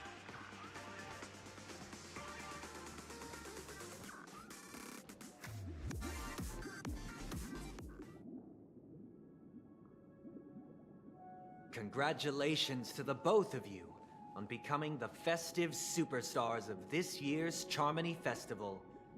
Before entering the Grand Theater, I, on behalf of the organizers, extend my sincere congratulations to you, wishing you joy under their radiance. Yeah.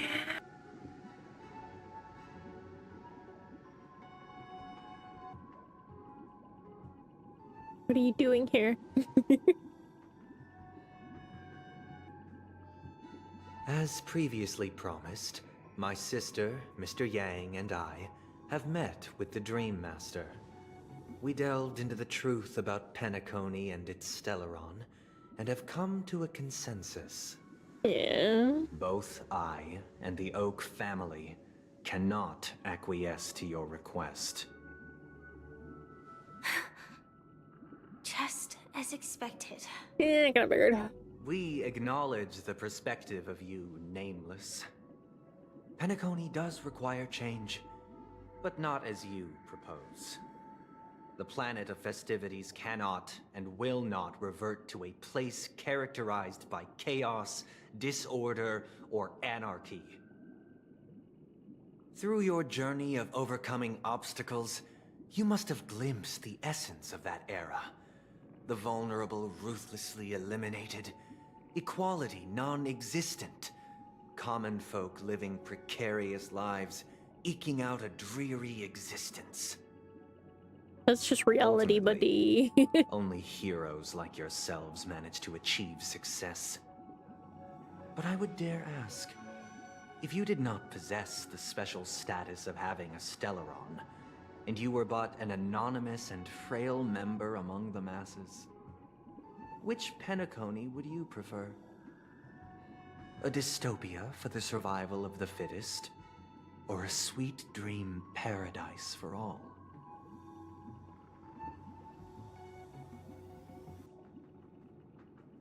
Nothing wrong with being the fittest. That's not the point! Don't let him mislead you! Mr. Sunday, even if the members of the Oak family can't fully agree on what to do about the Stellaron, now's not exactly the time to be holding an extensive discourse about Penacony's past and future, is it? The Stellaron issue concerns the life and death of everyone on Penacony. If anyone has a better suggestion, the crew is more than willing to listen. Also, it'd be best to tell us the ins and outs of that meeting. This way, we'll at least know what Welt and Miss Robin are dealing with, and the reason why they failed to make they're kidnapped. Ah, Navigator. That is precisely my intention. With all present, let's begin by discussing the details of that meeting. Let's talk about our tribulations and choices, our ideals and beliefs, and our final course of action. The only path to take. Or so you think. A while ago. You mean to say that for the longest time, there have been scoundrels who would use the Charmony Festival, that I have bequeathed to the masses as a tool to realize their ambition. Indeed, Dream Master. Once the Charmony Festival begins, the Stellaron's powers, along with the song, will be broadcast across the entire planet of Penacony. And then everyone in their dreams will be unable to awaken. This is indeed surprising to me. The dreamscape is maintained by the collective effort of the 5 families. If someone were to use the Charmony Festival to recklessly disseminate the power of the Stellaron, this individual must hold a position of great authority. Do you have any suspects? I'd like to ask, did you really not know of the Stellaron's existence? I would have never thought that this Nameless would point the spear at me. Quite astonishing indeed. If I have offended, the Astral Express extends its sincere apologies. But the current circumstances are dire and leave no room for meticulous inquiry. We're doing this out of concern for the Dreamscape's safety. So, if you could, please alleviate our concerns. Dream Master, it's just to prove that the Charmony Festival has nothing to do with the Stellaron. If we're being overly cautious, I will return to the stage to offer tribute in song, just per the arrangement.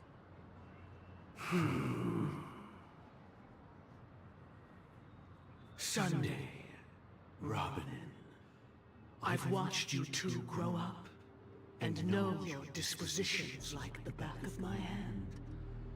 Both of you, right now, can surely be lauded as their most devout advocates. I already know your resolve. The magnitude of this matter is enormous, and cannot be taken lightly. Since Mr. Yang has asked with such earnestness, I will personally respond in kind. If there is a need, the entire Oak family will be mobilized to heed your call. Someday, What the fuck might I happened? ask you to beseech them to cast their light unto me, and question me in their stead, so that no lies may be concealed. I will do as you command. Robin, could I entrust you to be present as a witness, to document the truth, and to proclaim my innocence, so that all slander may be utterly dispelled? I will do as you command. May thy will be carried out on earth, just as it is in the heavens.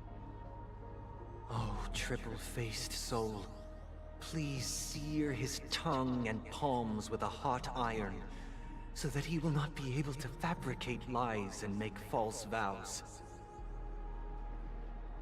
Let us begin. There is nothing else to prepare. Will it work Understood. being it not his body? Question. Have you devoted your life to your god, never worshipping other gods? That's a very obscure fucking question.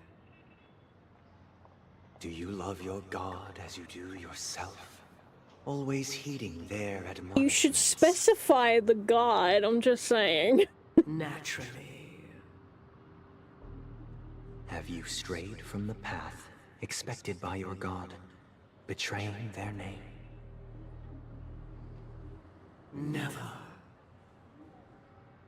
Have you ever been inordinate with your asks of your god, coveting more than the foundation of the creation itself? Never. Then, a final question. Do you swear to fulfill all vows, past, present, and future? With the Eon as my witness, if I do not deliver on my words, or if I renege on my vows, may I be cursed in accordance with divine law. They have seen your faith, and have endorsed your faith. With this, it can be evidenced... Just a moment. What is it, Mr. Yang? I have another question I hope to have answered. To my understanding, the family's harmony and prosperity have never relied on so-called divine laws. Mm-hmm. The god you both mentioned, are they truly Shipe? Yeah. Asking the real question. Mr. Yang should know that those belonging to the family toil together as if they were kin, embracing solidarity and unity under their light. All duplicity is laid bare before the harmony. Such a delicate and complex Didn't answer the symphony. question. Which other god could perfectly harmonize this, if not for the great one, Shipe? Perfectly harmonize. Therein lies the problem. It isn't an outsider lurking in the shadows who changed the harmony, but a dissonance that has surreptitiously emerged from within this very symphony itself. In the distant past, there existed an Eon. With one flick of the wrist, they crafted the laws of the cosmos. Their followers formed the Beyond the Sky Choir, spreading solemn and reverent hymns throughout the universe. Later, they fell. The route traversed by this Eon clashed with the harmony, ultimately being absorbed and fused into it. The chorus that once reverberated across worlds fell silent, and when it echoed anew, it was transformed into the hymn of harmony. Though an Eon may perish, paths with no masters still linger. In the all-forgiving harmony, echoes of bygone dissonance may subtly arise. Mr. Yang, being overly astute can be a detriment, especially when you find yourself alone and without allies. Yeah. So this is how it is. For the sake of our grand cause someday, please afford these two an opportunity to rest. What?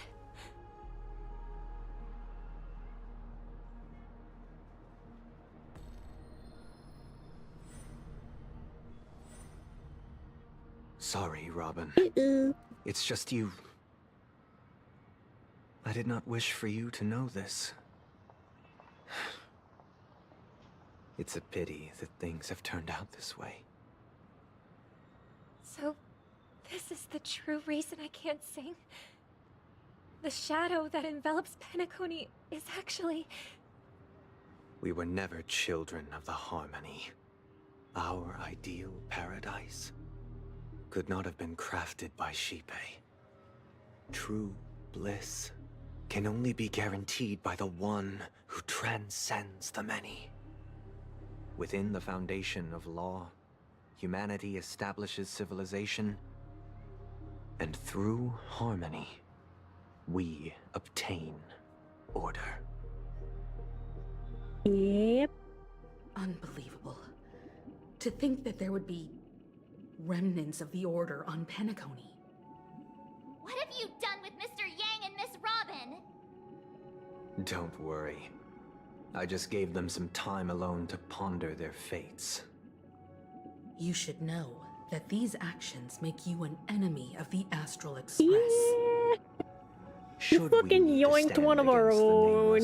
It's over for you. Myself and the Oak family involved. But we haven't reached that point yet, have we? Your efforts for the justice of Penacony are evident to everyone, and have been widely observed.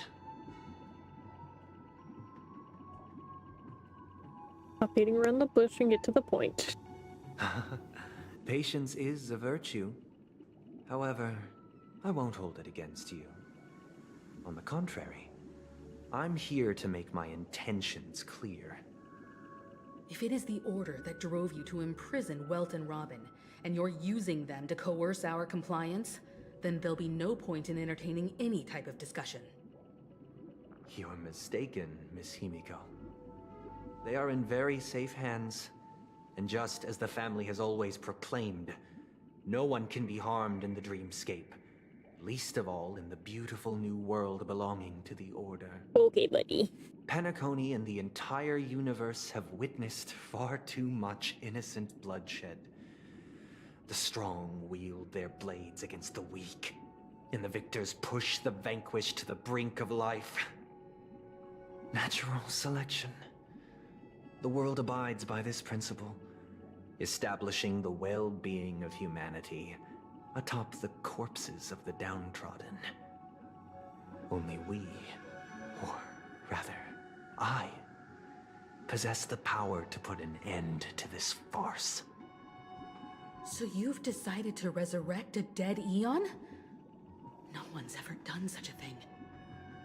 If Miss Himiko is interested, let's draw back the veil and speak candidly.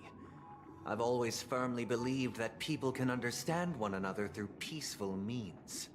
I'm willing to divulge the unembellished truth as to the intentions of the Order's Pathstriders, so that you will make better judgment for the Astral Express, for Penacony, and for this stretch of the universe. Words can hardly do justice to the beauty of that ideal. So, come with me, everyone.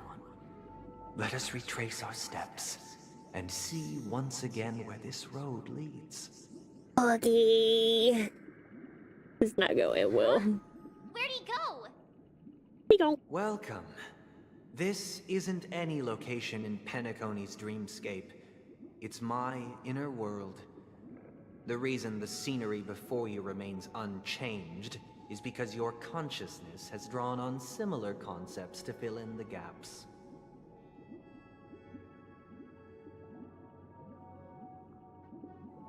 You've imprisoned us? Did you do the same to Welt?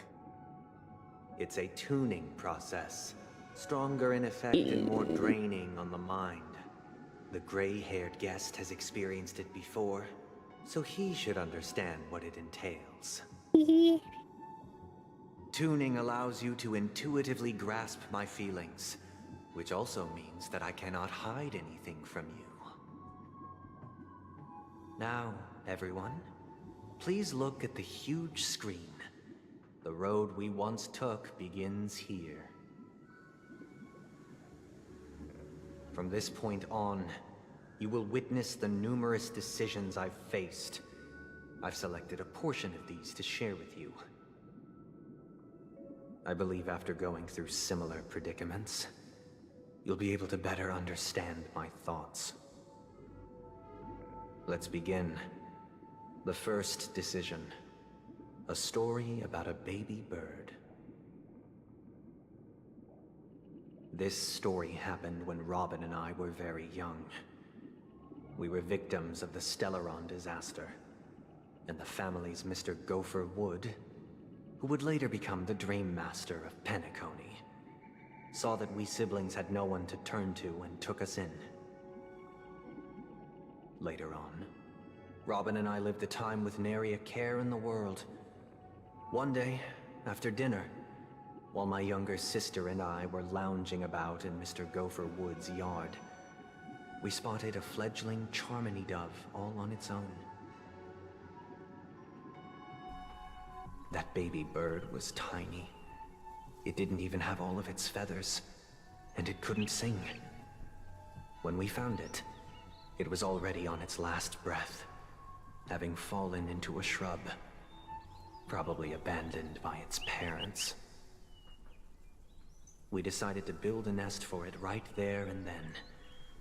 However, thinking back, that winter was unusually cold, with fierce winds at night in the yard, not to mention the many poisonous bugs and wild beasts in the vicinity.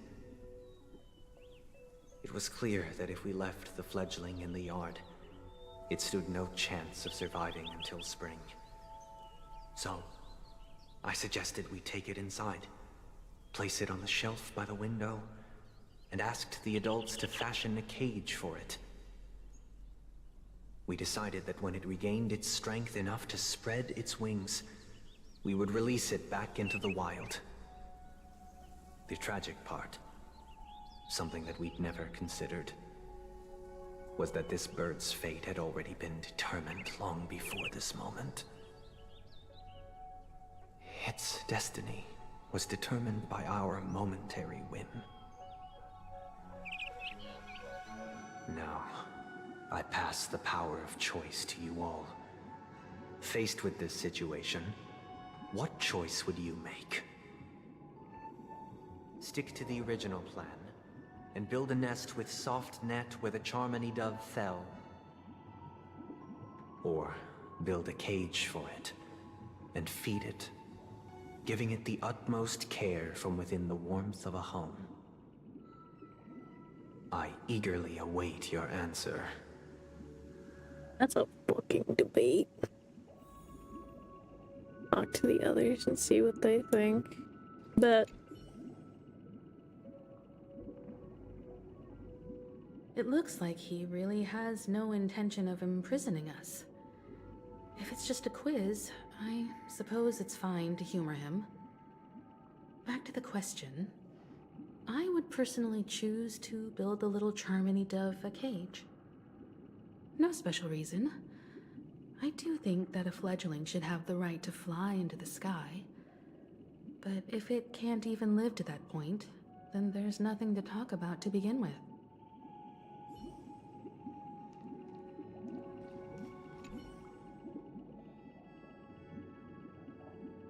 That guy just casually throws this kind of question at us? What exactly is his deal? But fine, I'll answer, I guess. If it were me, I guess I'd choose to build a cage for the little Charmony dove. After all, leaving it there, it's bound to get hurt by wild animals or something. And that'd just be too sad.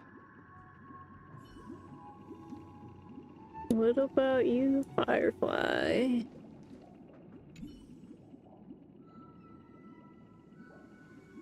I can't decipher his intentions right now, but based solely on that question, I would probably choose to build that dove a cage.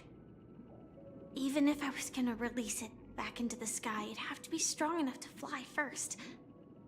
If I left it where I found it, I fear it'd never get the chance to fly ever again. All very valid.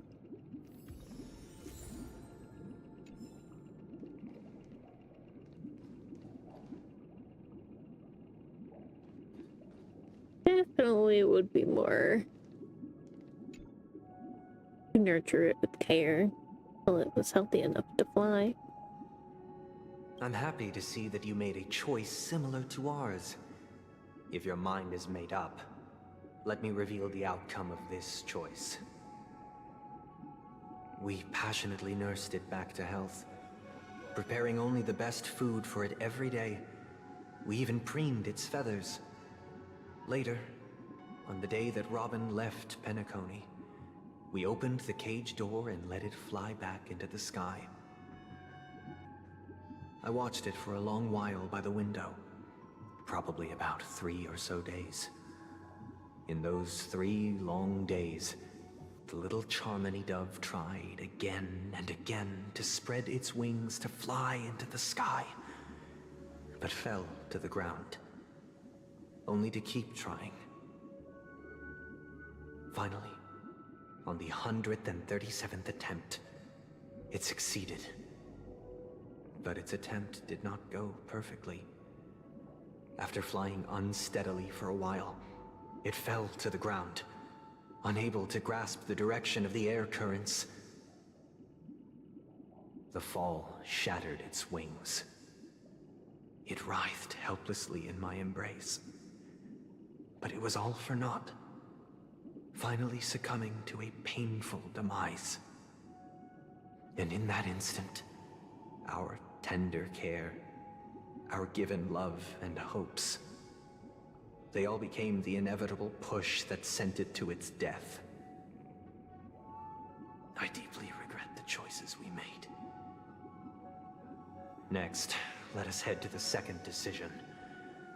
This time, it's the story of a dream chaser.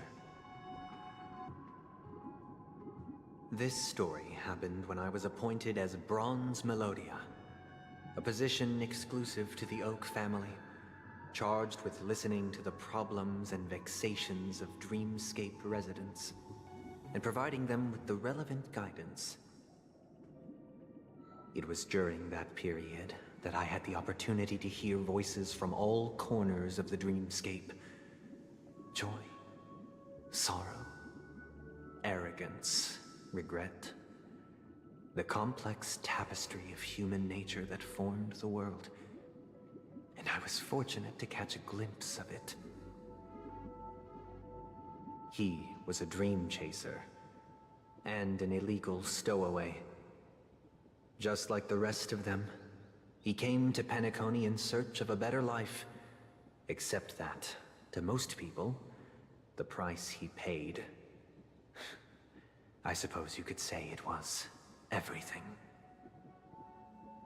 He told me I sold everything I could at home. The house, the land, even his 2 children.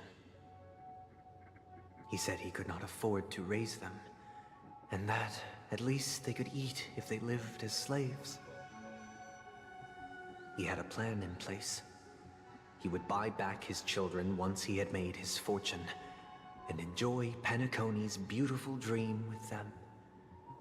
Alas, his plan to smuggle himself was somewhat clumsy, and he was sniffed out by those pig-headed hounds. After hearing the Dream Chaser's story, I immediately appealed to the Bloodhound family to cease their pursuit. That way, at least he could live peacefully. But I was still too naive to the ways of the world. I did not anticipate that what I thought was a kind gesture would later lead to dire consequences. I'll tell you the outcome soon. For now, I'd like you all to make a choice. Will you do as I did, and try to convince the Bloodhound family to stop their pursuit, so that the Dream Chaser may live peacefully and realize his wishes? Or will you remain silent, leaving him to languish while the hounds are hot on his heels, until his inevitable judgment arrives? I look forward to everyone's decisions. Who knows? Perhaps they might even alter the outcome of this tragedy. I expect this one to be a little more divided. We'll see. A dream chaser story. If I acted out of kindness, I would probably ask the Bloodhounds to stop their pursuit and lend him a hand. But what cruel repercussion would this choice result in? I think Sunday must have been deeply impressed by the limitations of the strong defending the weak through this incident.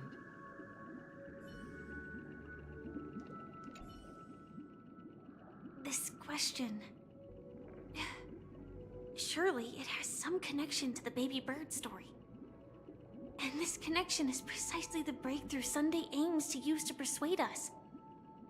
I'd probably choose to ask the Bloodhounds to cease their pursuit.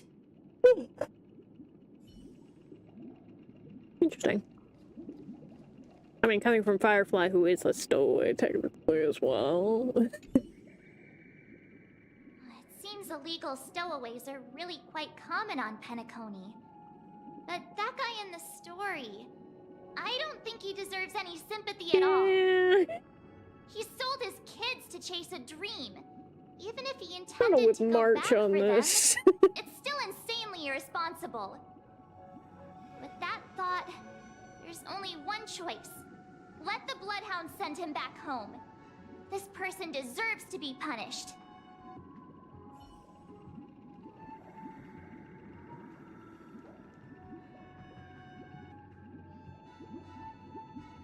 Honestly, I'm kind of with March on this. If he thought to even just sell his kids in the first place, even if it gave them a chance to eat, you don't... After saying what Kakabasha went through, you know? Not exactly a better place to be, you know? Personally. That's where I would sit with this. It seems you, like me, are pondering whether a different choice could have led to a better outcome. Sadly, his fate would only be more tragic. Say he never gets caught. He would only die from delirium. The methods with which illegal stowaways enter dreams are unorthodox. Not flawless like the hotels.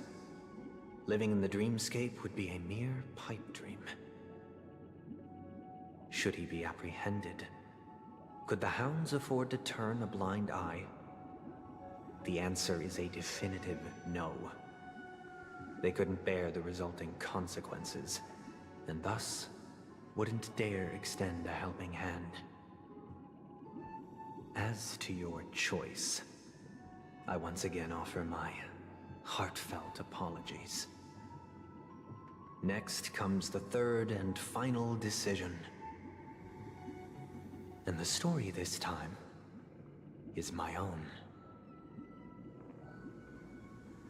This story happened the day I was appointed the Oak family head. At that time, Mr. Gopherwood was the current Dream Master, and as per his wish, we had a private conversation. What surprised me was that the Dream Master had only come to deliver a letter to me. He let me read its contents, and it was a letter from my sister. The letter contained the usual pleasantries, anecdotes from her travels, nothing out of the ordinary. Just as I started wondering how this letter related to our discussion, the Dream Master began to speak. Do you know who wrote this letter? My sister, of course. But why would you personally visit me to hand me a letter from my sister containing mere trivialities? To help you grasp the full scope of this issue. Do you know where Robin is at this moment? From what the letter indicates, she must be in Caspelina 8, correct? She's touring there right now. Correct. Has she mentioned anything about a stray bullet? A stray bullet? What? A war has broken out on that planet. It is because of this very reason that Robin chose this destination. To spread the word of the Harmony. And to save the lives of that planet. She personally made for the front lines. She hoped to ease the people's suffering with song, and was willing to brave mortal danger to deliver the IPC's medical supplies. Unfortunately, stray bullets show no such compassion. Is she all right? If the operation was successful, she should probably be recovering in the field hospital. By the eon above, the bullet struck her neck directly, yet possibly as a reward for her consistent deeds of harmony. It didn't hit any vital arteries. Once you've attended to your outstanding tasks, it'd be advisable to write her back as soon as possible. Those damned savages! I'll pack my bags right away. My gratitude for bringing this to my attention, Mr. Gopherwood. Now you understand why she always wears such elaborate neck ornaments, don't you? How could this happen? Miss Robin. She's just a good It's all in girl. the past, so please don't worry. I share this in the meager hope that you will understand the harmony's limitations and predicament. As grandiose as the strong defending the weak sounds, many times, it is nothing more than wishful thinking. Likewise, I've prepared one last question, one last choice. But rest assured, this choice will not have any grave consequences. Because this is merely a figment of imagination, a nightmare that has haunted me through countless nights. If you ever had the opportunity to make a choice like I did, would you still support Robin's journey on the path of harmony? Yes.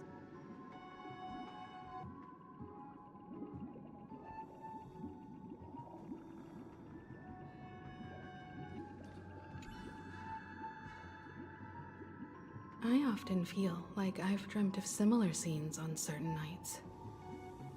In the dream, I see blurry faces. I don't know who they are, but I sympathize with all of them, fighting for survival against some unfathomable force. Their confusion and fear are lucid to me, but I also remember they chose never to give up. Just like Miss Robin. Is this a third reference? If Mr. Sunny's question leaves you puzzled, you should find the answer from your own experiences. With each trailblaze, dangers and tribulations will surely follow. But would you ever back away? Would you stop March and Don Hung from reaching their next destination? I believe you have an answer of your own in your heart.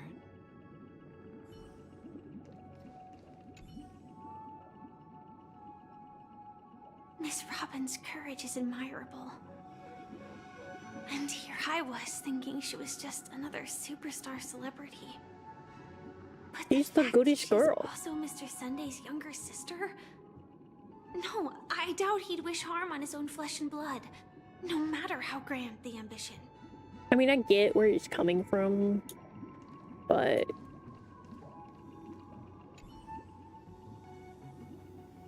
still doesn't mean it's okay to hoard her away. What happened to Miss Robin? The strong defending the weak is a great mantra, but if I had to pay such a price, I don't know what I'd do.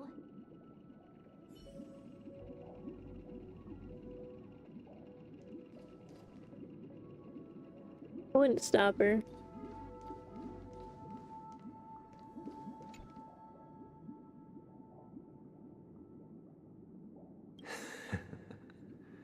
I see. I am now aware of everyone's stances. Raising these questions merely serves to illustrate one point. The plight of Penacony cannot be salvaged by the harmony.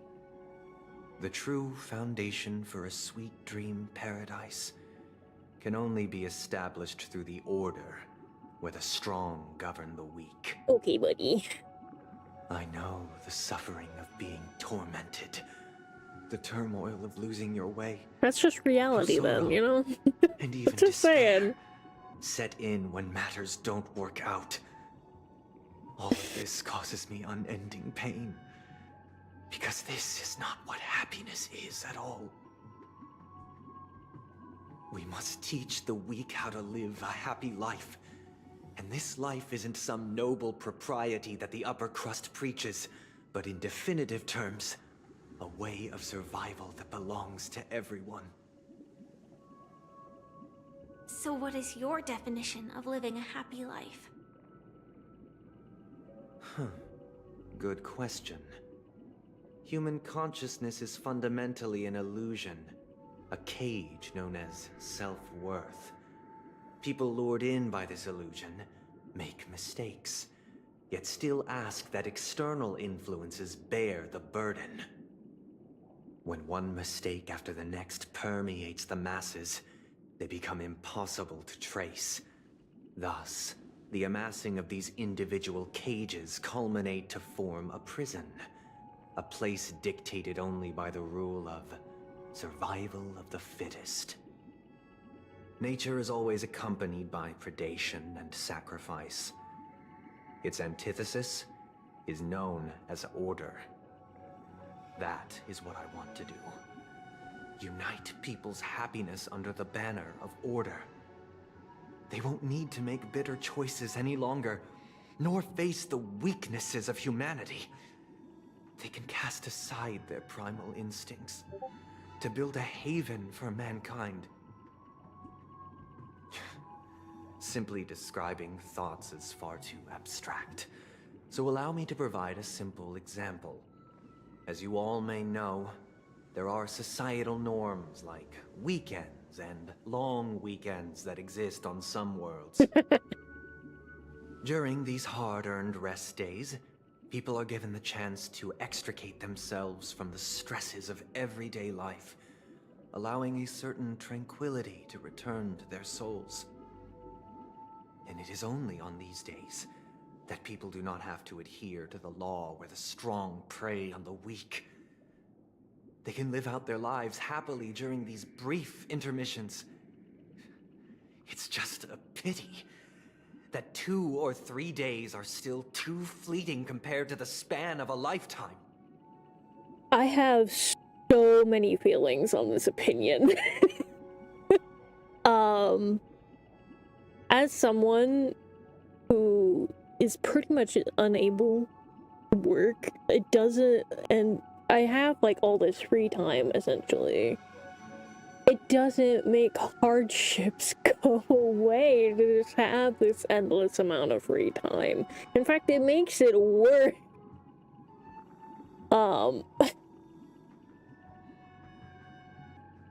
It's just the point he's getting at, to essentially have an endless vacation and to some degree. It ain't it.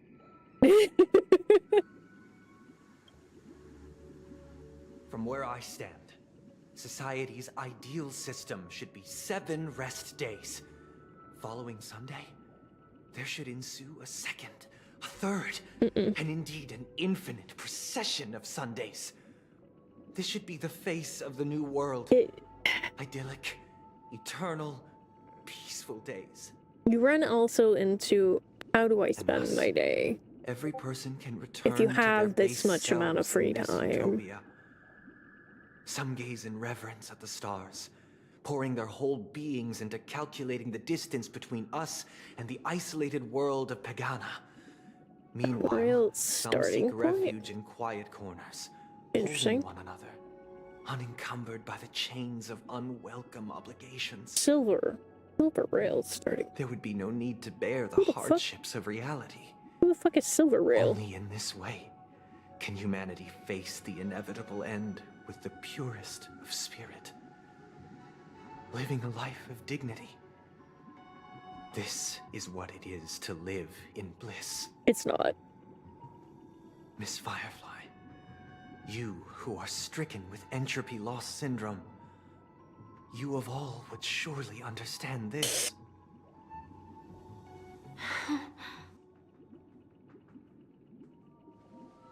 It sounds like a flawless theory.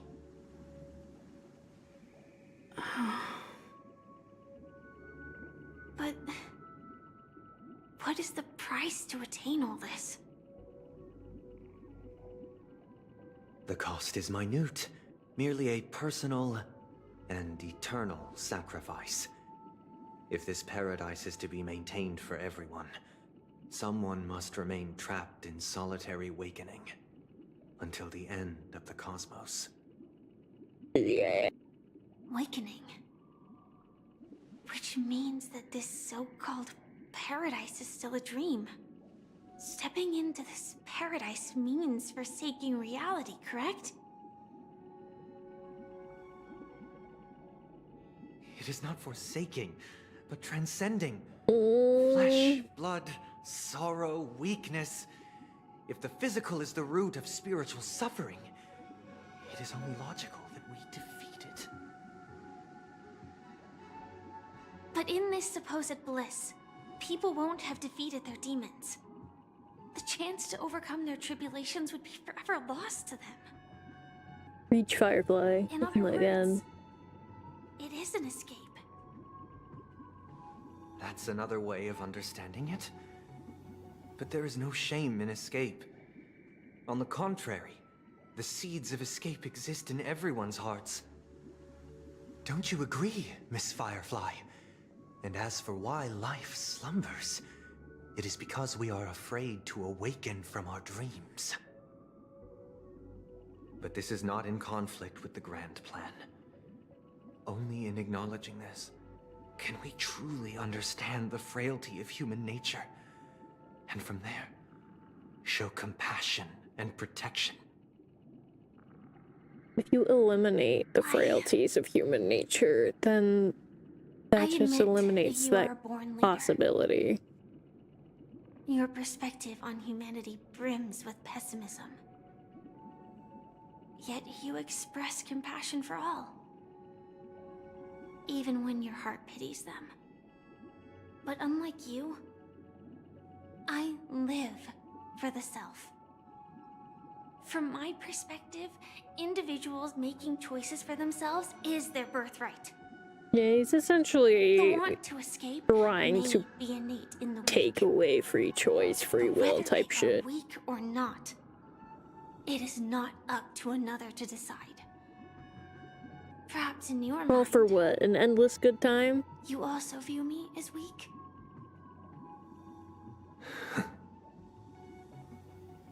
Because I don't think so. Since Miss Firefly has said her piece, the Astral Express will also naturally give you our answer. Fuck you, that's what. We'll leave it to you. Just as Mr. McHale instructed before. Tell him our choice.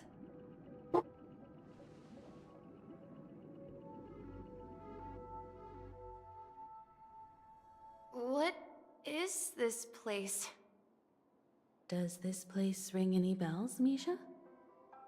I don't know, but I feel a sense of deja vu. What is this place? It's the realm within a dream bubble. This was left to the Astral Express by a nameless, but weirdly, when we entered it, it was completely empty. Dr. Edward from the Dreamscape sales store told me that dreams are formed from memories, and a dream bubble can't take shape if its core is empty. So I thought you might be able to help us in unraveling this mystery, Misha.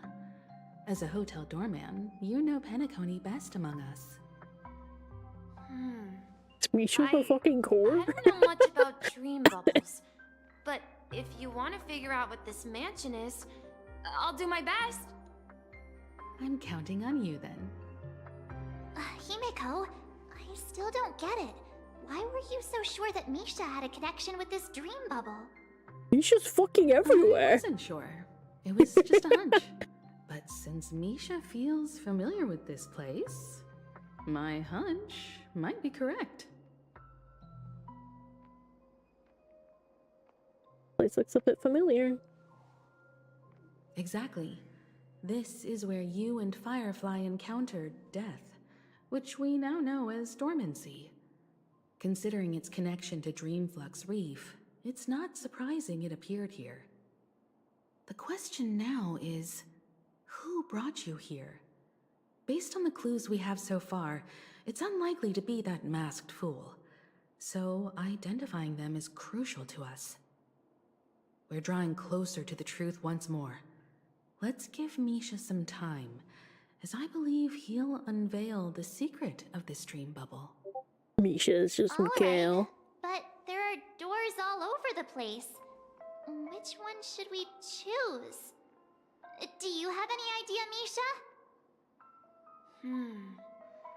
I guess... maybe this way? I'm not entirely sure, but... let's give it a try. He's fucking zooming. Wait, you managed to choose the right door on your... Weird. This place is quite different from the hotel. But I feel like I've been here before, and even lived here for a while.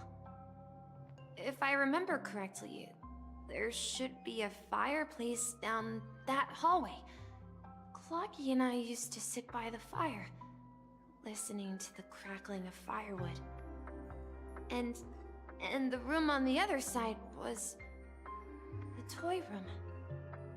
I loved spreading out all the toys from the box on the floor and making up stories for each of them. Hold on. This doesn't make sense. Didn't I grow up in Dreamflux Reef? So, what is this place?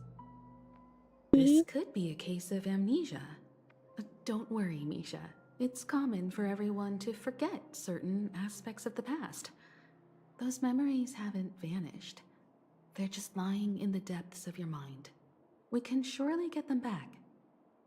Since this place seems familiar to you, why don't we explore a few more rooms and see if you can recall anything more? Yeah, then let's check out the rooms I just mentioned. Especially if he's so close to Clocky. Tick-tock.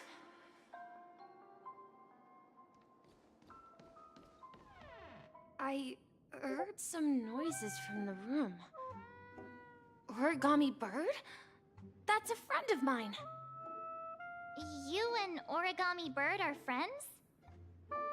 Yeah. It's a member of the Compass crew, just like Clocky and Miss Mirror. And there's more than just one Origami Bird. They are a big family with lots of brothers and sisters who look the same. They follow Miss Mirror's orders and handle all sorts of jobs on the ship. They're the best sailors. Sailors? Can Origami Birds be sailors? Why not? Could you tell us more about the compass, Misha? The Compass is a ship bound for the New World. Clocky and his partners travel through layers of fog to the depths of the sea. Whenever there is danger, Clocky will use a compass and guide the ship in the right direction. That's a great story. But in the Penacony cartoon, Clocky and his partners have always lived in Dreamville and never ventured out, right? Huh? Oh, that does seem to be the case. Weird. I clearly remember Clocky arrived in the New World in the end. Perhaps Clocky has a hidden past. So, where has Clocky gone? Did he leave to protect Dreamville? Protecting Dreamville. This is an origami bird I made for you. It will protect you from harm. Like I did with Clocky.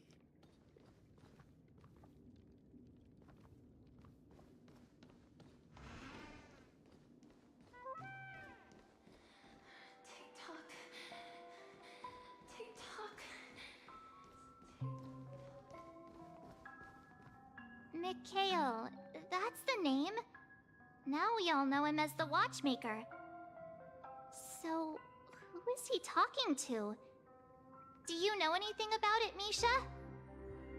I'm sorry. I don't know much about the Watchmaker. But, Mikhail...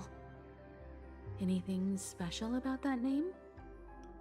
Mikhail is Grandpa's name. No. Grandpa? Do you mean You're the watchmaker's grandson? But we haven't heard anything about the watchmaker having descendants. And the name Mikhail is not rare. Perhaps it's merely a coincidence. Could you tell us Pressing more exit about your out. grandpa, Mikhail? Yeah, sure. He was a seafarer who fearlessly ventured into mysterious seas and storms. He was always on the sea and had lots of friends who accompanied him on his travels. He didn't Sea of want me Stars, to call him perhaps? Grandpa because that would make him sound old. He believed he was still young. The name Mikhail was given to him by his parents, Mihaly and Elise, both renowned seafarers. Every time he came back, he'd share his logbook with me and tell me about his adventures at sea. I want to become a great adventurer, just like him. It appears that the seafarer has nothing to do with the watchmaker. So, perhaps it's just a coincidence? Just some allegory for his trailblazing. He went off on a new journey, and it's been quite a while since I last saw him. I think I hear the sound of water. You once mentioned there's a magnificent fountain up ahead.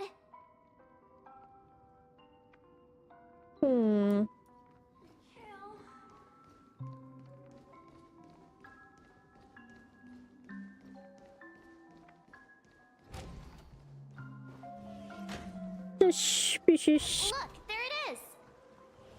That sure is a fountain. The water resembles a precious jewel, embedded in the dreams of all seafarers.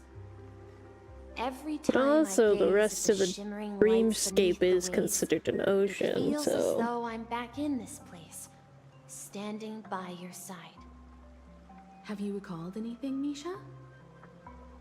Yeah, I saw these sentences in Grandpa's logbook. He used to say that despite the perils of the sea, whenever he stood on the deck in the afternoon, overlooking the sparkling waves, he would think of this fountain in front of his house.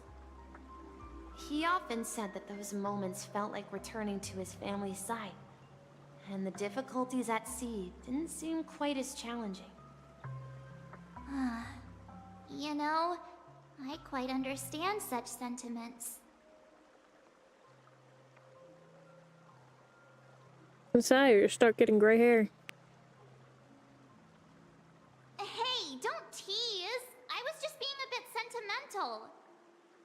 Perhaps every adventurer far from home carries a fountain within their soul. Even though the other side of the sea remains shrouded in the unknown, the fountain in front of his house serves as a compass, leading him back to his cherished ones. Yeah, while Grandpa was at home, we would stand by the fountain and place the compass, a toy boat that I made, into the pool. Back then, I would ask him when I could go on adventures like him, and he would always laugh and say I was still too young. It seems this Mikhail is truly a seafarer and has nothing to do with the watchmaker. Arch, you're oblivious. Yeah. Based on Misha's recollections, the scenes in the dream bubble appear to be his childhood memories. But this raises more questions. According to Misha, he was clearly born on an oceanic planet and led an ordinary life, with no connection to Penacony at all. Could this be some sort of metaphor? Perhaps the sea refers to the memory zone. I'm sorry. I don't know, but my memories keep pouring out uncontrollably, like water flowing from a fountain.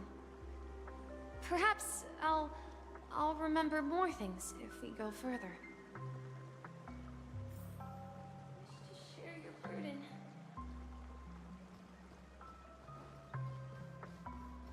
We're going to the opposite side, right? No, we should turn left here.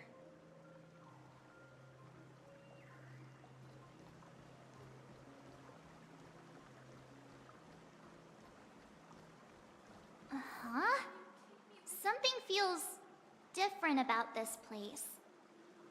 This is it. I remember this corridor.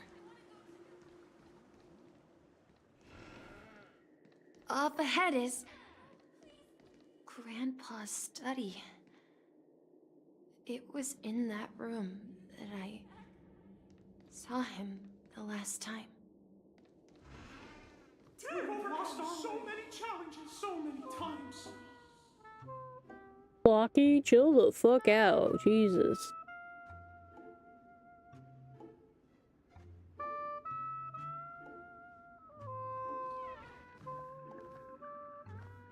Can't interact with that. The atmosphere in this room feels totally different. Misha! You finally come! Clocky, you're here! Yeah.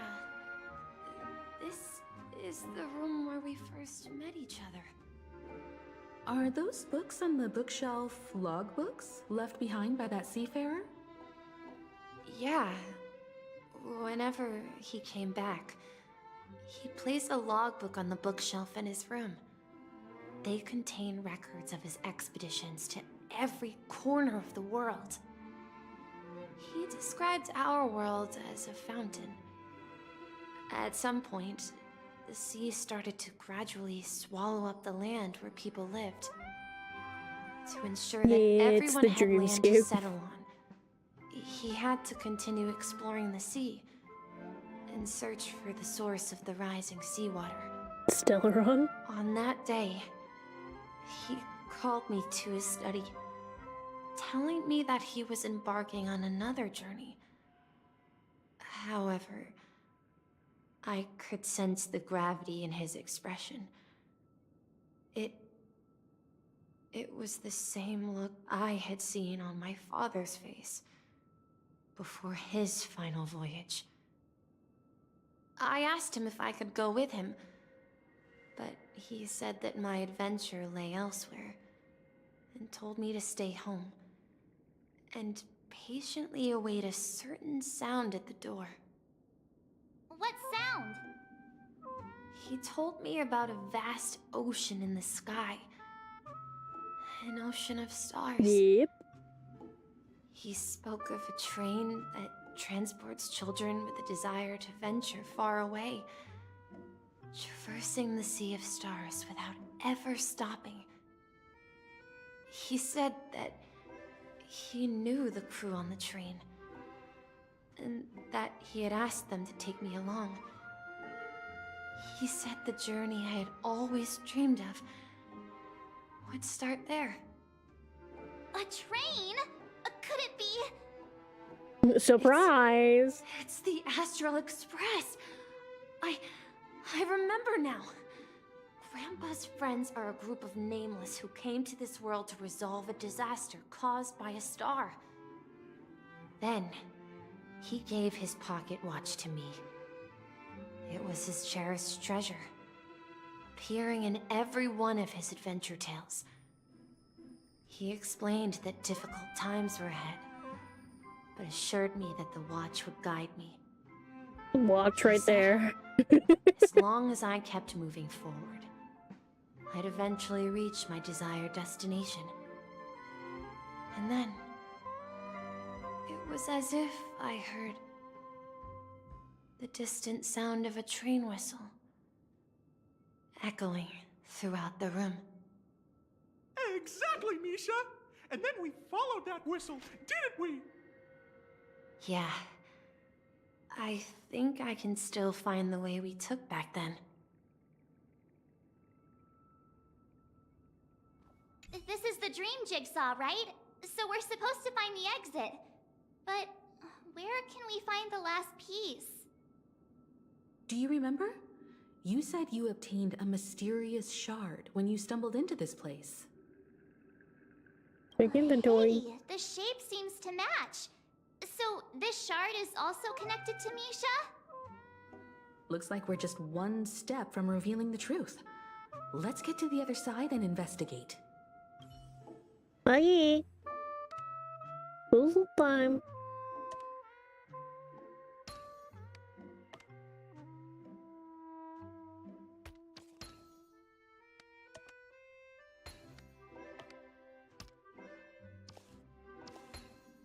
Let instinct guide what reason delays.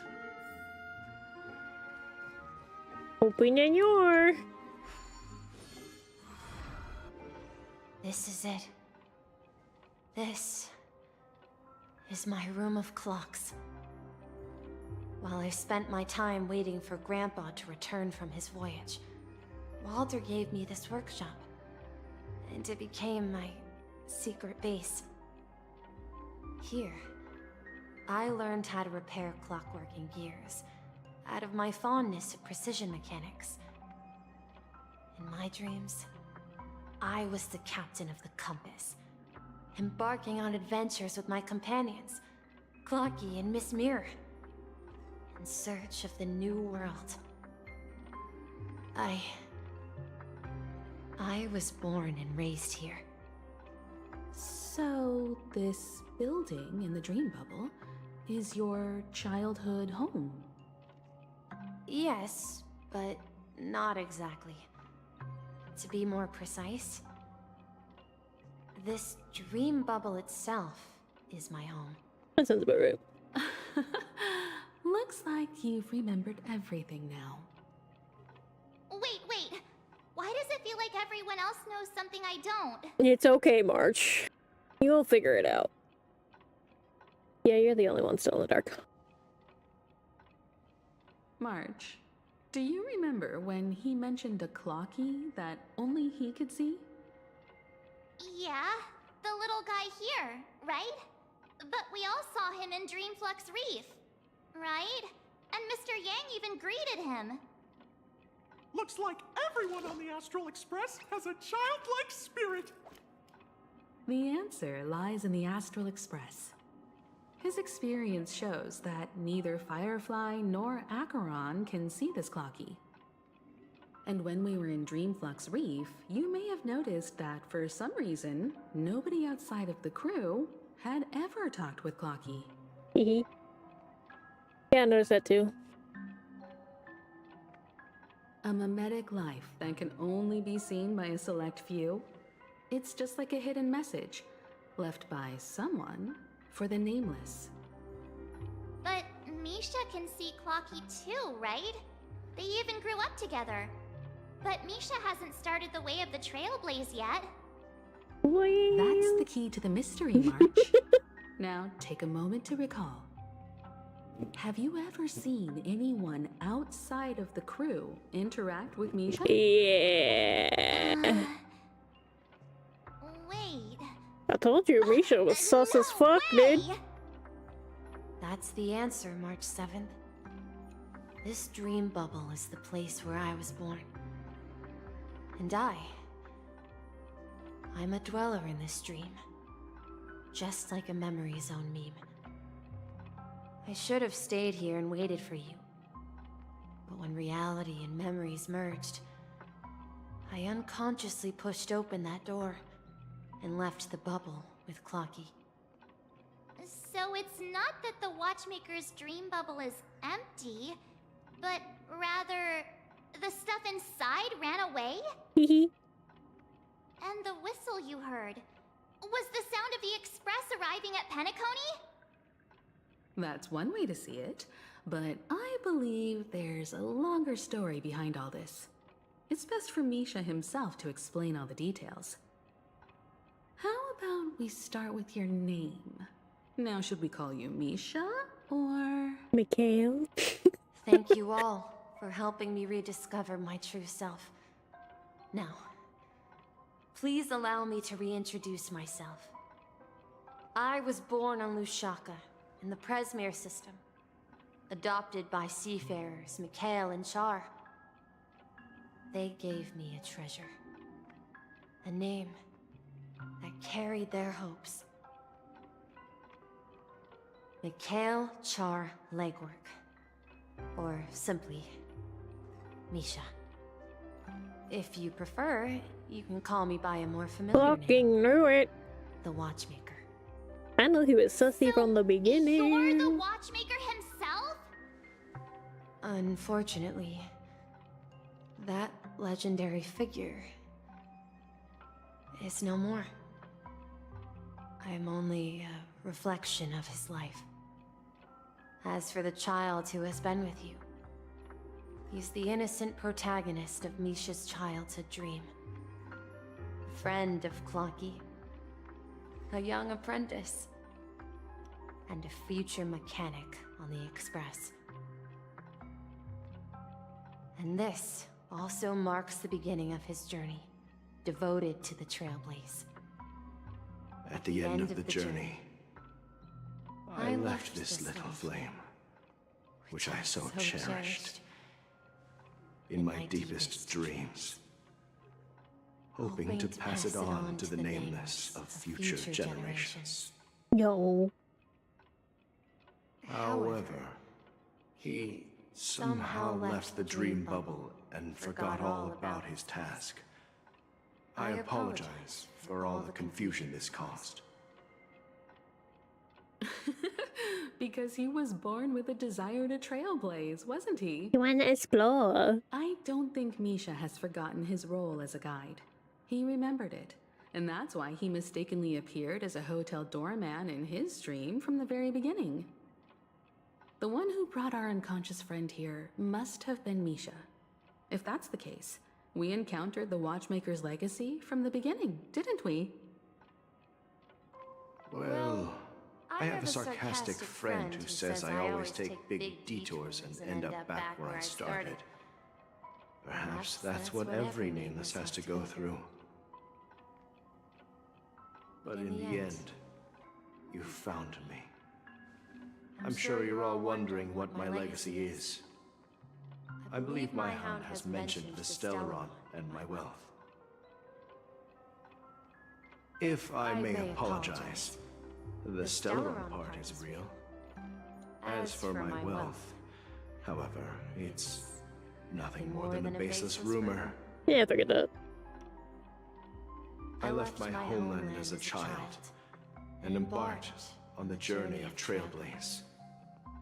I traveled to various planets until finally reaching Asdana, where my friends and I built the original Be real, Penacony true adventurers are broke as fuck. and fought for its future ever since.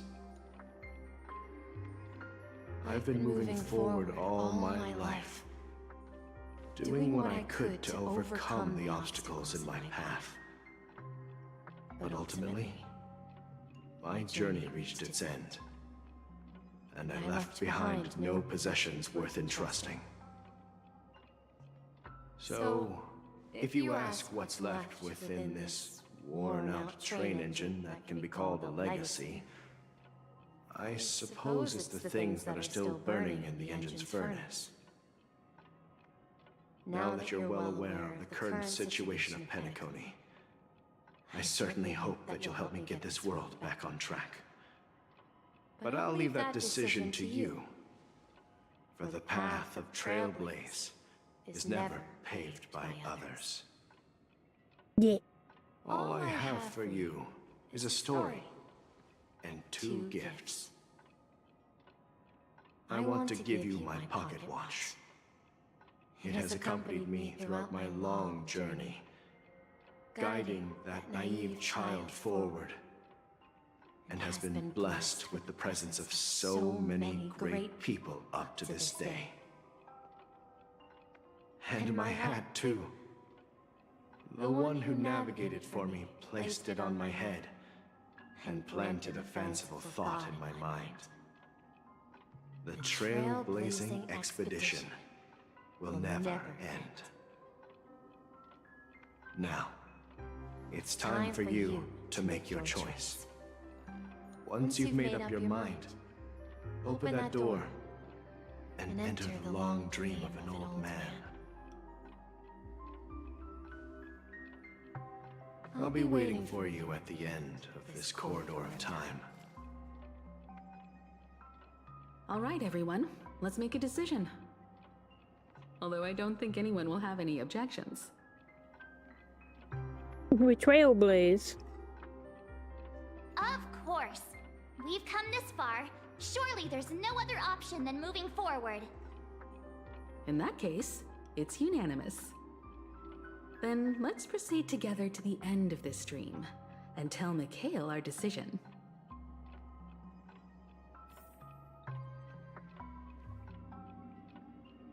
Okay.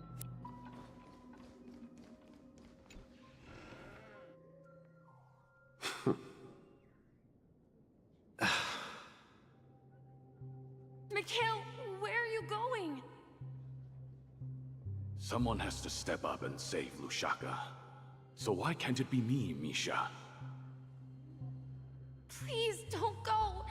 And if you must, please take me with you. Don't leave me alone. Even without me, you know how to proceed forward, brave Captain Misha. The compass is waiting for you. Haven't you always wanted to be a better adventurer than me? Now go, board that train and start your journey. Where are you going, Mikhail? I'm going to clean the floor in the parlor car. I've promised the conductor. Wait, first tell me, did you fix this watch? Yeah? I know what it looked like before. Its chain was broken, the back case torn, and the marks on the dial all worn out. How did you manage to fix it? Well, it's hard to explain, but I knew it could be fixed. It's the hands, Mr. Amundsen. Its hands were intact and pointing in the right direction, so I knew there would be a way to fix the rest.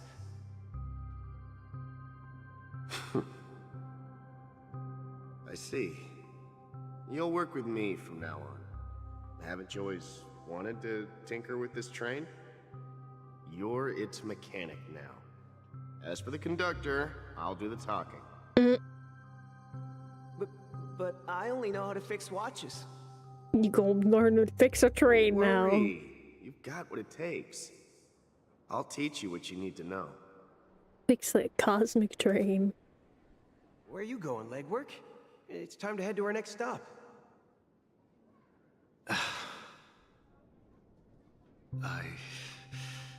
I'm staying in Astana with Rosalina and Tiernan. I see. This place reminds you of home. The people of Astana have only achieved a tiny victory, and still have a long way to go towards true freedom. Hanunu needs us. Don't worry, not all journeys lead to the stars. Even if I leave the Express, our path of Trailblaze will continue. Yeah. I knew you wouldn't stay on the Express forever. Leave in peace, my friend. And, take this with you. This is Mr. Amundsen's hat. But why? When he departed, he said he would leave it to his best student. Well, I suppose the time has come. Farewell, legwork. Take care of Tiernan and Rosalina. And don't forget to write to us.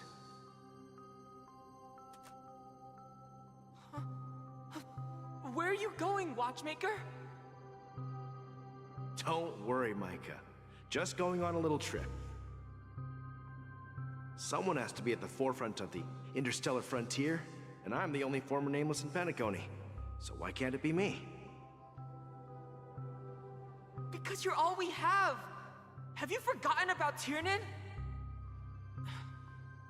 The cosmos is way more dangerous now. What will happen to Penacony if we lose you too? But what will happen to Penacony if we don't find a way out? Tiernan. How could I ever forget him? I've spent countless sleepless nights asking myself why I didn't go with him back then. We Nameless won't stop. Don't worry, Micah. It's just a matter of getting back to my old profession. Just wait for me to come back. But if, and it's a big if I don't come back in one piece, then you'll become the next Watchmaker. Where are you going, old man? Oh, you're here. Answer my question. What are you up to? Relax, Gallagher. I just came up with a great idea. Wanna hear it? Oh, come on. Aren't all your ideas just ways to get yourself killed? I may be blunt here, but you're the last remaining hero in Penacony. If you die too, the secret of the Stellaron will go to the grave with you. Yes, I'm afraid there's no way out in Penacony, so I'll have to consider alternatives beyond Asdana. We'll organize a festival using the Watchmaker's legacy as a facade, and send invitations to the entire cosmos to gather people here. I see. So, a desperate struggle against the family?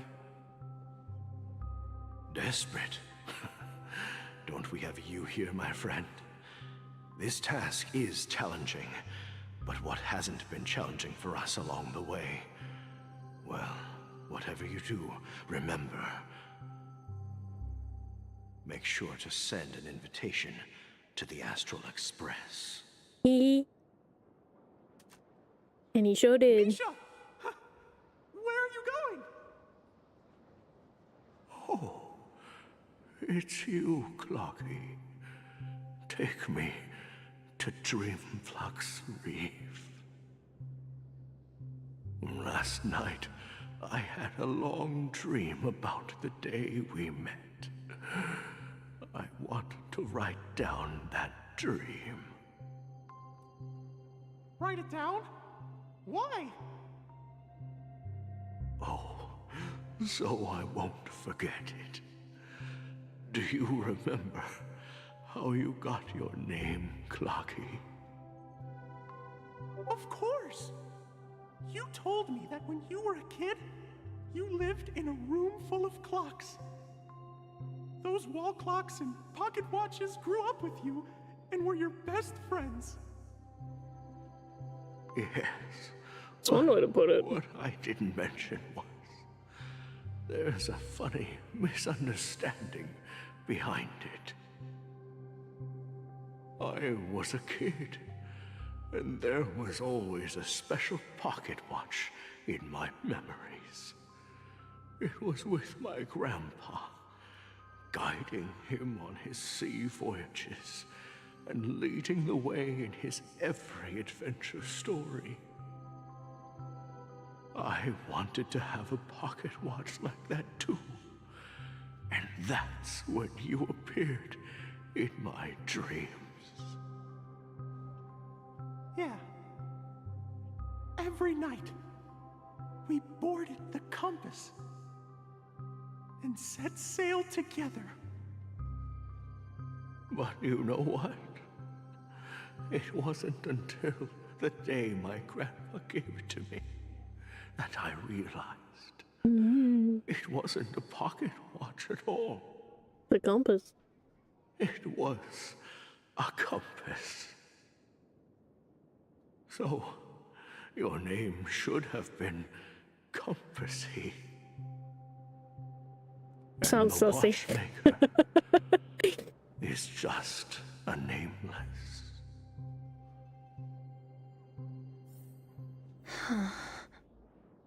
We've arrived at Dreamflux Reef. So, where to next? You know, Clocky, I don't think I'll be going anywhere else.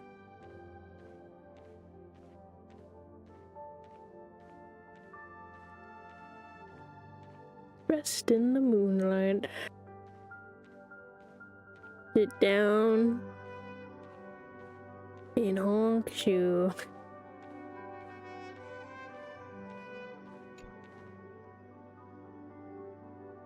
I've traveled far enough, and it's time for a little break.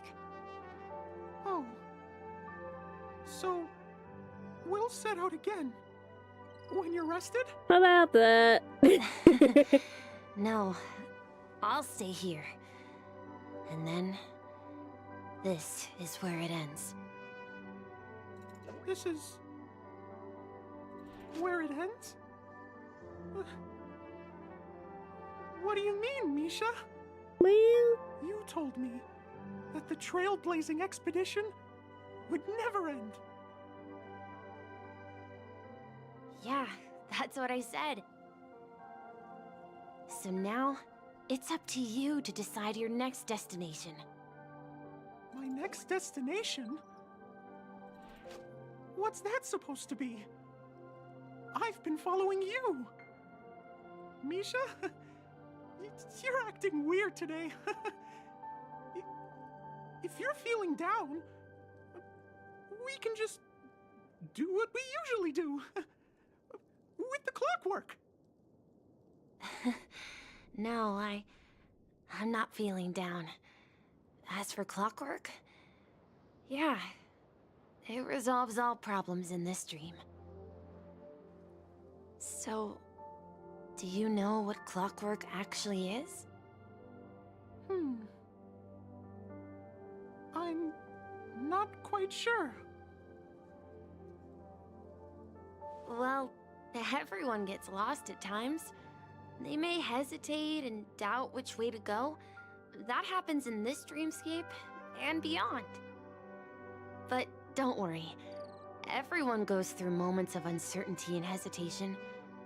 Eventually, they gather the courage to make bold decisions. Whether it's calming, happy, angry, or sad, all they need is a little nudge to take that step toward where they truly belong. I'm leaving that little nudge with you, and I hope you'll share it with others. Such is the essence of clockwork, the will of the Trailblaze. Clocky's hands spin around non-stop, indicating confusion, frustration, and weakness. But ultimately, people still need to move forward. Just like your hands, always pointing ahead. This is where my journey ends. From now on, it is your path to walk. Trailblazing means taking paths your predecessors forswore, and venturing even further. Hell yeah. The Penacony in Mikhail's dreams does not belong to Order.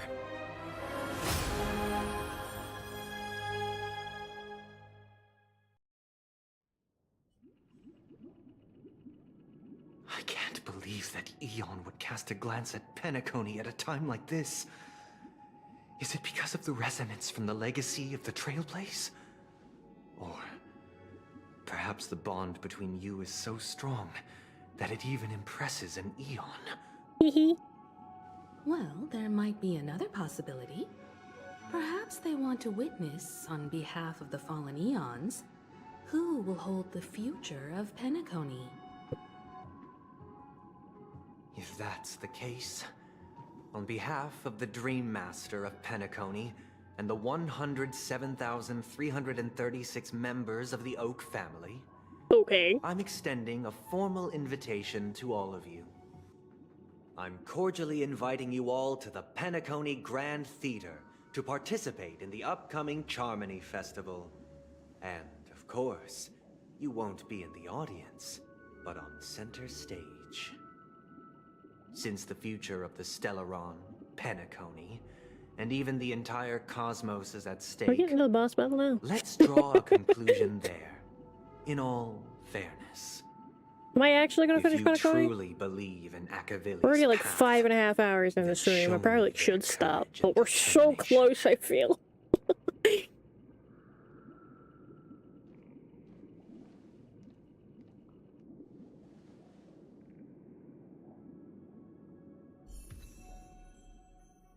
I already have this. I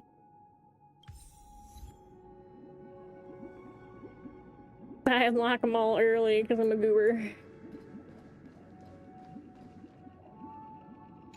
Does that mean he wants to fight us during the Charmony It Festival? sure do. I'm afraid so.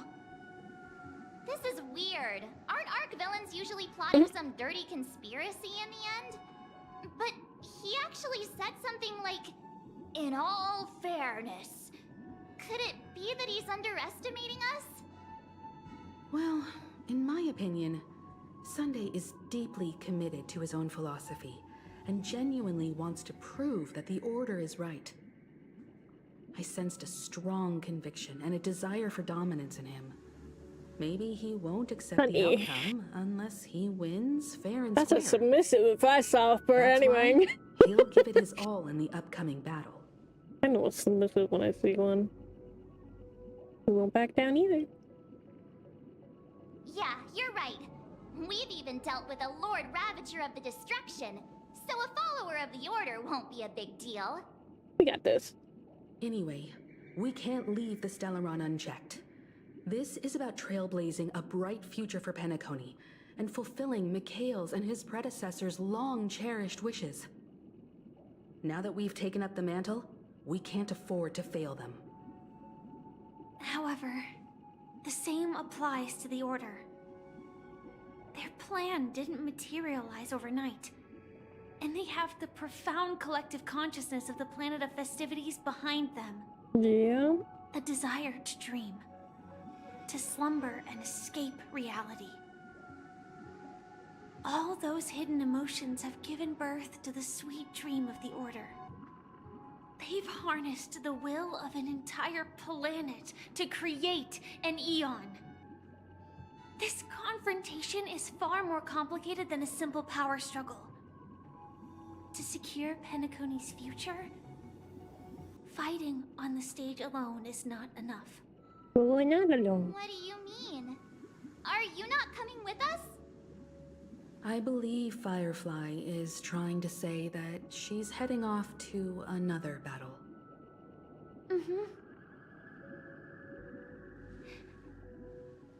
Before I left, the Destiny Slave told me that this journey would bring unforgettable rewards.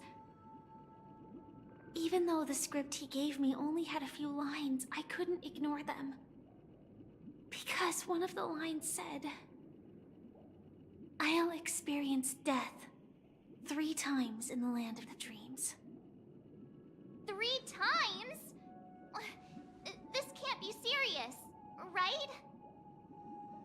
The first time was a painful death when I was stabbed by the Blade of Dormancy, which led to all subsequent events. The script will always come true, but in a way that will only be revealed when that page is turned. So now I've understood the meaning of my second death.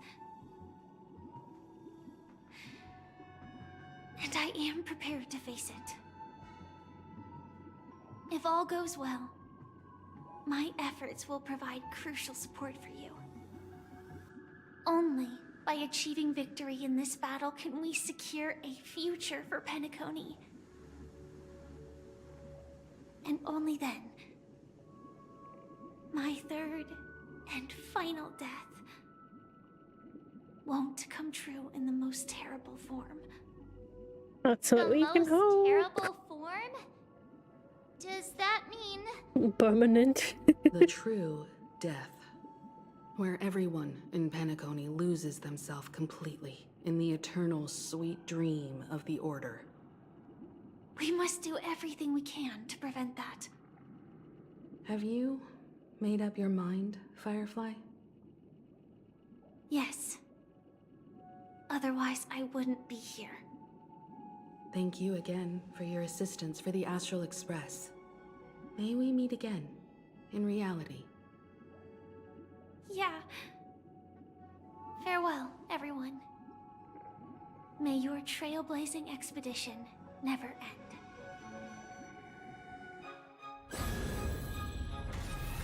Here we go. We're gonna go straight into it. I dreamed of a scorched earth. Everyone, are you ready? A new shoot sprouted from the earth. It bloomed in the morning sun and whispered to me.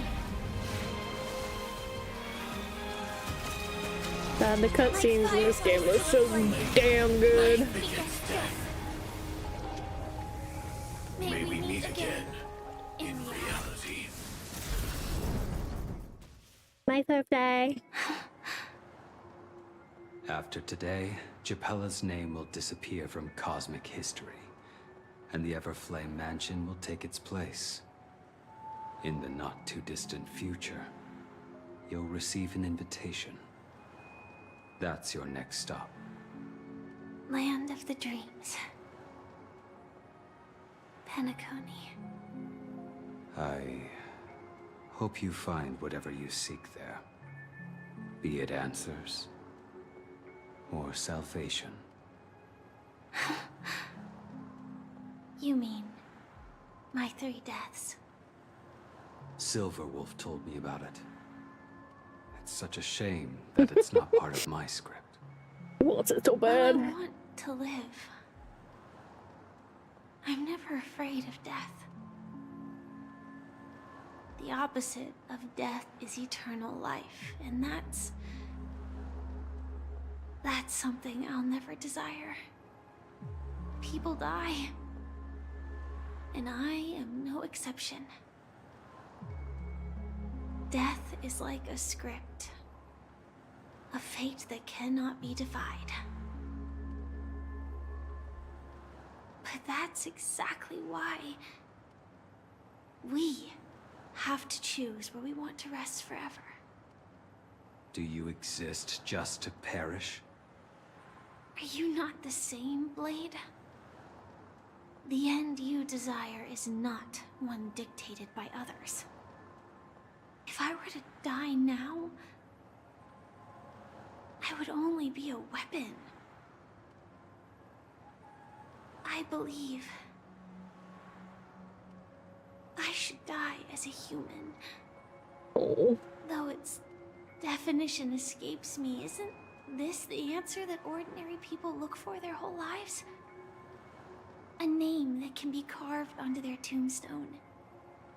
The tombstone that belongs to me once bore the inscription, Glamoth's Iron Cavalry. Then it changed to Stellaron Hunter. But one day, it will bear the name Firefly. And all the brilliance she showed at the end of her life.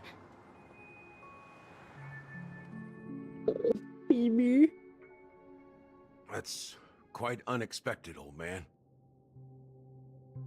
Who would have thought your crazy plan would actually work?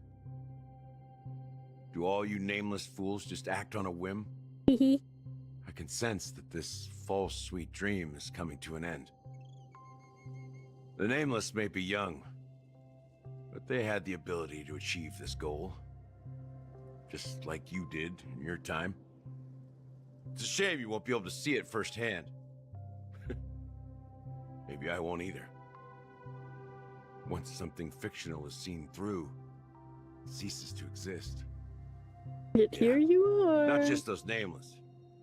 Even Mr. Wings is just like you. Stubborn, won't listen or give up, no matter what. Well, fate is unpredictable, I guess. If we weren't bound by those cursed paths, maybe we could have had some good talks. But in the end, we managed to do it. And now we can find solace. Remember how those idiots cursed us? They said, "Go to hell, you worthless traitors." Well, I don't know if they really meant it, but if longing for freedom means going to hell, then I'll be joining you soon, you fool. Let's get together and have supper again in hell. Fucking love Gallagher. I almost forgot. There's one more thing. Here's to you. A glass of hello and goodbye, Trailblazer. To the imperfect tomorrow. warm here, isn't it? You're lucky to have found shelter from the rain. Let alone fresh berries in this desolate place. That's a big ass berry. I was just following the scent of life. It's particularly strong in a place like this. It's a shame these berries don't have much flavor. Seriously? In case you didn't know, this fruit is pretty juicy. The only downside is that when you chew it, it becomes extremely spicy. Got no sense of taste, though, huh? Lost your sense of taste? I can still taste certain things, like a faint sweetness. Before coming here, I stopped by a place called Orkron. It had barren cliffs and nights lit by bonfires. Burgundy snow would fall from the sky, and when it landed on my tongue, it tasted like raspberries. The flavor wasn't exactly sweet, but it left a lasting impression. When I think back on my past, I realize that what's tying everything together isn't the big events, but rather these small yet unforgettable moments. Don't worry about it. Losing oneself is a reality that every self-annihilator must face. At least I haven't completely lost my senses and memories yet. Well, congratulations on adding another footnote to your journey. By the way, are you always alone? No, I had a companion in Orkron. She's a short, nameless girl who aspired to explore IX. She always said she'd walk a path deeper and farther than Akavilis. Interesting. Quite an ambition for such a small girl. So, what happened? She became stagnant water. Well, my condolences. Condolences. I don't need them. The girl left with a smile. She never regretted her choice and most definitely wanted me to say goodbye with a smile. So, that's what I did. That's proof that you're grieving for her. Or perhaps I'm just afraid. Afraid? I rarely sense that emotion from you. What do you fear? I'm afraid I'll forget the 30 days I spent with her. Just like all the other days in my life. Most of them have already washed away with the rain, disappearing into an unseen realm. I fear that those vivid red memories will fade away too. There isn't much color left. And besides this faint, warm red, there's almost nothing. Hard to imagine. A ranger accustomed to bloodshed, destruction, and chaos finding warmth in the red color. Because I have experienced this warmth many times. Long ago, I promised someone that I'd bring it to more people. And that for every remaining moment of my life, I'd strive for a better ending for all. As long as this red color still lingers, I have a chance to fulfill that promise. It represents a burning fire, a blooming flower, the berries in this cave, and life itself. Fleeting, yet still dazzling. Yeah, Ron. In the end, it will lead me beyond the horizon of existence. And on the other side, I will cut off nihility. The one blessed by the sleeping and shapeless is considering how to kill them. That's truly pure nihility. But you're right about one thing. After spending so much time near this stagnant water, only when I look at this vibrant red fire do I realize that I'm still alive. When will this rain ever stop? Perhaps when the sorrows of the departed have finally quieted down, the sky will clear up.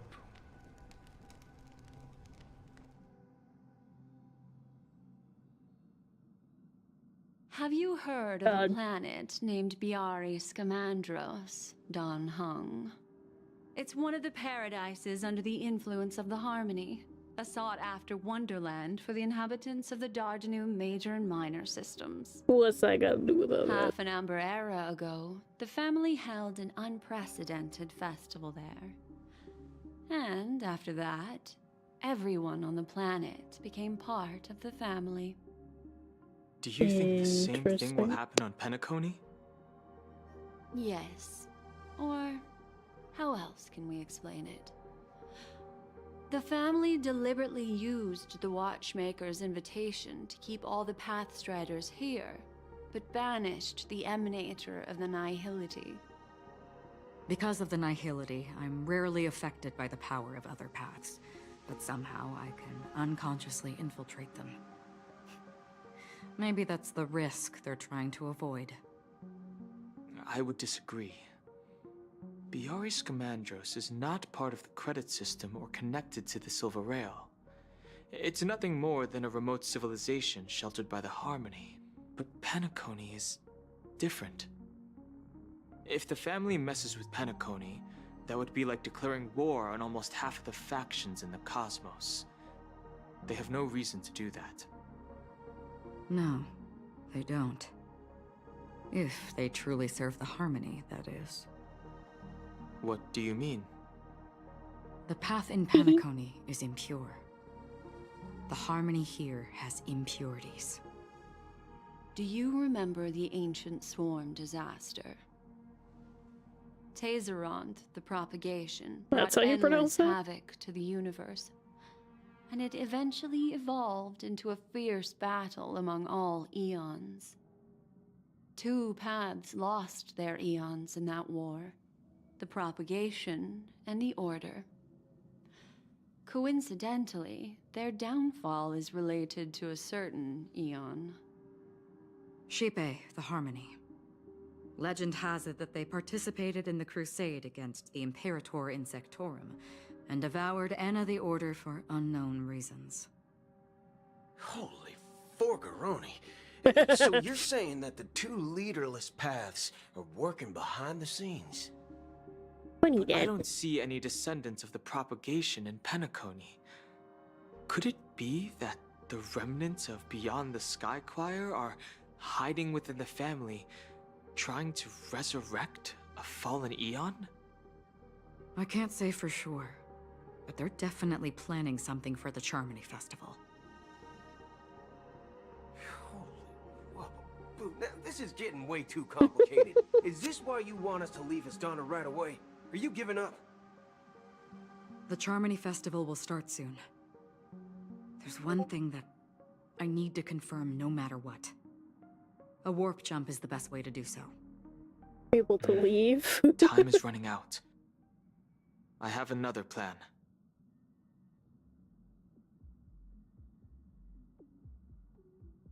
Hold on.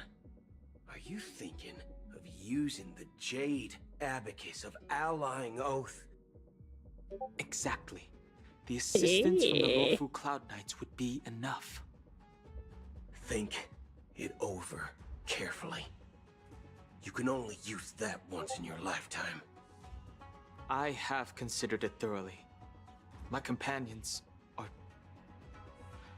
they're also once-in-a-lifetime treasures. Oh, he's so sweet. Ah, I love him.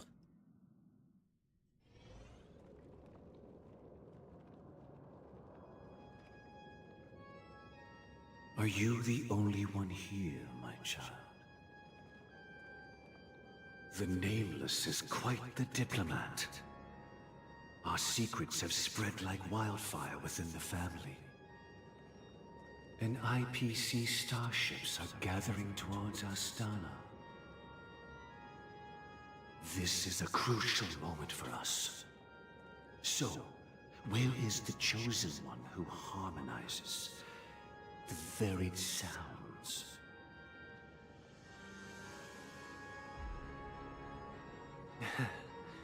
What do you mean, Master? I'm right here in front of you, aren't I? You know, she was supposed to be the star of the Charmony Festival in our plan.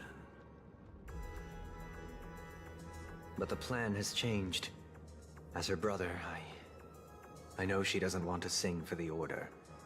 So I'll take her place. You've always been wise beyond your years. I'm sure you understand the consequences of your choice. Yeah, it's been cutscenes for the past 20 minutes, I'm not gonna lie. Consider this a betrayal. Well, there can't be two suns in the sky. I'll step up and take down the other sun if necessary. Do you believe in karma? Do you? If karma exists, then everyone has their own karma. You have yours, and I have mine. And my karma has nothing to do with you, Mr. Gopherwood.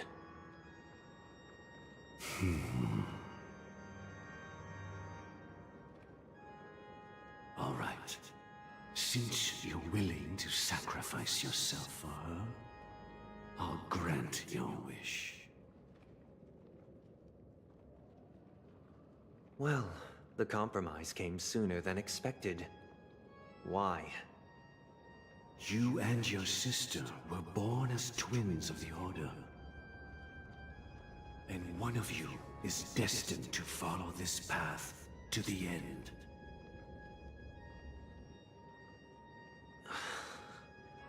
Is this part of your plan? Of course. You're still as clever as you were when you were a child. The opening is near. Go, my child. Seize the power of the harmony and reveal your karma. I have one final question, Master. Why did you choose to bring the Order to Penacony? Wouldn't it have been better to choose a desperate world instead of a city filled with hope and dreams? Why? It's for justice, my child. Oh, yeah? If we lose justice in our hearts, we'll make the same mistake as the Harmony did. So, it's not you who manipulates the dreamscape with the Stellaron, but... Well, that's where our conversation ends. Go ahead. The 107,336 souls of the Oak family have dreamed of this moment too many times.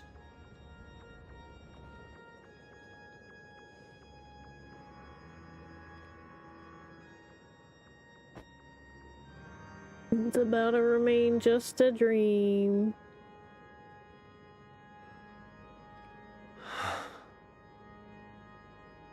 I shall ascend to the heavens, becoming the scorching sun.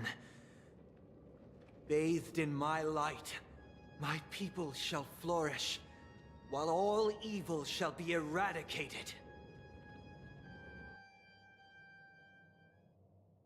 This is the interior of the Penacony Grand Theater.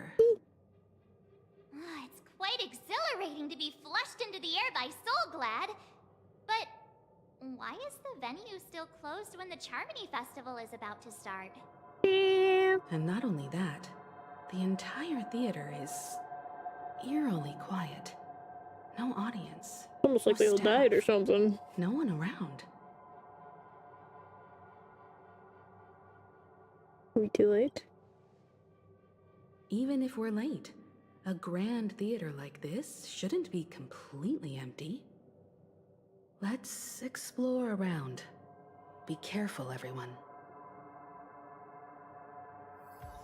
Well, I'm committed to this. New Dreamscape Pass handbook has been unlocked.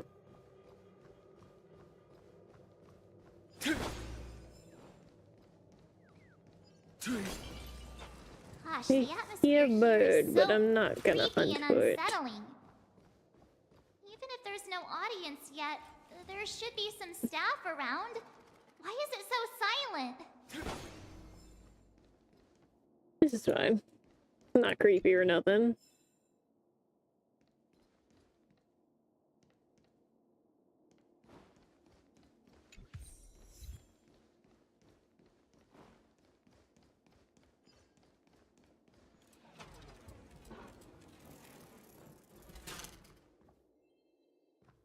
Wait, is that over here? Yikes!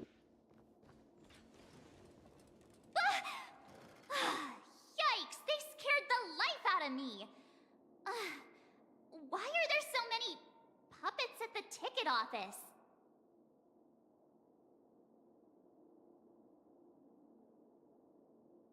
So many mannequins. Is this a fashion store or something?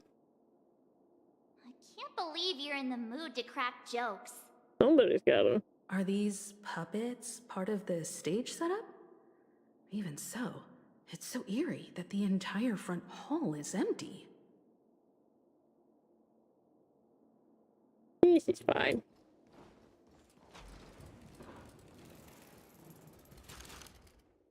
Something feels off. We're in the right place, right? There's no other grand theater in the dreamscape. So Sunday's messing with us? He said we'd have a final showdown on the stage, but why is there no one here? Maybe we go to the stage? My apologies for the delay, March 7th. You scared me! Where are you now? I'm waiting for you behind the curtain. Following the Asdana tradition, I invite you to enjoy a stage play in 3 acts before the festival begins. Oh, great. History is a mirror reflecting the universe's true essence. Let's use this opportunity to delve into the rich history of Penacony and the eons. Within it, naturally, the future takes shape. Let us commence with the dawning of the world. After the Dusk Wars, darkness veiled the sky, and chaos consumed the earth. Enna the Order emerged, destined to restore all existence. That marked the first day.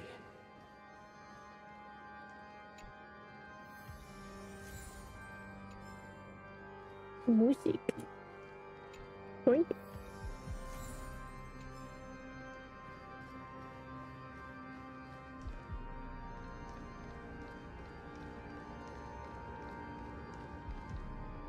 They gathered nebulae and forged them into picks, thus creating a grand lyre with black and white keys. Strike the white keys, and the sun rose. Strike the black keys, and the moon rose. And so, the cycle of day and night arose. That marked the second day.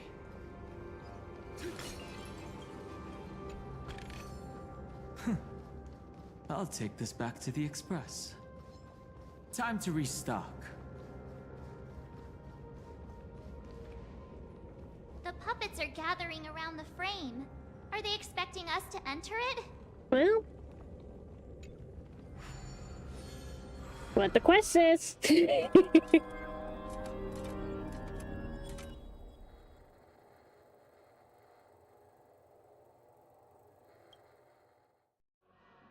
are we now?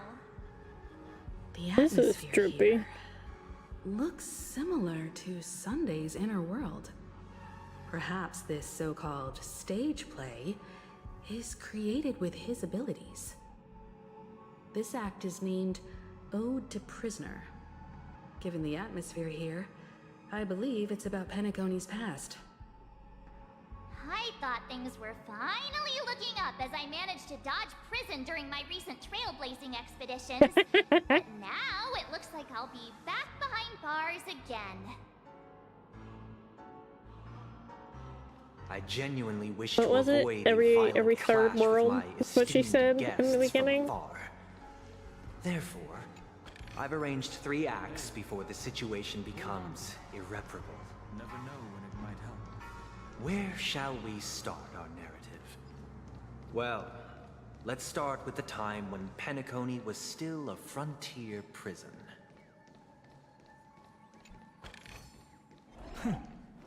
I'll take this back to the Express. Time to restock.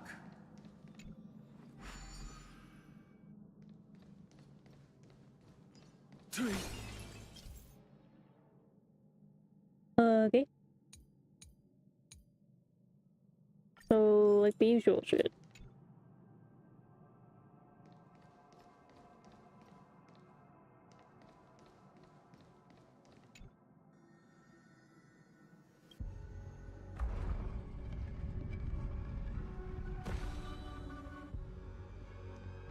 This place was once In 2147 AE, a prisoner named Ryuuna ignited a struggle for liberty and emerged triumphant.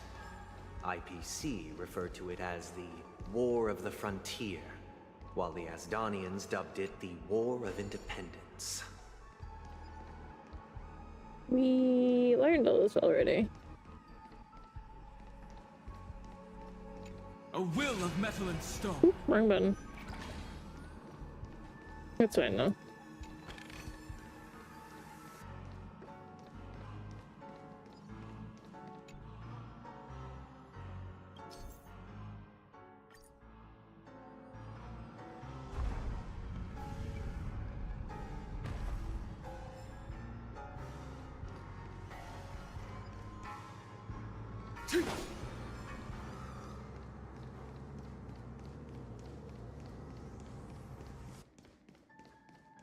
We've shattered the cages and expelled the guards. It's true that Ryuuna was a legendary hero, but it must be acknowledged that while he bestowed freedom upon the prisoners, he didn't grant them true liberation. Thank you for staying here, honorable travelers. However, The 3 nameless stayed on the planet, endeavoring to spread the tenets of Trailblaze throughout the frontier prison. Alas, their efforts proved futile. Hey, hold on to that. Never know when it might help. Trying to avoid fighting, because...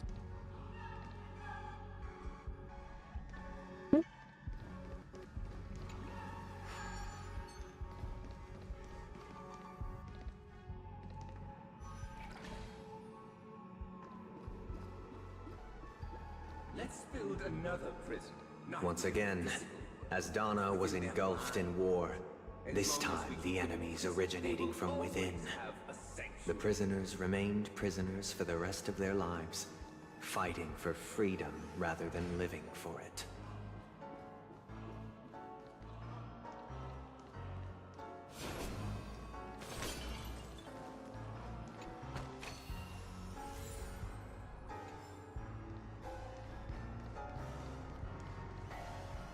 Oh, great. You like this land of freedom on a scorched earth.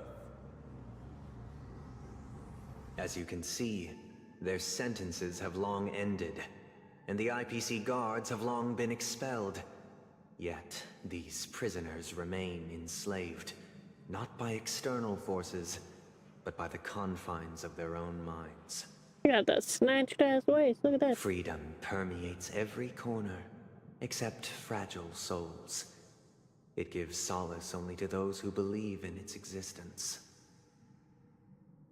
Prisoners, this is my order.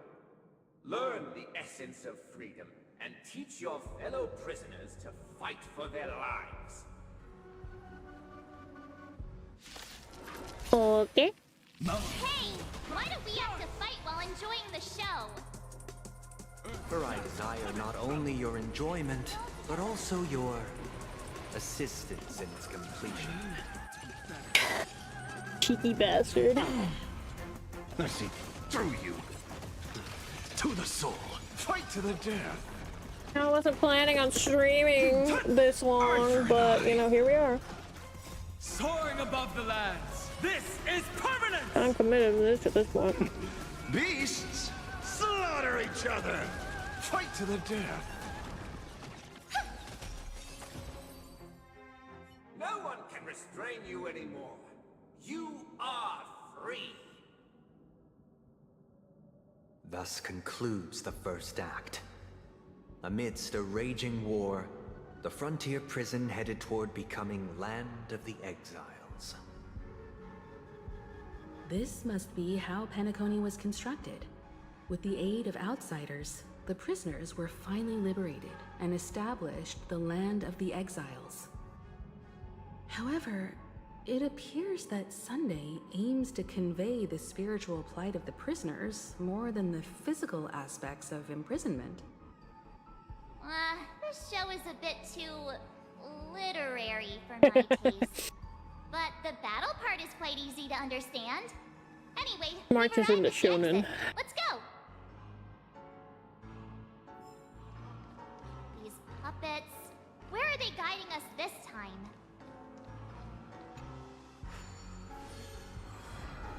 They transmuted streams of stars into inked nibs, creating symbols to be pronounced and counted. They molded stardust into flowing rivers, assigning the righteous upstream and the unjust downstream. Thus, all things were marked, and the world learned to discern between good and evil. That marked the third and fourth days. I'll take this back to the Express. Time to restock.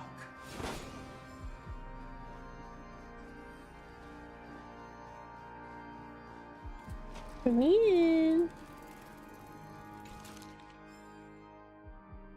I have no idea what that is, but thanks, I guess. Look! Another frame! I'll explore this place more thoroughly later.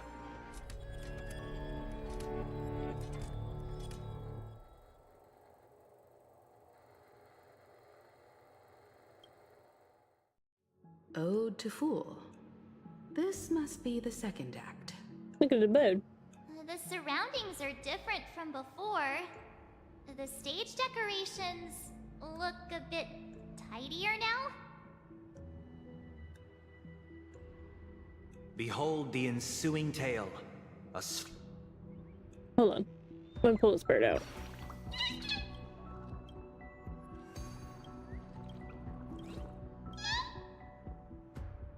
Okay, continue.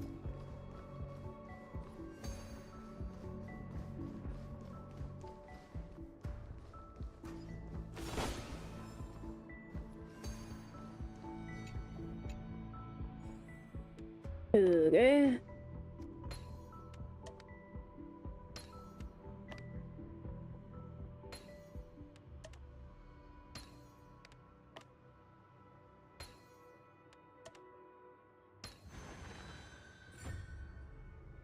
We're making that easier.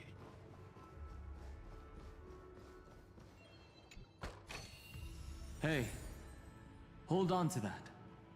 Never know when it might help. Land of the Exiles was in disarray, besieged by both internal and external perils. Though the 7 major lineages appeared united on the surface, each harbored their own ambitions, leading to ceaseless conflict. Oui.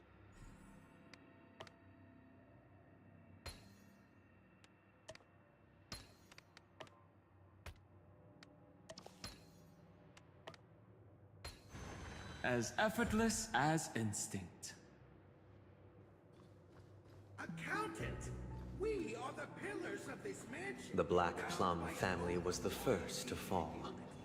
They withered away in the White Desert event, orchestrated by the Alfalfa Because family. Master shaped you from clay. My child, you did not serve the old The leader master. of the Alfalfa family sought to defect to the IPC, trading freedom for survival. However, his eldest son slew him in the name of righteousness and ascended as the new family head.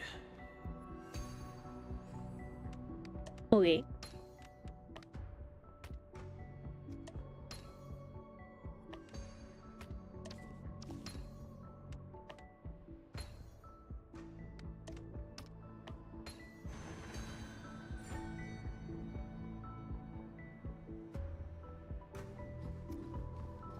Lots of loot in this area.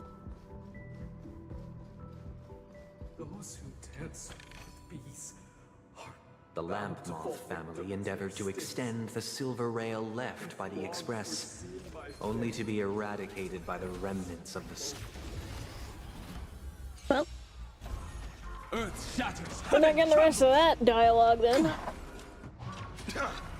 I feel like they shouldn't have instances where important dialogue like this can be interrupted, but whatever. to the soul. Fight to the death.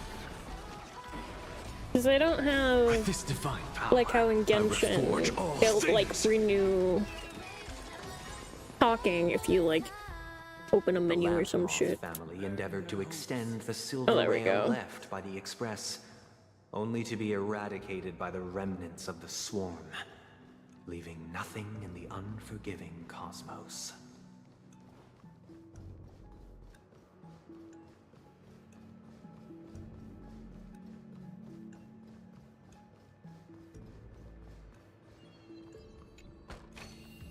Hey, hold on to that. Never know when it might help. Only when Gopher Wood led the family to Land of the Exiles and earned recognition from all 5 major lineages did Penacony earn its new name, the Land of the Dreams.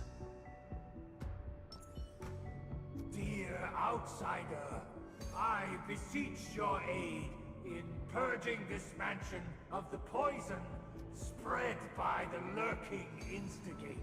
Okay. You want us to help you?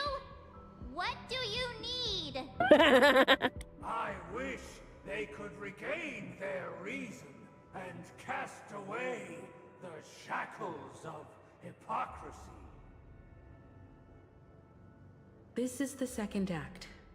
Looks like it's about Penacony's journey to becoming the Land of the Dreams, during which the family plays a crucial role. But this new master seems like a bad guy to me, don't you think? Perhaps this is the truth Sunday is trying to express, if you read between the lines. The Harmony changed Penacony just as the guards once did. Looks like we've gotta help those guys kneeling down over there calm down a bit, right?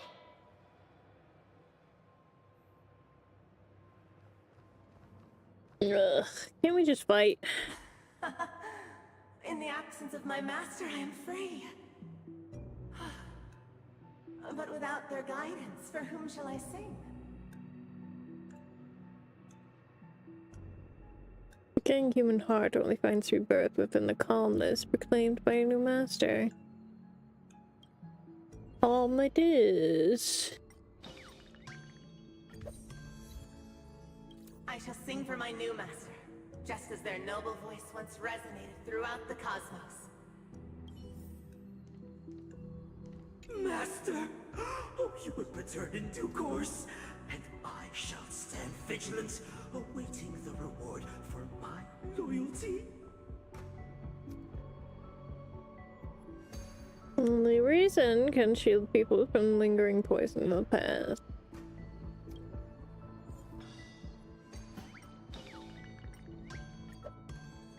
Calm him down. Master, now that you have gone, I shall wait no longer for my reward. I shall seize what is rightfully mine. Once, I stood as the most loyal guard among all the servants. Now, with my master banished, it's my right to assume control of his dominion. Yeah. Make them all calm. I get it. My former master has long departed. But why do I still fear the remnants of his creation? Master is no longer here. I thought I'd be free, but I'm not. Now, without my master's command, I'll have to seek guidance from the blind.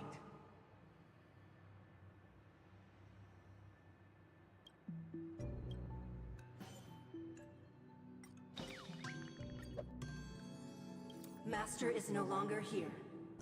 I must seek a new master and serve them faithfully.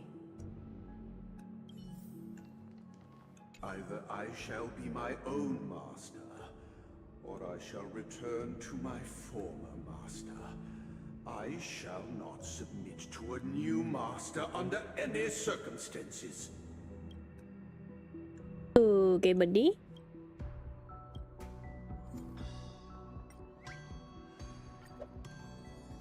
Without a master, who can grant me true freedom? Thank you, dear outsiders. My servants have regained their sanity. Heed me, one and all. Your former master shall not return. It is through righteousness and unwavering support for one another that we shall attain true perfection. Cast aside the veils of hypocrisy and embrace one another.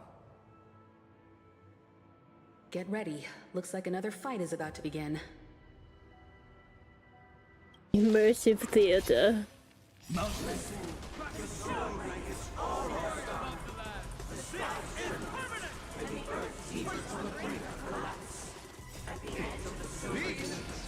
Anyway, while this is fighting, I'm gonna go to the bathroom really quick. I'll just leave it open. Harmony and unison. Fight to the death.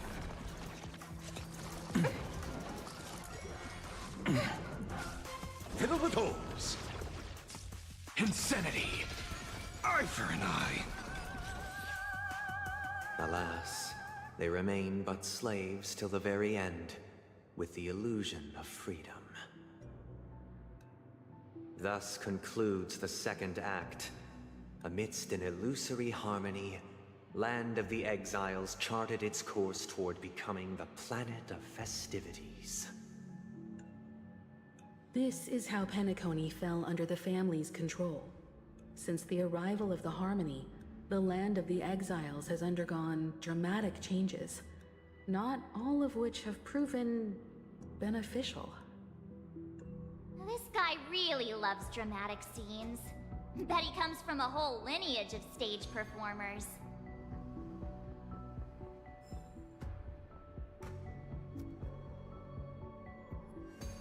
Second time.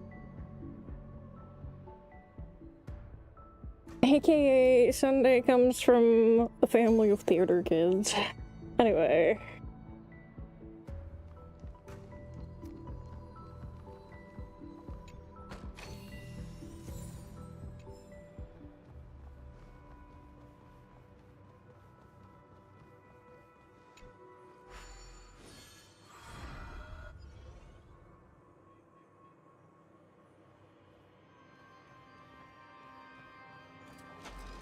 They used the planetary rings to establish the law, forging a code of conduct among the masses.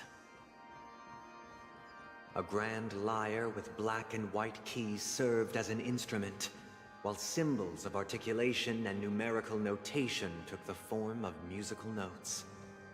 The downward flowing river became a melody, and the canon of law dictated the form.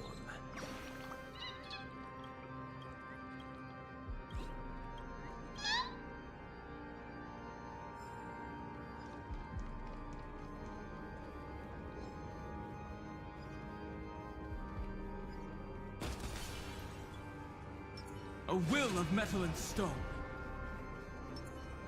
This guy is really into these puppets.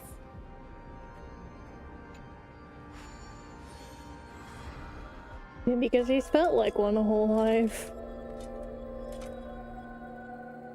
Oh, no. Oh, I get it now. The last scene is all about singing the praises of the Order. And the atmosphere here is completely different from the previous two scenes. Chaos versus order type shit. This is the concluding act of this play. I have showcased the past and present. Die, but there was a bird that wanted shooting. This is the concluding act of this play. I have showcased the past and present of Penacony, hoping that my desire for change resonates within you. Let me guess, this is the future now? I shall reveal its future to you.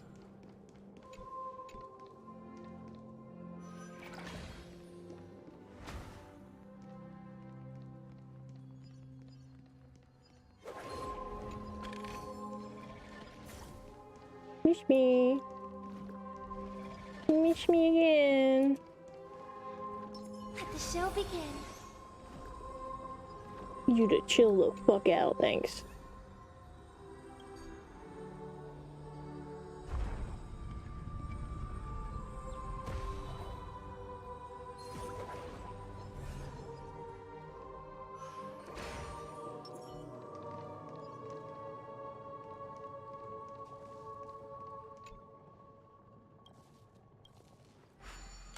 Doo-doo-doo.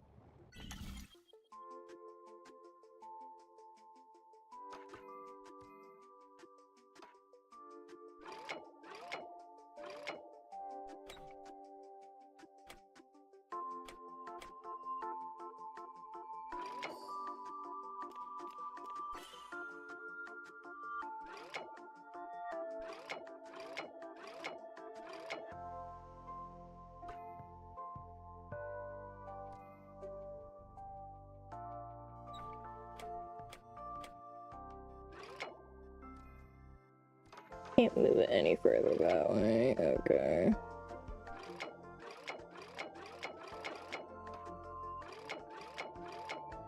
It only goes two different directions.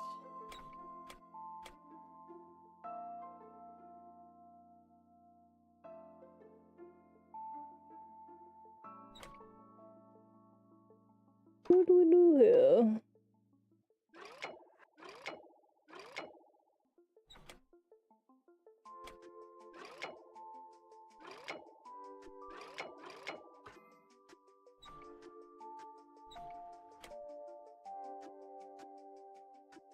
The fuck?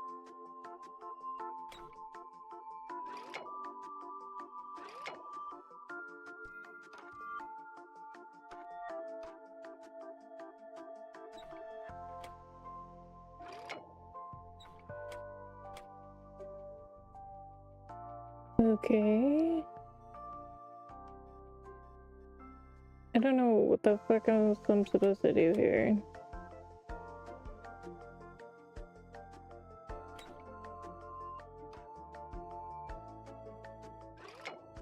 Because I can only rotate these like two different ways. Now I can't move that.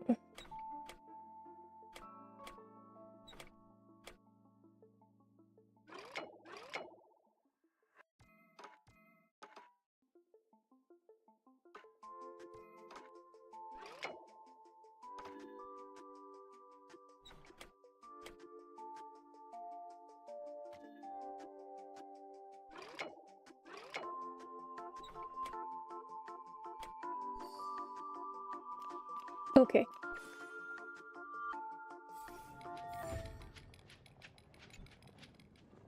Give me a shit and be on your way.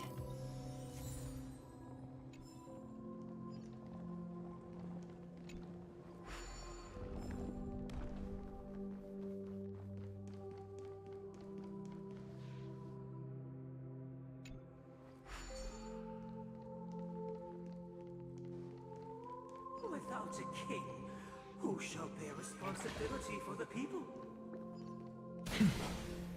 If the people lack foresight, we will make choices on their behalf and bear the responsibility. Without a king, who shall protect the weak and stand against the mighty? We shall support one another, protecting the weak and standing against the mighty.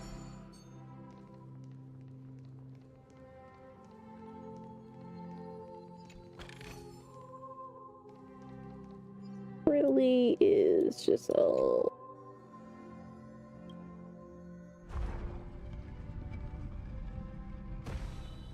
take away their free will type shit. But I don't have the suffer. Then I revel in my choice, in my suffering of indecision. Who shall govern the movement of stars?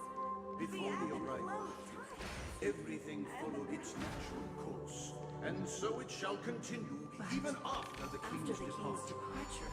We no longer have need for a king, for we have become kings of all things.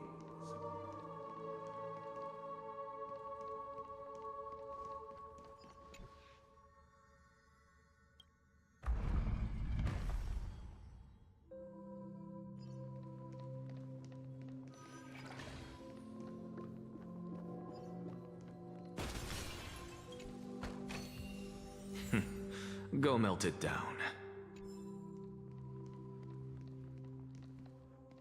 Boy. Hey, aren't we supposed to kick off a short story and have a fight here just like we did in the previous acts? Why aren't any of these puppets saying anything? Perhaps we'll need to complete the story ourselves, just like we did before. Yep. So, do you think their mind needs tinkering or something?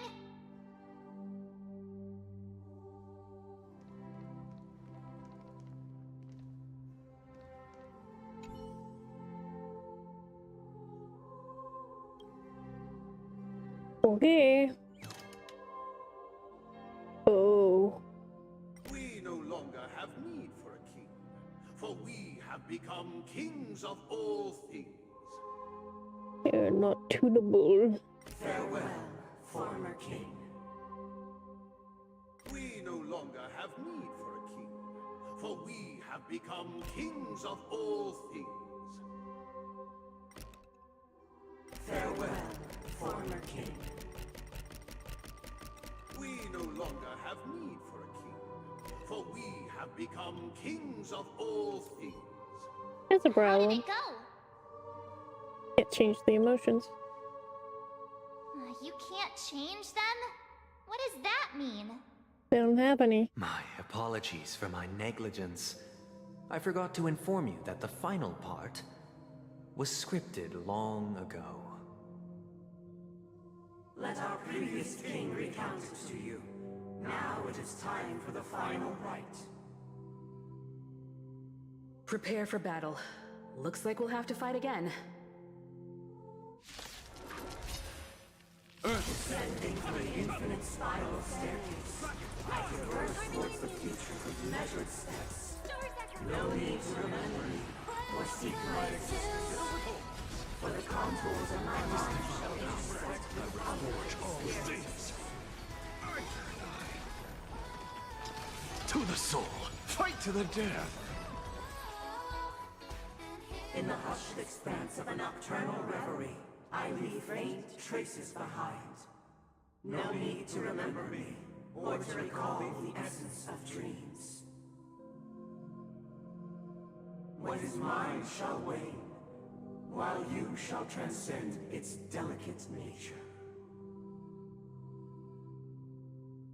Okay. This is the final scene. It's much more straightforward. He wants to expel the Harmony and establish an empire based on the Order. Let's go. Once this stage play concludes, it'll be time for the main event, the Charmony Festival. Yep.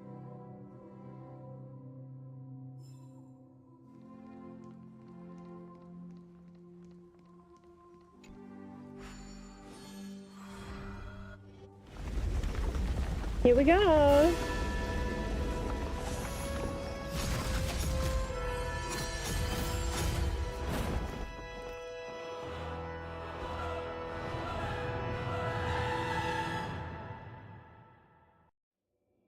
Extra bitch. They imbued the world with meaning, perfecting all things in the heavens and on earth. Then, they rested from the labors of creation. Yet, all beings cried out to Enna. Under the banner of the Order, you have defined all things in the cosmos. But this made us realize that we are but puppets in your hands. Thus, on that day, all beings united and cast the Eon into the abyss of oblivion. This Grand Theater looks totally different. Is this the power of the Order? Everyone, get ready. This could be a tough battle. Yeah, it's fine.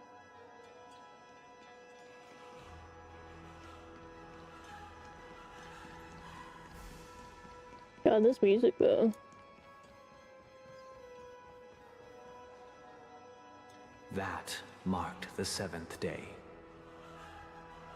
Cheers and chants reverberated in unison.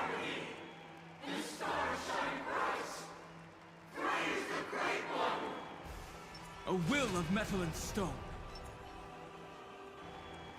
The Order is dead.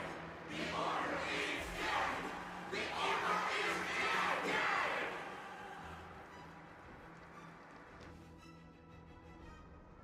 Look, there he is.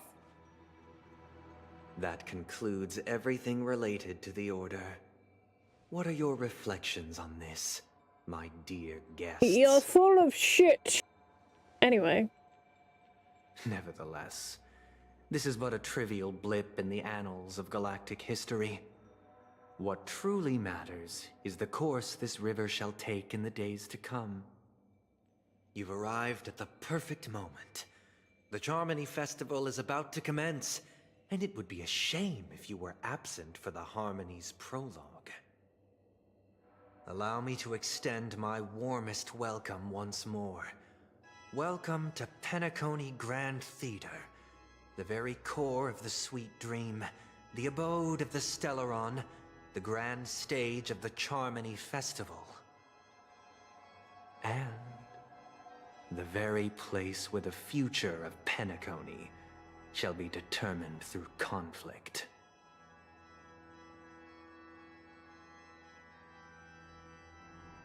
Why did you invite us to this duel? Because our shared goals give equal weight to the beliefs we strive for. True goodness can only be achieved through faith. Allow me to point out that falling into a permanent slumber is not happiness, especially when those people are driven by someone else's will in their sleep. Do you still believe that the Order only seeks to control the universe as their puppet, Himiko? It's kind of what it's looking like. No matter how perfect your vision of paradise may be, a cage remains a cage. People will never achieve true happiness in a world like that. They would just be toys for the Eon. It seems you have misunderstood my intentions. Allow me to clarify. My desire is not to resurrect a fallen Eon, or become one myself. My sole objective is to create a paradise free from Eons, where the Order ensures the dignity and happiness of all humanity. A paradise exclusive to us human beings. That's not the case. If people are to live with dignity, there must be nothing and no one above them. In your so-called paradise, you would be the one reigning supreme. Very true. Looks like we won't be able to convince each other. Now that our conflict has been destined, let's unveil our paths and reveal to the universe the true path. However, before the prelude to the future begins, please take a moment to ponder the questions I've posed. Is darkness equal to daylight? Are sinners equal to the righteous? If you are born weak, which god should you turn to for solace? Not you. Great might. Under the banner of the Order, all things in the cosmos. Soaring above the land. This is permanent! I offer my blood to consume. Beasts slaughter each other! Eye for an eye. Resonate all together. Fight to the death.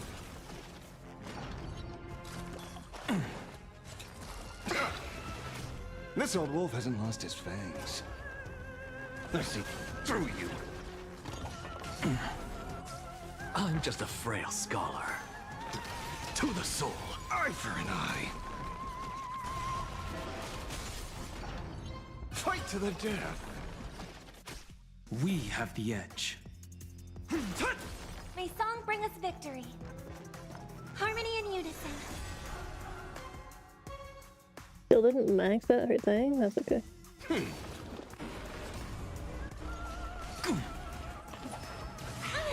What's the matter? Insanity! My strength isn't what With this it was. divine power, I reforge all things! The world is in harmony. The stars Soul shall embrace. Stars echo. No more time. I offer my blood to consume. Beasts slaughter each other! Eye for an eye. My job is to be nosy. Fiddle with holes. I'm just a frail scholar. To the soul, fight to the death. Eye for an eye.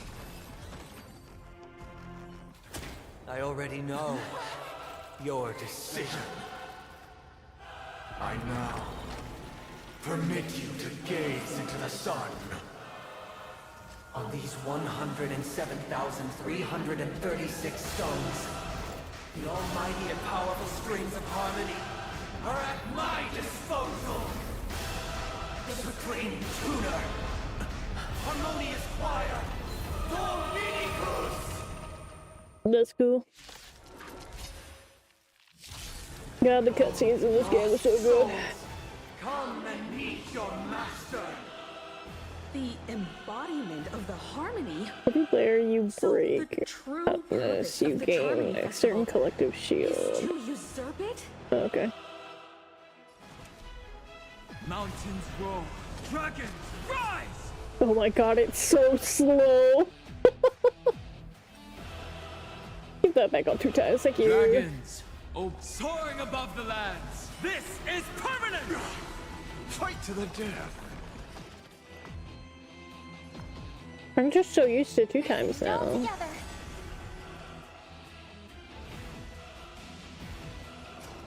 I see disorderly noise.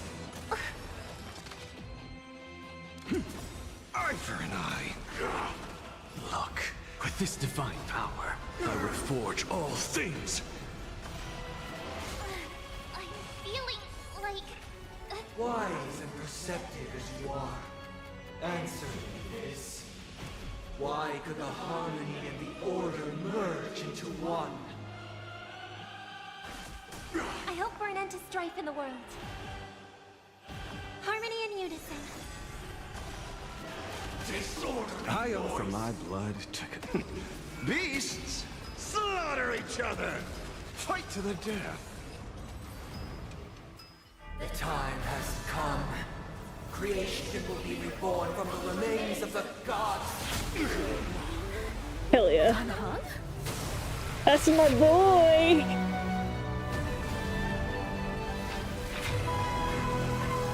Radiant spirits. Hell yeah. My word. Show no mercy. God, they're so cool.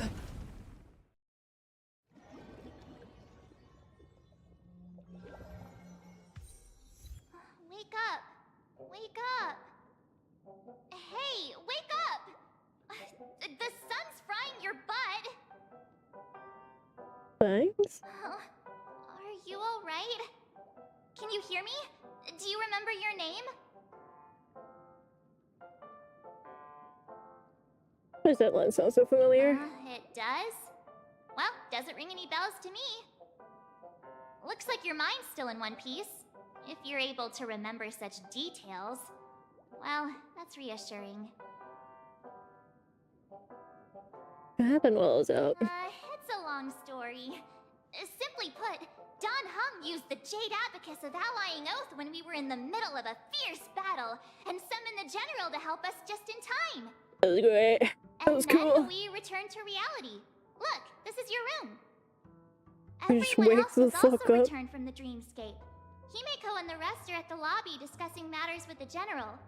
And now that you're awake, we should tell the crew that you're all right. Come with me. Not going to come chat with me, sleepyhead. That voice. Mommy? Is that Black Swan?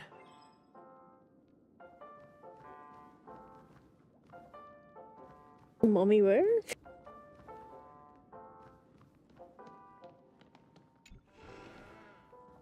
Hey, where are you going? Hold on, I gotta talk with Molly. Hey, we meet again, sleepyhead. What's Miss Black Swan God, doing here? he's so hot. Nothing, Miss March. I noticed he was awake and wanted to check to see how he was doing.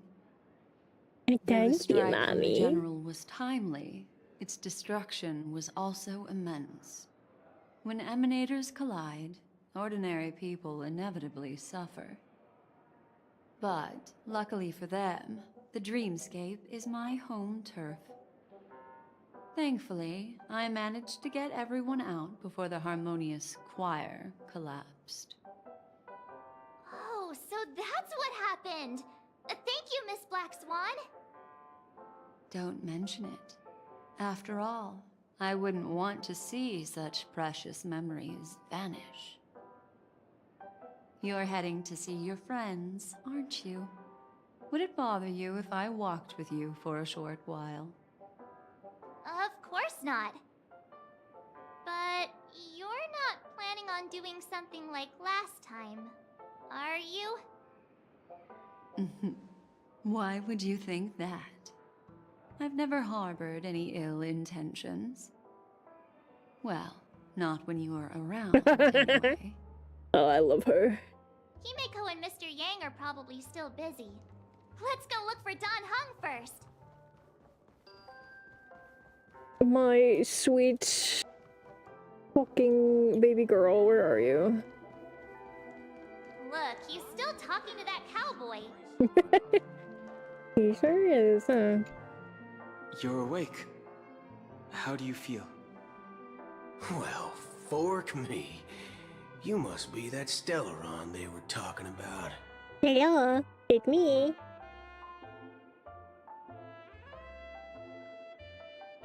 Work on reversing. I'm fine, thank you. Don't worry. He's been up and about for a while now. But hey, Don Hung, why don't you introduce this cowboy to him first? Allow me to introduce him to Oh, you. hi, Mommy. His fucking This face is in Ryuuna, existence. a Galaxy Ranger.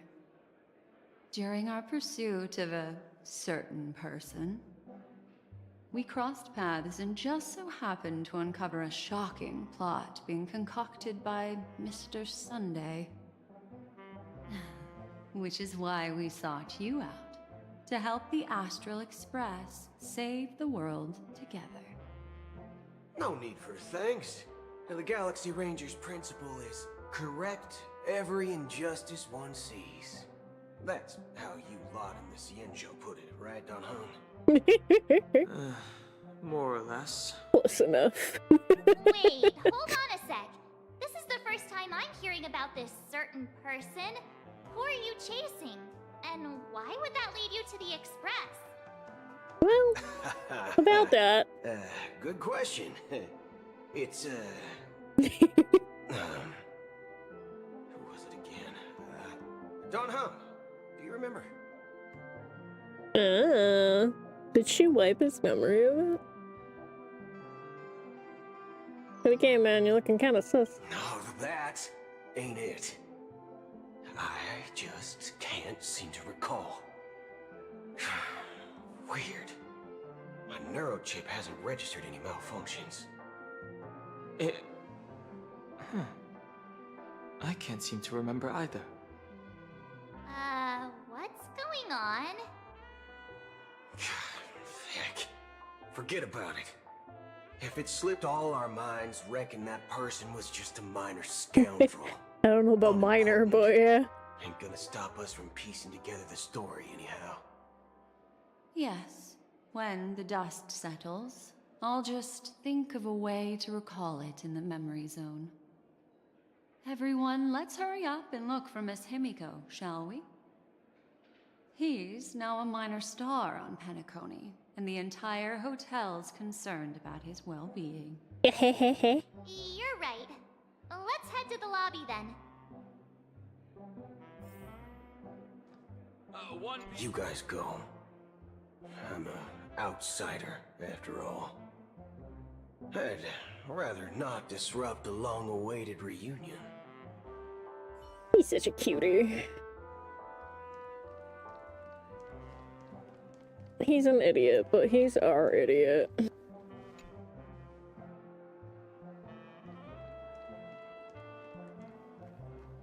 Daddy Jing you on? That's all right. In these times of conflict for the sake of utmost safety, it is only right that the Alliance steps forward to mediate on behalf of the Astral Express. We must not allow you to take unnecessary risks. Furthermore, despite the IPC's eagerness for success, it prioritizes peace above all. And the family, trapped though it may be, professes a desire for harmony. The Alliance has always won people over with reason. I firmly believe both parties can indeed put aside their differences and come to a peaceful agreement. The General possesses a deep understanding of the greater good. With the Cienjo Alliance mediating, peace for Penacony is within reach. You flatter me, but ultimately it's been all down to the Express. Without your efforts, this sweet dream paradise would have been claimed by the last remnants of order before there was even a shot at peace. Well, would you look at that? Here comes the big hero.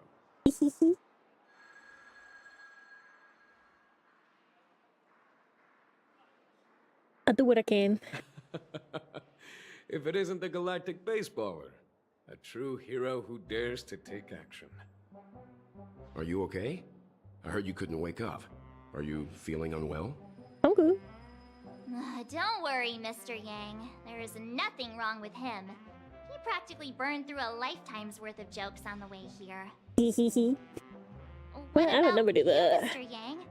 I heard that even Me Miss Robin joking? wasn't scared, Nah. and that guy locked you both up. It's a long story. But at least Mr. Sunday took it easy on us. He used an ability called tuning to connect our consciousnesses with his. In other words, he imprisoned us within his consciousness. Yeah.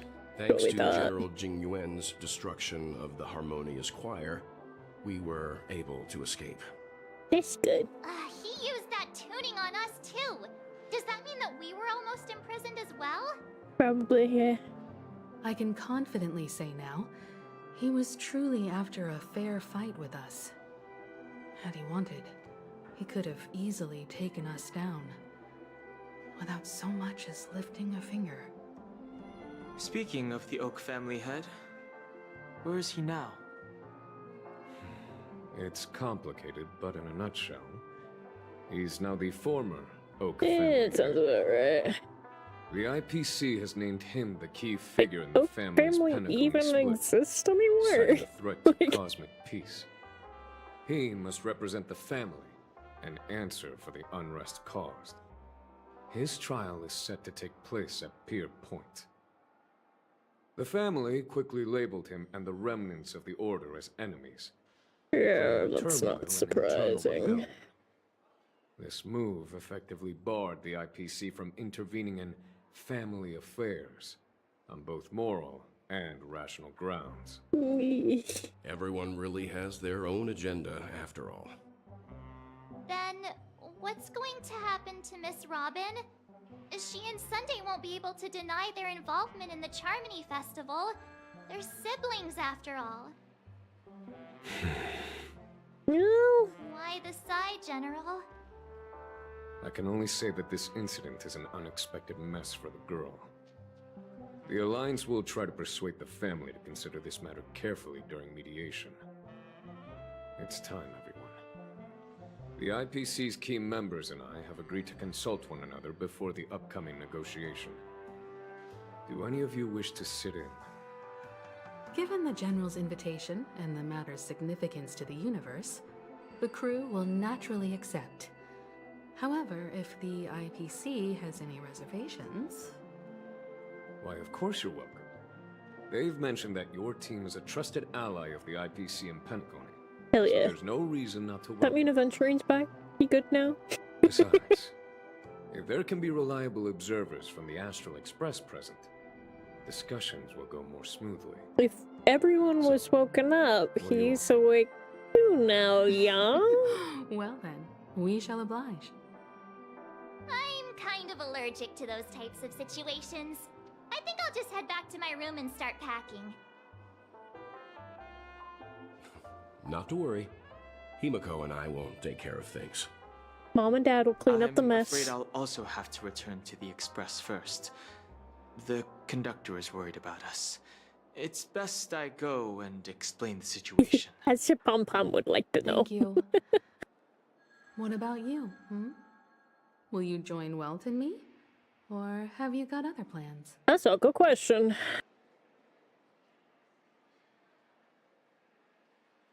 I don't know why, but something tells me I have only one real option here.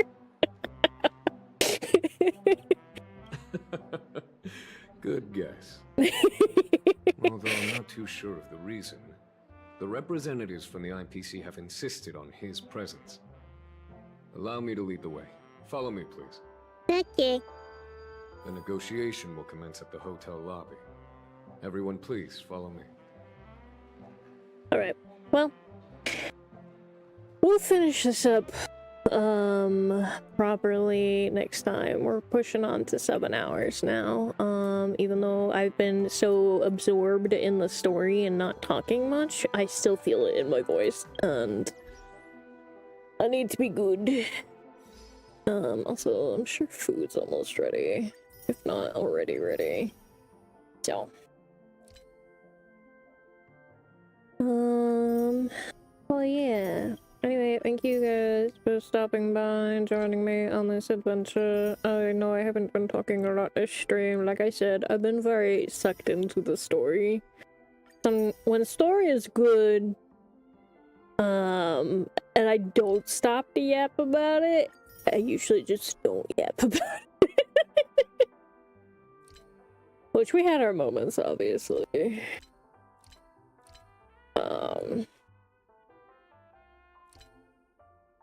Yeah.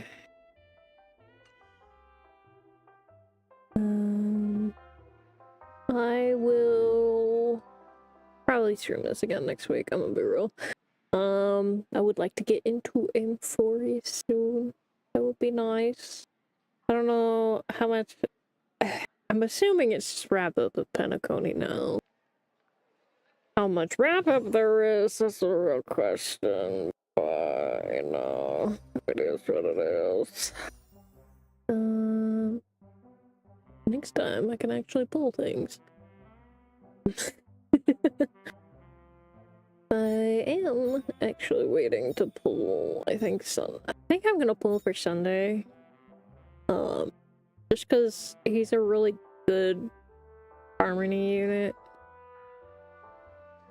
So, I might do that.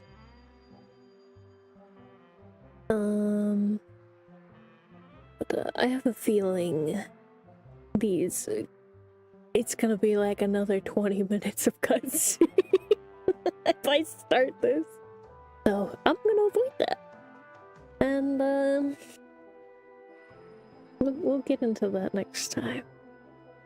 Anyway, I'm really enjoying the Star Rail story right now. Now that I've gotten back into it. The only reason that I kind of like took a long break from Penacony was just because there were a lot of other games that pulled my attention. My hyperfixations on other games kind of took over. I just hadn't quite gotten back around to it. But we're here now. And, good to go. I'm probably gonna keep playing Star Rail until I catch up or something else catches my hyperfixation brain. I'm hoping until we catch up. I would like to be at least caught up on one of my Hoyo games. Admittedly, I chose the one that I'm further behind on, but you know, it is what it is. This is the one that's tickling my brain right now, so anyway. Take care, everybody. I will see you on Thursday. It's gonna do art on Thursday. Would have been Friday, but I have an infusion on Friday, so I'll be at the house for like 5 hours. I'm gonna be so tired when I come back. Oh. Actually, it'd probably be more like 6, including travel time. Which sucks, but anyway. It is what it is. Anyway, take care, everybody. Bye-bye.